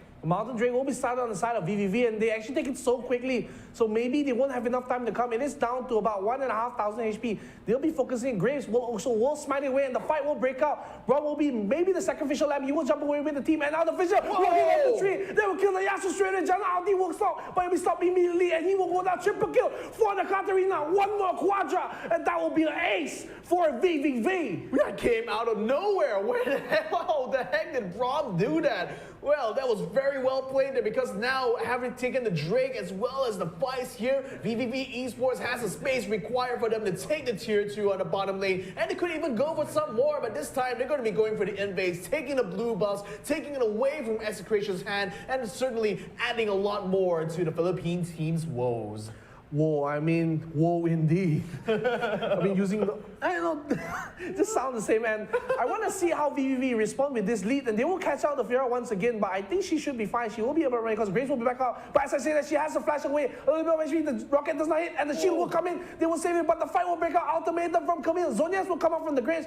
Braum is still there in front of the front line, trying to tank it up. He will try to block as much damage. He will be the sacrificial lamb. He will go down. But at the same time, Kata is back. He has that damage. He will spin, trying to kill. They all have to flash away. Look at Akali. He's going back in the back line. Graves will use the ultimate to run away. A little bit of HP, but a flash from Akali will get the kill. At the same time, they will kill the Katarina. So a turning point for Execration. They look towards the Baron. Yeah, it's very well played there, because even though the lost Breed was like, oh no, the turret as well, taking down the Camille. So that unfortunately is a little bit of a loss there with Execration, but still damage done. I mean, they could practically wipe the floor there with VVV, because they really didn't have the Braum there to play a factor in the fights this time around. So Execration now, having taken that win there, has already balanced out the sheets here. 11-11, only a 4.2k lead here for VVV Esports. Certainly something that is not insurmountable here for Execration. Now, the big question now is going to be who's going to be able to start on this Baron first. We do see Hero on the Braum just clearing out some of the wards there, trying to leave Execration guessing, and we already see Execration making that move here to secure the topside jungle, making sure they're in position should VVV decide to initiate. So in the meantime, though, the rest of VVV sticking around the mid, making sure that the rest of the lanes are going to be pushed out here is still very crucial at this juncture to ensure they have the support of the minions and the turrets in order to be able to have the confidence to take this Baron buff. Still a very, very commanding lead for VVV. They have about a 4,000 gold lead, and with that gold lead, it goes to the Xayah, so she will be activated at this point. But Corki, we know how many times he's done it, but at the same time, we have a fight. Farah will be looking for the fight against Akali. You can still hit your vital points even when she's in the shroud, but she repulses the wrong way. The Zonias will come out.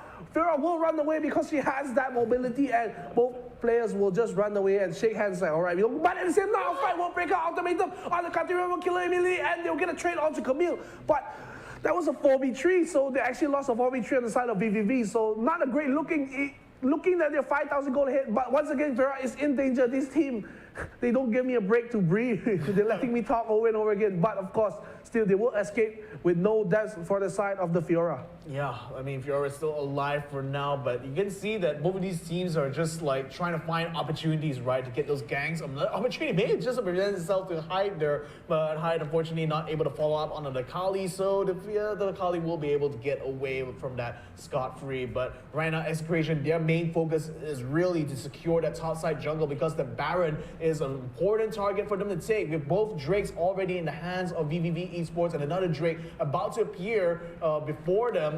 This next Baron take here is going to be very crucial for Execration should they want to ensure the victory in this first round. So they're already taking the positions here, trying to secure this area on top here of the river. VVV Esports trying to find an opening, but the Yasuo is just making sure that they can't really approach here without taking too much damage. Now Hero is going to try to initiate. It's going to fall back a little bit. They are really banking on the death ball here from VVV Esports to be strong enough to hold up to any pressure to come up from from Execration. Now they will be starting onto the Drake first, so that will give the space now for Execration to jump on the Baron. It's going to be pretty much a trade so far, but VVV Esports now responding quickly to this Baron take. They're going to be moving up to try to counteract this. A lot of pressure going to be Braum does take the Baron Nashor away from Execration. This could be really, really bad here for the red team as they now scatter away, trying to run from the fights here. The Corki now, the only survivor of of the fight there. Oh my goodness, that was so terrible here for Execration. I have nothing to say. How did Braum steal the Baron? It looked so well for Execration. They were going by the game plan, but that one steal leading to the fight. And this will probably be game. Corki can't defend this. 14 seconds for Akali, 14 seconds for everyone else. And they're pushing on the Nexus. They have the Empowered Baron. They will kill off the Pharaoh, but it won't matter. They will get the game. They will get the game. VV Esports, they will be taking the first game away from Execration.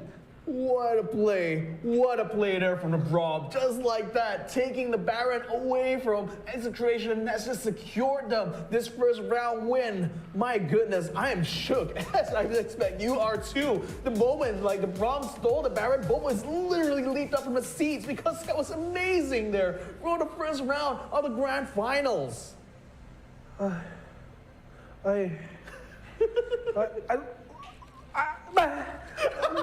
What can I say? What can I say? We saw the Braum. How? That is mathematically impossible for him to steal it. They literally have true damage smite. They have everything going on for them, but I don't understand how they were able to get the Baron away. Braum, they stole it just like that. Yeah, like a thief in the night. Wow. I'm shook. I am absolutely shook, ladies and gentlemen, because we are having a real series here. It was the first game alone, and we're already seeing such miraculous plays.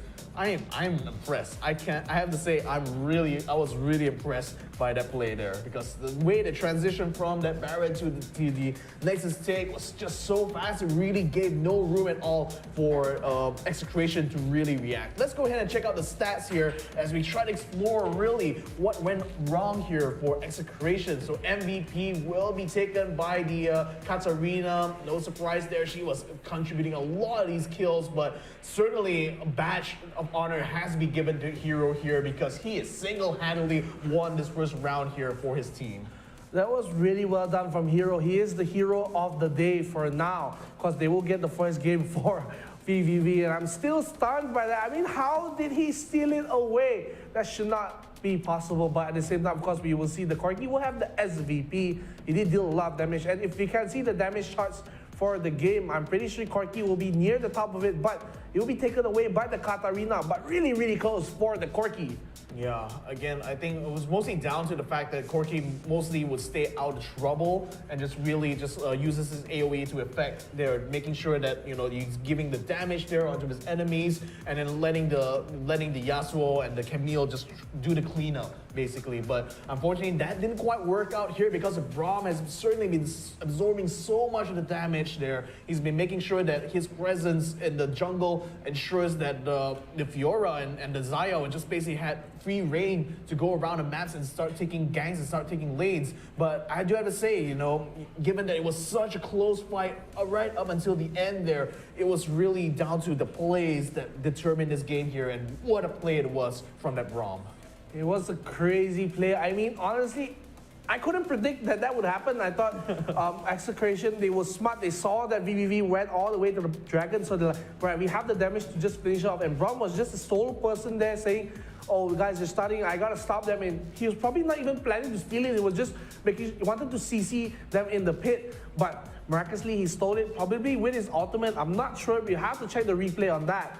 But while talking about a replay, production, do we have replays ready? Yes, we do. So we will get to see that Baron steal one more time on the side of VVV.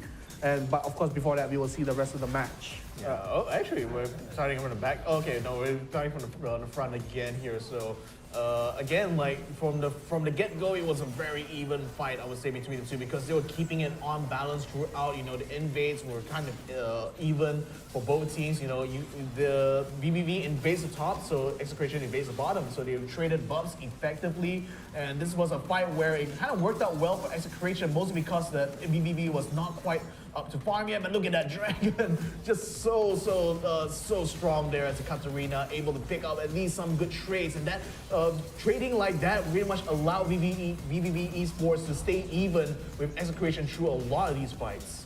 Yeah, definitely. And of course, we do this fight breakout at Southside. They did defend the tier 1, but they did give a kill or two away, and this time Fiora will be caught out too far away in the lane. She will die here to the turret.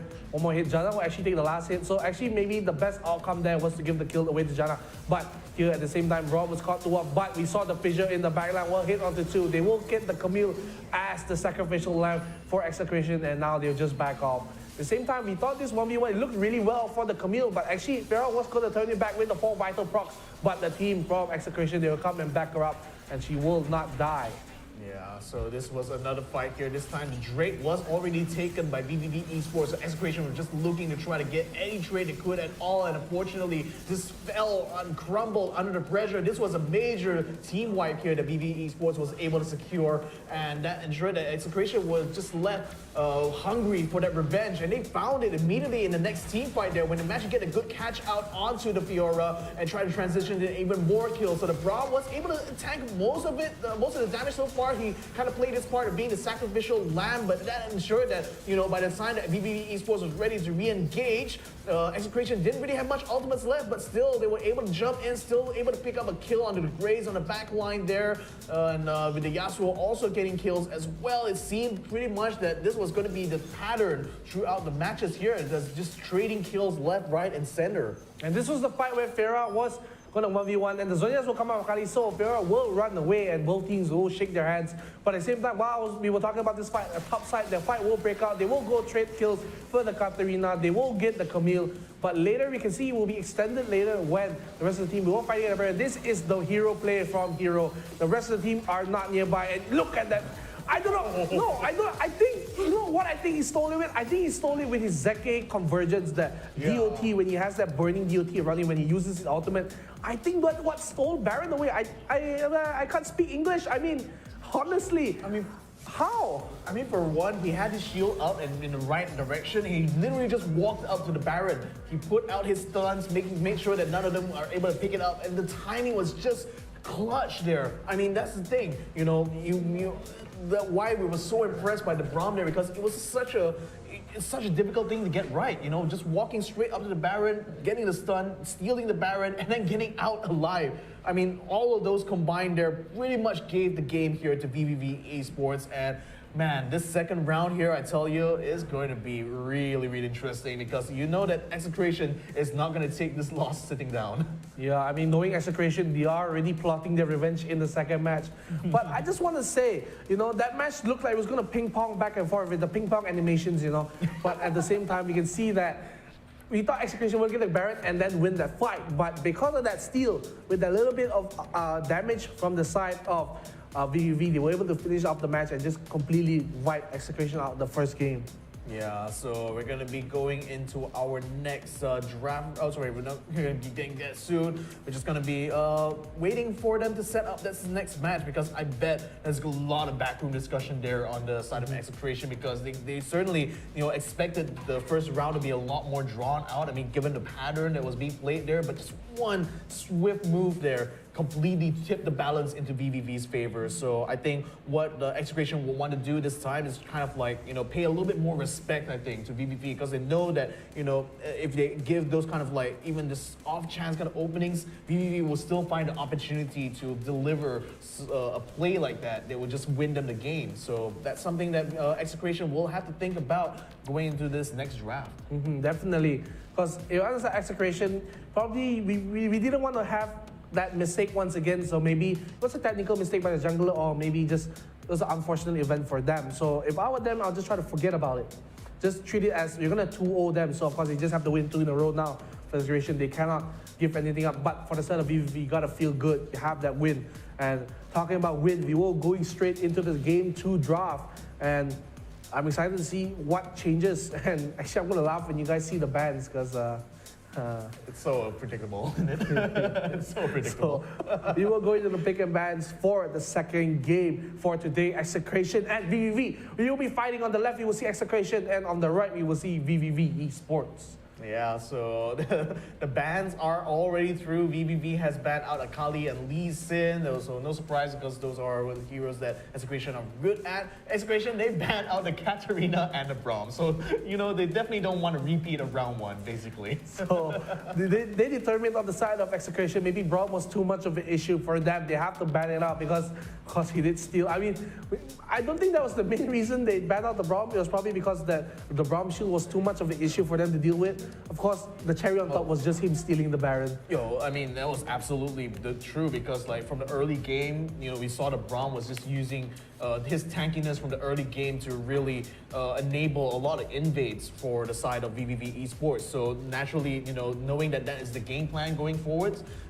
Execration did the right thing here by just banning out the Braum, banning out the Katarina. So that's going to force VVV Esports now to change up their order. So they're going to be picking up a Camille and an Alistair this time around. So it's going to be interesting to see what they're going to be using this for in this next round. So Leona is a very, very strong all-in character. She will go in with the Xerath Blade and then she will just try to stun up the main targets. But I was surprised. I thought I was going to see... Okay, Ezreal, I thought I was going to see a Draven for a second there. It probably won't be a jungle Ezreal as there was a smite there. We're not playing League of Legends here. We're playing Wild Rift and Ezreal can't jungle. But of course, Fiora is a very strong pick. We did see how strong she was when she was used by VVV. But at the same time, Ziggs and Ezreal will mean that they're looking for more of a poke composition. They want to stay back, and with the Alistar, they will be able to knock people back and stay away from the fights. Yeah, interesting. Like Execration are going for like the major like damage dealers here. We got a Vi, Orianna, we got a Fiora. Who's definitely going to be running those lanes. Got a special appearance here from our very own Chef. Taking the place of the Vi there. So new Chef skin here for the Vi. I think that's something to be excited here. So Riot, please, can we have a Chef skin for Vi? So a Chef skin for Vi. And of course, maybe can you give me an Alistair skin too? Since everyone associates me with Alistair. But at the same time, they won't finish the drop off for VVV with the Graves. It worked last time and it should work again. But Orianna, you haven't seen her in quite a while. She wasn't really banned too much too, and she will be picked up by Execration. So more teamfight centered this time for Execration. No skirmishes will be wanted for them. Yeah, I'm also interested to see what they will be able to do with Ziggs, because knowing what high-level Ziggs players are able to do, he's going to be a major focal point, I think, for a lot of the battles to come here. So I'm really excited because like now we're going to be seeing a completely different lineup here of a VVV. So this will be a real test for them. If they can adapt well to these kind of situations, it certainly shows that they have what it takes actually to really play against the big boys. So I'm really excited. I mean, I don't know how many other ways I can express it, but I'm really looking forward to this next round. I understand what you mean. And of course, the ultimatum from the Camille will work well with Ziggs' Death Mega Bomb. And they don't call it the Mega Bomb for no reason. It is really the Mega Bomb. But while talking about that, we will go into the second game. On the left, we will have Execration, and on the right, we will have VVV Esports.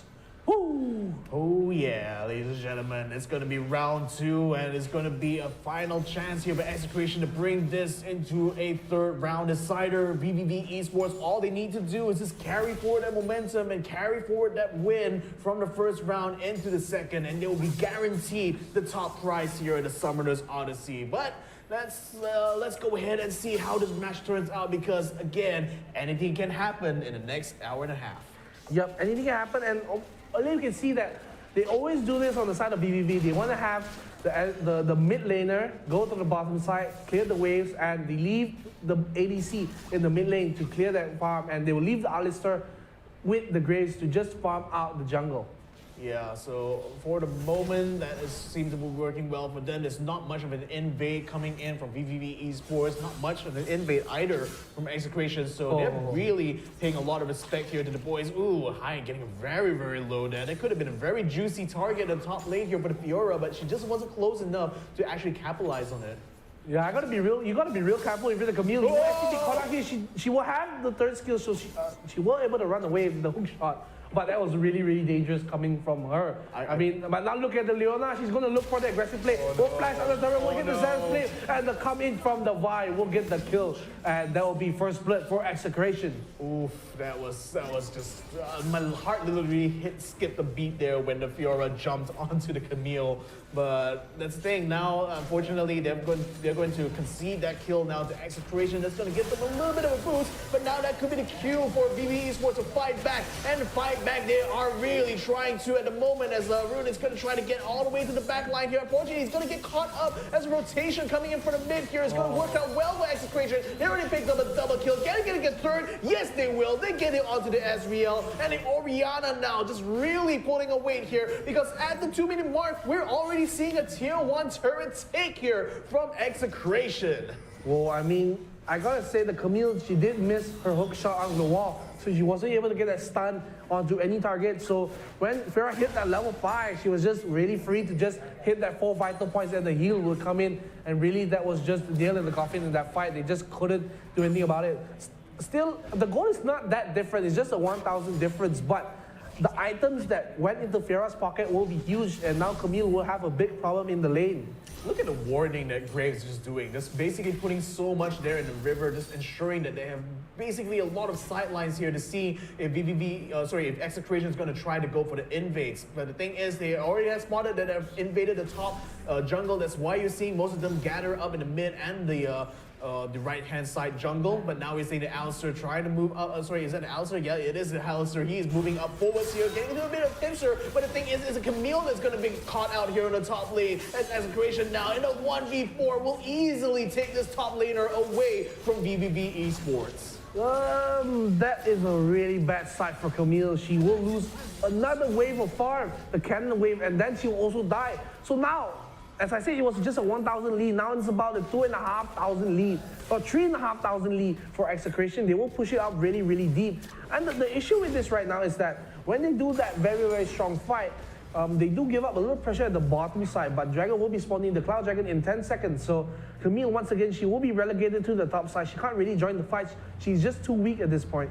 Yeah, moving in very quickly here. Execration wants to ensure that they are able to start this Drake here without too much interference from VVV Esports. You do see the Ziggs now just trying his best to lay some bombs down to try to hopefully draw them away and buy some time for the rest of VVV to regather here. The Drake, unfortunately, will be taken by the Vi, and now that's going to be the cue for Execration to fight back as VVV Esports literally presents themselves in front to get the kills. Ezreal will be the first to fall. Hero, the Alistar, now being chased very hard. He's not tanky enough, though, to withstand all the pressure as a Vi picks him up as well. 2 kills going to the way of Execration, and that's certainly making it a very, very difficult early game here for VVV Esports. 4,500 lead already for Execration. It's not even 5 minutes in the game. And this will be very, very difficult. They will try to take the top turret, but it will not be enough. They will be pushed away for the side of Execration. The Graves, he will be hovering around the top side, but will be spotted by this Cryo Bloom.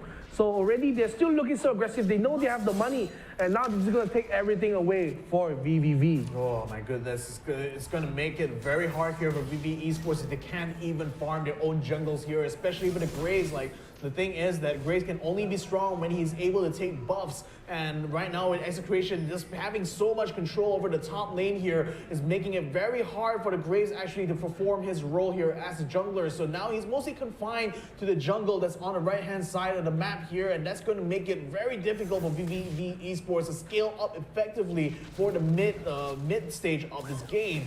So now Execration, they are certainly having a very huge advantage now at the 5-minute mark. 2 towers for Execration, and with that 1 kill, VVV just shows that it's not going to be a perfect game for them, but they are so behind in terms of goal. Like a 6,000 goal lead already for Execration. It's not even 6 minutes in. I mean, you know 6,000 goals is going to be so much, but they are looking for the fight on the Ziggs. He won't escape barely, but escape deep. But now they're looking for the Graves. The Vi ulti coming, but she's a little too deep. They will get the kill. They will pop the GA, and now they're looking for the Orianna. She will flash away, but the GA will be suspended by the Vi. She will try to flash, but she will be killed for the VVV side. And now a fight. They're looking for the Orianna. A flash in from the Camille. Is this the start of a comeback for VVV? I will tell you what it's going to be the start of. It could be the start of a Riv Herald take here from VVV Esports, as now they look like they're going to be able to take take another one here. They can just be able to knock away one Leona here and there. And Leona will have to take an L and sit it out in the fountain for just a little bit. But I will tell you what now, with those few kills out of the way there, the VVV Esports are showing that they're still capable of coming back into the fights. They do reduce the goal deficit all the way down to just 4,000, but still 4,000 is a lot at this point of the game.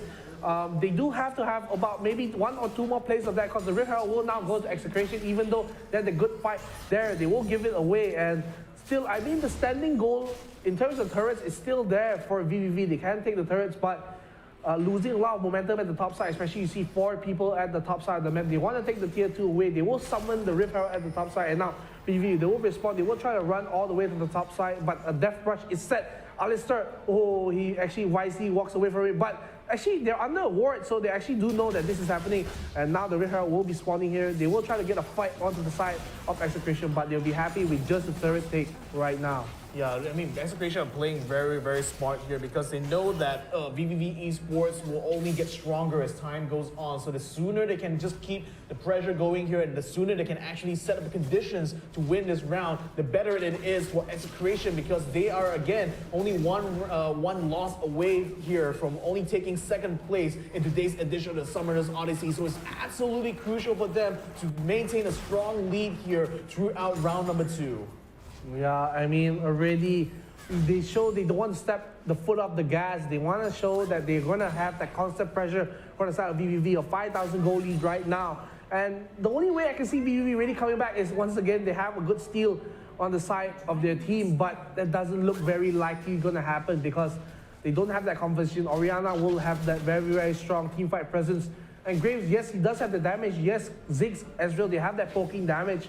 But if they get engaged on by the Vi, by the Leona, it will be lights out for them. Yeah, they need to focus on getting the stuns and the control onto the Vi. But now there's going to be a queue now for VVV Esports to start initiation. They're going to try it first in the mid lane here. Unfortunately, Hero takes too much damage there as Alistair is forced to fall back here. And unfortunately, they aren't able to pick up any kills. And we do see that they're still very, very strong here. The Leona still able to hold on a mid. And now Execration trying to go for a counterattack here. They are able to pick up, oh no, they haven't quite picked up the Alistair yet, but he's still very, very low. In fact, now with the space created, the Fiora and the Fiora is going to be able to pick up the buff there from VVV Esports' own jungle. Now, the thing is, the Drake is going to be started as well by Execration, so VVV Esports literally being controlled here by the blue team. So the thing is, they're going to be unleashing the ults right in the middle here, and then Execration still is able to pick up the Drake, and now they will be able to transition this into a fight as VVV Esports now forced to scatter a little bit. They aren't able to pick up the kill to Leona, so at least they aren't going home empty-handed at this point, but still a lot of fight here breaking out in the mid lane. Who will be able to stay up ahead? Hyde is still going to be able to stay alive. The GA is going to be popped there, and will be able to get the kill onto Supremo. Not quite though, not quite, but still very, very close. Still finally one last hit there by the Camille. Could be a redemption here for her as she takes down the Supremo, the Vi here from Execration. Execration, they do get the dragon away, but they lose a few kills. They lose at least 3 for that fight. So right now, the goal lead is getting smaller and smaller at this point. The later the game goes, the goal doesn't matter that much as it did earlier, but now they will push for the mid lane turret. They will trade it away, but Leona is actually pushed back into the team. He has to spend the ultimate, but she will be safe. She's very tanky with her 2nd skill, so no issues for her. But Fiora was pushing the bottom side, so a wave will crash at the bottom tier 2. Ezreal has to deal with that. Baron Wall is alive. He just spawned about 30 seconds ago, so like VVV, they really need that steal to be still in the game. But I think the trouble for Execration is that they can't really keep VVV contained for too long. And that, unfortunately, is not giving them the confidence that they need to just go ahead and take the Baron. They're still looking to try to get a gang here, at least onto one of the lanes here on VVV Esports, to at least even the odds somewhat. Now they're going to focus onto Alistair, who's already very far ahead here. So VVV Esports need to bring the follow-up, but it's just not coming through. Again, the Alistair just melting in the moment that the damage starts coming through. And look at that, the Vi coming in again, trying her best to pick up some kills here, pick up some good scraps here onto VVV Esports. Hero very, very low, and he gets picked off there by the Corki, but a lot of commitment has to be taken out by Execration in order to make this fight work. Now there's still a little bit of a chance there, unfortunately, for the Graves. He's gonna get taken down. There's 4 people not around, and looks like the Nexus is gonna be engaged upon by Execration. What can this Camille do? She's gonna try her best to delay them, but the only inevitable is gonna come true as Execration brings this to a 3-game series. I mean, they got really mad. Like we told you, Execration, they're gonna get mad from that match. You steal the Baron away, they're gonna steal the second game away. They were guns blazing from the moment the game started. They went all in with that fight early on, and the goal just slowly built up. We thought that maybe VVV, they had a plug on that tap leak, but it just wasn't enough. They will take the game away from VVV. We'll make it a game 3 for this best of 3. Oh boy, ladies and gentlemen. I mean, if it wasn't already a hot match here in round 2, it's going to be even harder going into round 3 because all bets will be off at this point. I mean, both of the teams already understand perfectly well what their opponent is capable of, and we see the Execration just true genius there with the way they played in the early game as well as the drafting, was able to eke out a win here in round 2. But now that it comes down to round 3, I mean, now it's just going to be an absolute scrap. It's going to be literally World War 3, sticks and stones, you know? Yeah, and talking about sticks and stones, you go to the stats right now to see that match. I want to see who gets the MVP. Of course, Fiora will get the MVP on the side of Execration. We've seen how strong she can be. And SVP will go to Ziggs. He did deal a lot of damage. It just wasn't enough to match the Orianna, to match the Vi, to match everyone else on the side of Execration. Just wasn't that well. And of course, with the Braum removed, so Hero just couldn't really get into his stride. He did build the Dead Man's Plate, but the damage was just too much for Execration.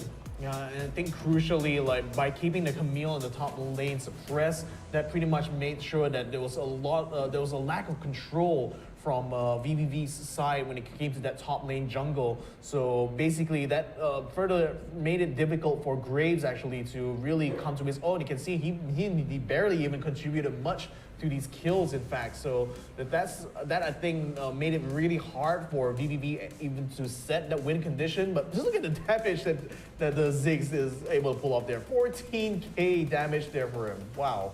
I mean, Ziggs is a powerhouse in terms of damage, but everyone else, in terms of VV, they were lacking. Ezreal couldn't get that damage out. I mean, really, if you just look at pure damage, the side of VVV, they actually dealt more damage than their counterparts in the match, but just from the pure Orianna standpoint, that's why teams, maybe they fallen out of favor with Orianna, but you can see still the usage of Orianna in the fight. Landing that shockwaves was very important, and of course, Fiora spending that time just split pushing at the side lanes, that was one of the major things that really changed the course of the fight. Yeah, so we're going to be waiting for the 3rd round drops to be coming through soon. So I hope you guys at home are going to be patient because we're waiting as well together with you guys, because we can't wait to see how this grand finals is going to turn out, because there's a huge possibility that we're going to be seeing a new champion here today, but equally likely as well is Execration just actually pulling off a really good round 3. So, I mean, it's already gone down to the wire now. I mean, literally, this is anyone's game. This final round here will prove once and for all who is on top here out of the 32 teams that took part in today's edition of the Summoners Odyssey. And for today's edition of the replay, we will have the replay of the game 2 that just happened. Because we can see the first fight that happened, they will dive onto the Camille very early on, getting the first blood, and this was just the start of the problems for Camille. They will look for a fight, they will try to get a read, they will get the kill onto Leona, but then they will trade the Graves and everyone away. Orianna will be here first, Ziggs will be nowhere nearby. Camille missing the hook shot means that he doesn't get the stun, and the 4 vital spots happening for her. Now, they will have to flash away for Camille, and actually she does stay a little longer and she will die later, but we won't show that replay. Just pity to the Camille.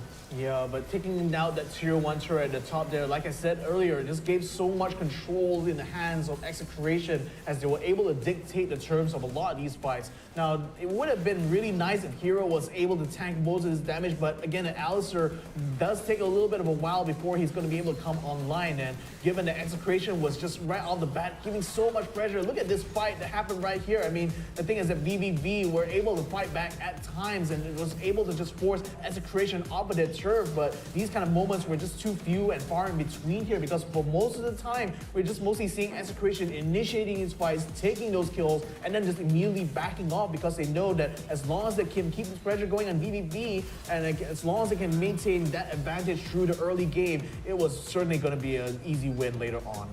Yeah, and they do start having a little comeback in the mid-game. They do get the kills, they do get the turrets, but it just wasn't enough for VVV. They were still down so much gold at the start. So even with all these mini wins for them, it just wasn't enough. And now you can see a fight. They just tried to deal all the damage onto Riona, but she would just heal up after the redemption, almost full HP. And now the Vi you can see coming at the side there with the ultimate, following the Ziggs all the way to the team. I thought maybe this was a mistake, but look at the damage coming in later from the Oriana. They will all group up. The Corki will fly in with the package, gets the kill on one. Now will chase the Ziggs into his base and then just finish off the kill on the Graves. And Camille, she was all the way at the bottom lane. She just couldn't join the fight in time. And this was the game-winning push for Execration. They showed the Corgi butts to show the domination, and Camille will try her best to stop. Maybe even try to get a kill on the Oriana. He does get it, but it'll be too late for her as the game will go to Execration.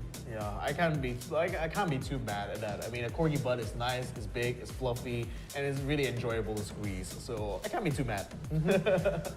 I mean, I really love how Execration, they really fought back for that second match. They really came in guns blazing, and VVV, they just weren't prepared for the aggression from Execration. Like we said earlier, they were going to come in guns blazing, and they really, really did. Yeah, indeed. And, you know, ladies and gentlemen, if you guys have been enjoying this series so far, but you haven't actually liked or followed our pages, I mean, what the heck, man? I mean, we're working so hard day in, day out here to bring content like this for you guys. So be sure to give us your support here because we're still attempting to get our page up to 10K likes, and only with your participation and with your efforts here, we'll be able to hit that goal. So go ahead, share out this live stream, share our pages, let your friends know that this is the place to be when it comes to Wild Rift content here on Facebook and also on YouTube. So ladies and gentlemen, I mean, going into this round 3 here, I mean, I can't predict what's going to happen because I can tell you that, you know, Execration now are fully awake, so we know that they're going to be having taking this fight really, really seriously. And conversely, VVV now, you know, they already know what to expect from their side. So going to this next draft, which is going to be coming up really soon, I want to see what VVV will be bringing to the table. Will they try the same old tricks, or will they change it up a lot more, find something new and creative to do, and hopefully catch Execration off guard? Yeah, we won't have to guess anymore since we will go straight into the pick and bans. And of course, we will get the bans for VVV. They will ban out the Lee Sin and the Vi. And on the side of Execration, they'll take away the Braum. And what's the other character? I can't really see. Katarina. So the same bans for Execration. They will ban the same things. Corki will be picked up by VVV immediately at the start. Yeah, so I mean, good call on the ban of Braum because it seems like switching to the Alistar really didn't work too well for Hero. So hopefully they'll be able to pick something a little bit better for him this time around. Now they're going for the quirky pick on the VVV side, which is a fairly safe pick here, I have to say. But who's that the Hero is thinking about picking up there? So maybe a Gragas jungle will be picked up on the side of VVV. Looks a very, very good pick. And of course, Fiora worked so well for them the first game. It will be picked up for them currently. Yeah, so it looks like they're still sticking to more or less a similar kind of lineup, but now without the Braum though, I mean, that's the thing, like what really worked out well for VVV in the first game was the fact that Braum was a very effective tanker from the get-go on that first round. So coming this second round, you know, it was really hard, I think, for Alistar to actually scale up effectively. And this time around, Execration will have the Alistar straight off. They will also have a Wukong as well, which could be very annoying to deal with, especially by the mid-game stage, because he's going to be jumping all over the place there and making life a living hell, I think, for any junglers for BBB. Probably, and maybe they were hovering over the Rakan, which would actually be a pretty good pick against the Oriana since you want to disrupt the backline. But Janna will be taken because I think they're afraid of the Alistar and the Wukong engage, so they're just going to use it to disengage the team. And we're waiting for the last pick for the side of Execration. And I just want to point something out that Chef actually just pointed to me. You will see that Aurelian's soul will be picked up by the player called Dragon. Oh, oddly appropriate. Oddly appropriate. Yeah, so Aurelion Sol in the game here as well. This is going to be interesting because now combined with the Gragas, this is going to be a little bit different, I think, from VVV so far. But for the Execration side, they're going to be going straight for a Malphite here to complement the Wukong and the Alistar. So they have quite a stacked lineup thing, I think, on the red team side. I agree. I mean, of course, Malphite is really strong with the Wukong and the Orianna. So same as last time, Execration, they want to look for that fights when they reach that level 5 point because they will have that combination with their ultimates. But for the side of VVV, they have the Fiora. They want to have that side lane open up for them to push it out. And they want to have that very, very strong backline with the Corki and the Janna protecting everyone. So, but when you're unstoppable as a rock, you're not afraid of no wind.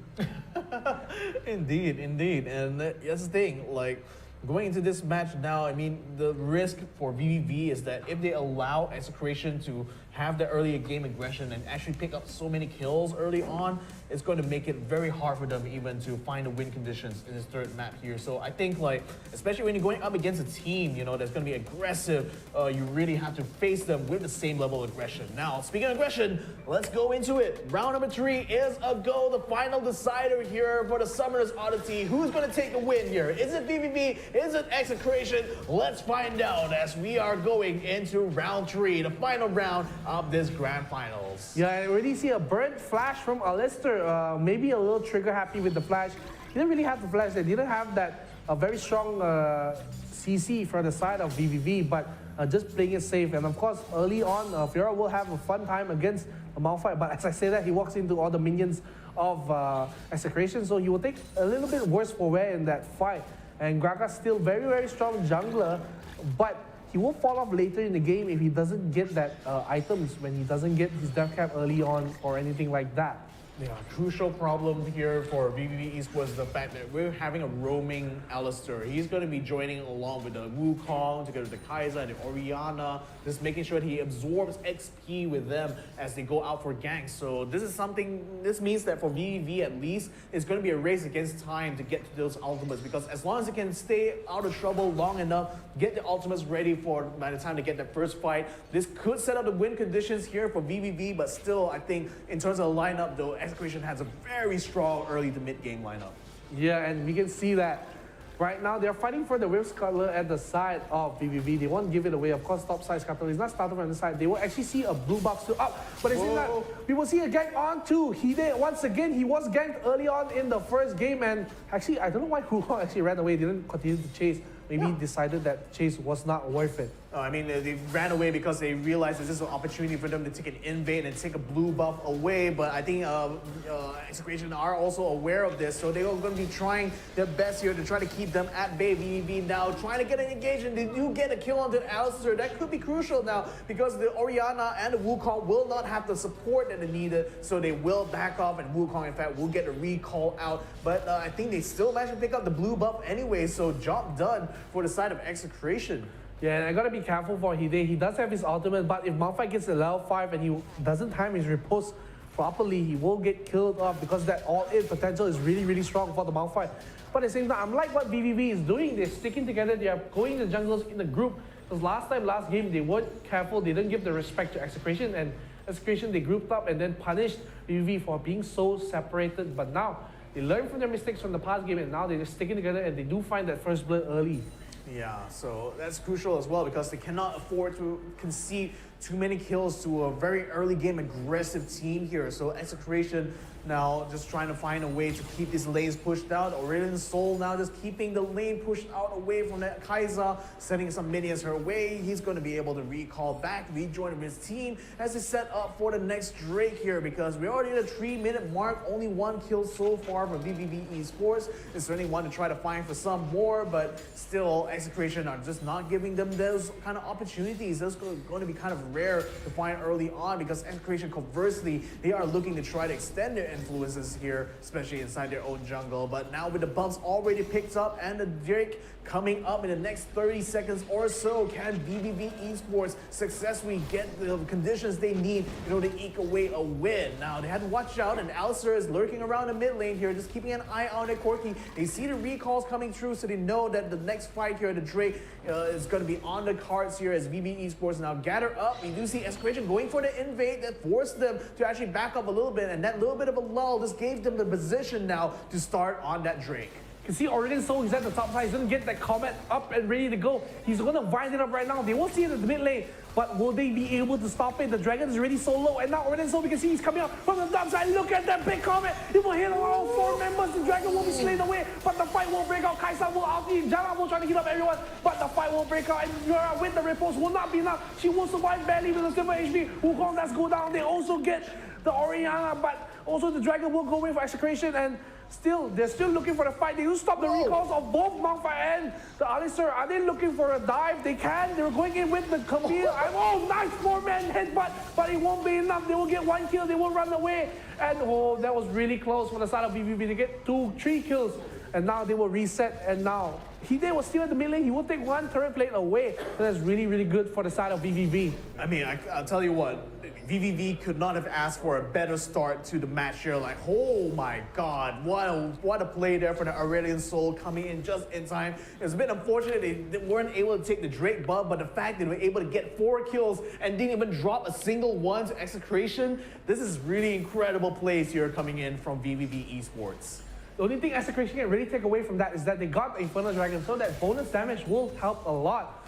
But at the same time, they lose so much pressure on the map. 3,000 gold will go to the side of VVV, and they're looking towards the top turret. They're looking for a trade. They'll take away the tier 2 of the top, and they'll trade away the bottom one. Yeah, so tower for tower here, an eye for an eye, a tube for a tube, as it were. But it looks like Execration will be able to take the turret down first. Now they're thinking to try and transition this into a tier 2 turret push, or perhaps an invade into VVV Esports' own jungle. There's only 1 defender here, pretty much, which is Aurelian Soul. And indeed, Execration will now begin to assault this second tier turret. VVV Esports, conversely, are doing the same on the top as well. So turret for turret again here. But the thing is that this is not going to do anything here to try to stay back the lead here. Execration has built up, but now, oh, they pick up a kill on the Oriana. How did that happen? That did not need to happen at all. Yeah, and both of them almost died. You can see Jiro and Demon Kite, they will die, and the whole team Execration, they will try to sniff them out, but they will be safely able to recall. And because of that happened, the top side of the map is open up, so Rift Herald is at the top side, Baron is at the top side, so slight advantage for VVV when you want to look for the Rift Herald, but overall, the map does go to the side of Execration. They do get the tier 2, and VVV, they don't get the tier 1. Execration moving very quickly now to try to secure some control over this river. It's going to be a big fight here as Execration now initiates onto VVV Esports. They're trying to find the kills, but none of them are coming through. Wukong will be the first one to fall, and unfortunately, without that damage, without that support, Execration now left to scatter here as they are falling one after another. The Kaiser is the next one to fall. They almost got the Malphite, but he's able to slip away just in time, just had the survivability in order to stay true to himself. Now the Rift Herald is going to be taken by VVV Esports pretty much because there's no one here to try to counteract this take here by VVV. Execration now forced to recall back and forced to concede the Rift Herald now to VVV Esports, and it's handing them such a sizable advantage because look at that, 7-0. They still have only, what, 5k net worth ahead here of Execration. I mean, things are looking really bad because Execration, they're not able to find the same initiative that they did in the previous rounds. I mean, the thing is, it's still easier for Execration to have that comeback because they have that force engage with the Malphite, with the shockwave. But as the later the game go, when everyone gets tankier on the side of VVV Esports, it'll be harder to execute it, especially if you're so behind in gold. It'll be hard, but they're still looking for a fight at the top side. Orion Soul won't know that this is happening. They don't have a ward in that Tri-Brush, and all 5 members for Execration will be here. They're trying to force them in the fight, and now Orion Soul will be caught out, and the Alistar will go on the turret, but in the casket, who actually lands the Kaisa, she'll have to flash away, the Red Shield will drop down, and Fira, he's looking for the kill with the 4 vital points. She will see the Corki will run away, the Wukong, but now chasing the Malphite, he will not be able to run away. He's burning his flash away, the Wukong will take the G8 down. Dragon will spawn at the same time, so when they get these 2 kills, they will now go for the Dragon, so Oh, that was not good coming for Execration. They just couldn't time it correctly. How is it possible that VV Esports up until now has not even dropped a single death against Execration? Like, this is literally surgical strikes that are happening here for the blue team, because now with that advantage, they will be able to take this next Drake. The Rip Herald will be taken down the mid lane, but really that's only to give them some space here. So now they should be able to take the Ocean Drake there for themselves. And in fact, they will also be able to pick up a blue buff as well, with Aurelion Sol just picking that up for his team. Execration, their woes are getting deeper and deeper here as time goes on. Almost a 7,000 goal lead for VVV. And Sphera is huge in these fights. I mean, of course, she's now a little bit in danger. They have the whole team of Execration near the top side. Alistair will try to look for the headbutt power rise, but of course, she still has a repose. They're looking for the tier 1. They really want to take it away, because when you remove that tier 1, it's harder for them to push up that tier 2 that's so low for the self-Execration. But if I'm the side of VVV, I would want to relax for a while, because Baron is coming up in 40 seconds. Don't make a mistake, because if you lose too much members in a fight near Baron, you lose that Baron and the momentum will just shift all the way to Execration. So 30 seconds till the Baron spawns, go back, reset your items, buy what you need. Also, but you see Execration, they're setting something weird. Why is Orianna all the way in the red jungle? The very dangerous war. She will be taking away the Raptors, but that was very dangerous if there was a ward near that a camp, sorry. Yeah, that would have been an easy take there from VVV, but I mean, Orianna at this point literally has to do whatever she can to make up for lost farm here, because they are still very far behind VV Esports right now. A 6K goal lead right now for the blue team, and that's no joke right now. Execration are quite far behind in those regards. The only thing going for them, I suppose, is that VVV hasn't really translated this lead into tower pushes. They're not really taking that kind of a risk, though Hide is taking a bit of a risk now, being completely alone on top lane, and that's going to be initiation coming in for the mouth fight, keeping him under control. The stuns are coming through. All 5 members of Execration now trying to get a chase, but Hide still able to stay alive for just a little bit, but still he will get taken down eventually. But still, that space created here for the bottom lane just allowed the tier 2 tower to be melted down. Now the thing is, VVE Esports has conceded a bit of ground here. The Baron is going to be taken very quickly by Execration, but look at that, the jump in, coming in by Demon Kite. He's going to try his best to stay in front. They are going to be interrupted here, and unfortunately Execration loses too many. They lost the Kaiser. A killing spree right now for the Aurelion Sol. He could find some more. His own Supremo gets caught at the bush. What are they doing here? My goodness, it's going to be a complete wipeout here for Execration as VVV Esports now sets themselves up for a major win here in round 3. I thought Supremo would lead them to the Orianna that was backing in the bush, but they don't realize that Orianna was there. Wukong will die. So I thought Supremo was leading Orianna to a death. Bambi was a deer in the headlights, and Red Team, they refused to surrender. They want to fight this out to the end, and Orianna tried to go for the Hail Mary steal, just wasn't enough. Janna will be able to stop her, but maybe do they get a return kill? I think you don't want to stay here for too long. The shockwave won't hit on the hero, he will walk away. And Execration, they have to rub their wounds away as they're now down 13,000 gold. Oh my god. I mean, what the heck, man? This is the weirdest round 3 I've ever seen so far, because even though Execration are so far behind in kills, they're still at least able to, command that level of respect here from VVV Esports. So VVV wisely backing off there. They don't want to risk any more than they need to here. But an invade here is on the cards, as they seem to have found an opportunity here to interrupt this attempt to take the buff. And unfortunately, Execration literally have to run away with their tails tucked between their legs. I mean, lucky that Liandry's will be getting that blue buff for Bambi. But the Cloud Dragon will be spawning in 20 seconds. So on the side of VVV, you want to make sure that you don't lose so major of a fight. You don't really want to start it, because you have that mount fight too. And once again, Hide, who will be the target for the whole team of Execration, he will try to buy as much time as he can. And the whole team actually is coming to support him, because they're thinking that maybe he can survive this. He still has repose. He does use it now, but it'll be too late. The team will drop onto him. Actually, he will survive for a little longer. But at the same time, bottom tier 2 will be down. They were pushing the mid lane. And the thing is, the map has been opened up for VVV. All outer turrets are taken away, so the jungle is free pickings for VVV. And they still can't contest for the Drake, because they just don't have that gold. They don't have that damage for the side of Execration. Yeah, and that's been the problem for them from the get-go here, because VV Esports now, with all those takes, with all those fights there and all those kills, have secured them such a sizable lead here that even Execration is afraid to initiate these fights here because they know it's going to be a war of attrition here. They're going to be taking a lot of casualties the moment the next team fight is going to come out, so they have to be very calculative about where and when they decide to take these fights. But at the moment now, VVV Esports, they already have 2 Drakes in hand. That could be enough here for them to continue securing some more buffs here in this jungle, but eventually the big fight is going to happen on the Baron. The Baron buff here needs to be denied here by Execration if they want to have a chance of making a comeback.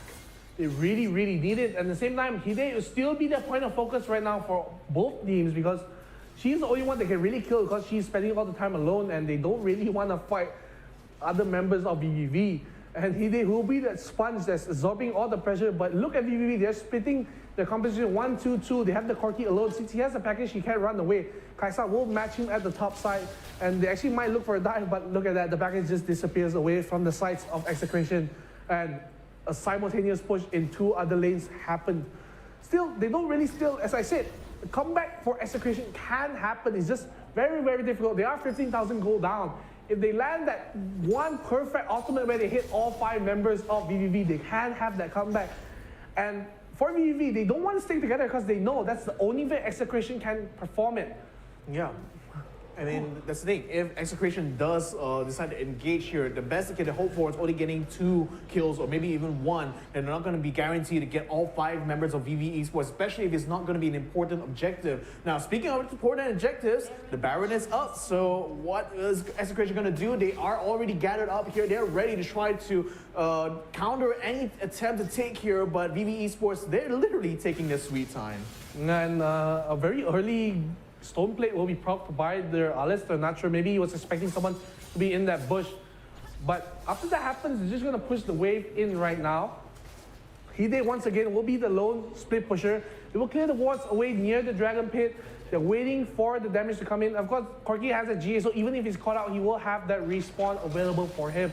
Can't say the same for everyone else from the side. They don't have that GA on the Kaiser. They don't have a GA, or maybe it won't be enough actually just for Execration. They really have to focus on that 5v5 team fight and now come in for the Orion. So we will look for the fight onto the Alistar. You have that Goku Stone play, he will be so tanky, but the thing is, you can tank, but you're not doing anything at the same time, so they just have to back off to the side of Execration. At the bottom side, you can see he will be poking out the Malphite, making sure that applying that pressure to the bottom side, and if they leave that Pharah alone, she can just end the game by herself. Yeah, they're going to be going for a very quick take on the Baron here, and now the Wukong and the Kaiser are setting up, trying to go for the steal, but the thing is, VV Esports know that they're trying to do that, so they're going to be invading the backline instead, trying to find some kills here to prevent them from being able to counteract this take on the Baron. The Alistar is going to be the first one to fall. We do see Supremo trying his best here as a Wukong to get a kill. He managed to pop the GA though, but is he going to be enough there to be able to get a kill? Unfortunately, he's going to be forced to get out of the way there. The Kaiser is going to get picked up in the meantime in the mid lane, along with the Malphite. The Wukong not going to be long for this world, despite having the GA. He's going to be able to pop away, but still, with all his friends being dead right now, there's nothing stopping VVV Esports from walking straight to the base and trying to end this game. The revives are not going to be coming true. The Nexus is going to get melted down immediately, just like chocolate. And chocolate it is for VVV Esports, because they will celebrate today, taking the grand finals here at the Summoners Odyssey. I mean, you said it, they saw, they came, they conquered, and VVV will be the champions for today. Execration, once again, they will fall. They tried so many times to come in, but now VVV, they show why they deserve to be the champions for today. We saw the first match, they came in pretty calculated, pretty slow. They wanted to have a slow-paced match, and they beat out Execration in a very drawn-out fight. And the second game, we saw Execration, they run in with guns blazing, going in for the early fights, and they get that kill. And the third game, we see the opposite now. VVV, they know the strategy of Execration. They have a very slow, methodical push, and slowly the goalie just grew and grew and grew. And we just see absolute destruction coming out from VVV. They will destroy Execration in the third game. Yeah, wow. I mean, incredible stuff here from Veni, Vidi, Vici. These guys really showed themselves to be capable of playing with the big boys. And with this win here on a 3-series run against Execration, I think that cements themselves a place here at the Summoners Odyssey as one of the winners here in our daily tournaments. And I do have to give a shout out to some of our fans who've been commenting here. In particular, Abizoops has a really on-point observation here. It says that there are too many initiators on the side of Execration and we lack a damage dealer. And that's right, because the thing is that what Execration was banking on was a repeat of what happened in round 2, where, you know, the early aggression coupled with like good positional plays and spacing was allowed them to control the map mostly in that round. So let's go ahead and check out the stats here and see what the damage is like and who the MVP for this round is going to be going to Demon Kite on that Corki. Again, like the fact that BBB just basically dropped no kills at all for the first 5 to 10 minutes was just impressive and insane to watch. The only kills that they dropped was Hide when he was all alone in the lane at the top side, which he just absorbed so much pressure. He allowed them to take the dragon, take turrets all around the map. So those two devs, even he did die, he did perform incredibly well. But for the side of Execration, they did try the best. They had that very strong team, but they just weren't able to execute since BBB. They knew that that was one of the mistakes that they had to do. They just stay away from the fights. They don't group up, and you can see that if you don't group up against a team fight composition, you can't lose the team fight. And it's also kind of like weird and cathartic a bit, I think, for me to see like a Fiora literally play a feeding strat and actually win the game. I mean, if you play the feeding strat in solo queue, you're gonna get 9 different people in all chats scolding you, but this time it works out for BBB. He plays so well on the Fiora, and they're gonna compliment him. I mean, what other characters you can see from BBB? You lose so badly in the second game and you come back with this new strategy and you just completely destroy such a great team as Execration. Yeah, well played there.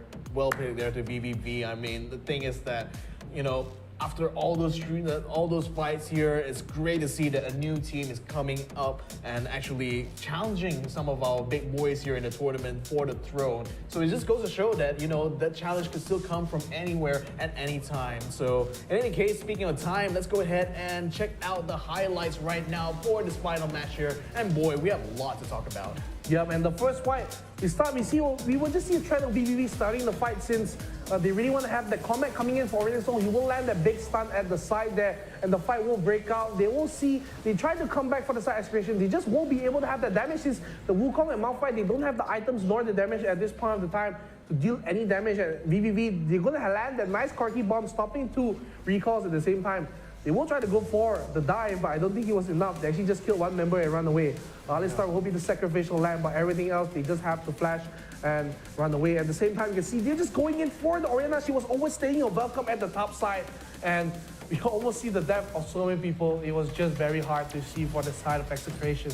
Yeah, I mean, and the thing is that, you know, all throughout this, again, BBB didn't even drop a single kill, and this is really down to the fact that Execration made a major miscalculation when they went with their draft, because even though they went with heroes that naturally would have been very useful in these early stages here to get some advantage, the thing was that BBB just had a lot of survivability going for them in terms of their entire lineup. So not just Gragas, but even the Corki and the Aurelian Soul, and especially with the Janna, you know, supporting things here. This made it really hard for Execration to actually land the kills, even though they were able to deal the damage and do the initiations. So this was another fight that just really went so well for VV Esports. I mean, they were literally just walking around and just finding kills wherever they roamed. So the thing is that Hide, you know, he had a really hairy moment here. Again, this is his first feed for the day.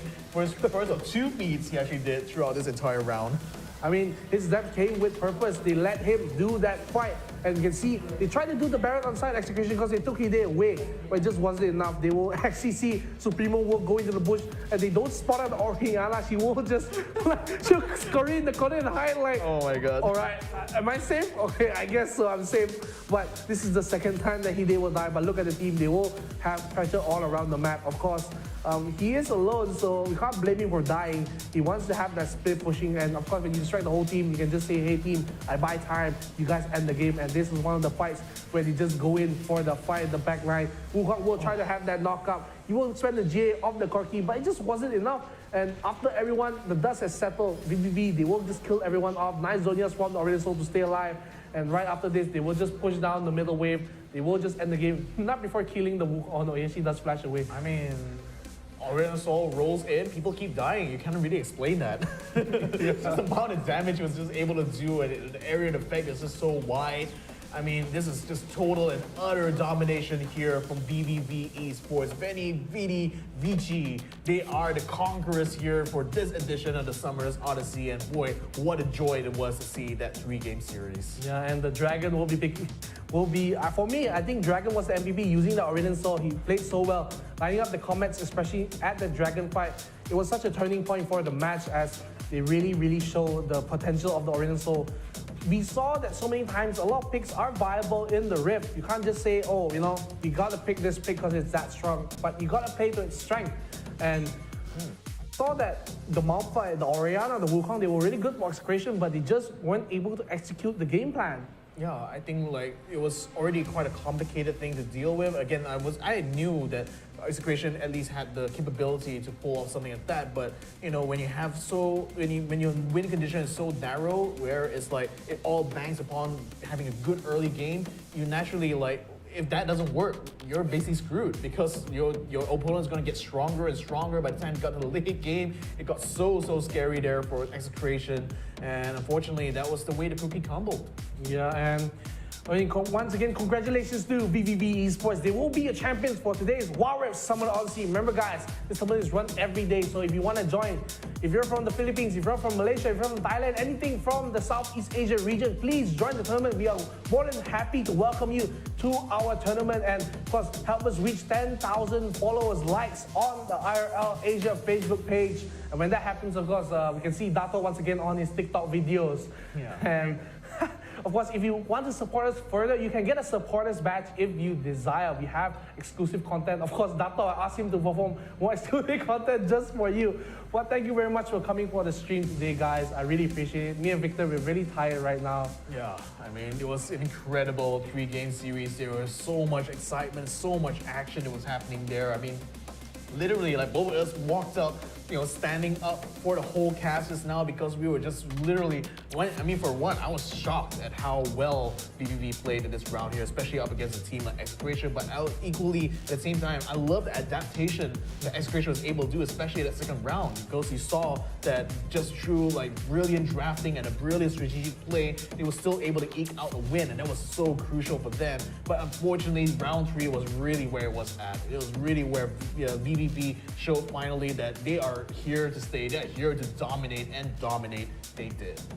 And of course, once again, one more final congratulations to VVV. We will end the stream here. It's been a very long day for us here at Our Asia. We will miss you for today, but don't go anywhere. Tomorrow we'll be back with another stream. So I want to see all you pretty faces in the comments tomorrow. And this is me, NeonFaith, signing out. Victor, are you signing out? Oh yeah, I'm signing out. All right, he's signing out too. So we'll see you guys tomorrow. Cheers, guys.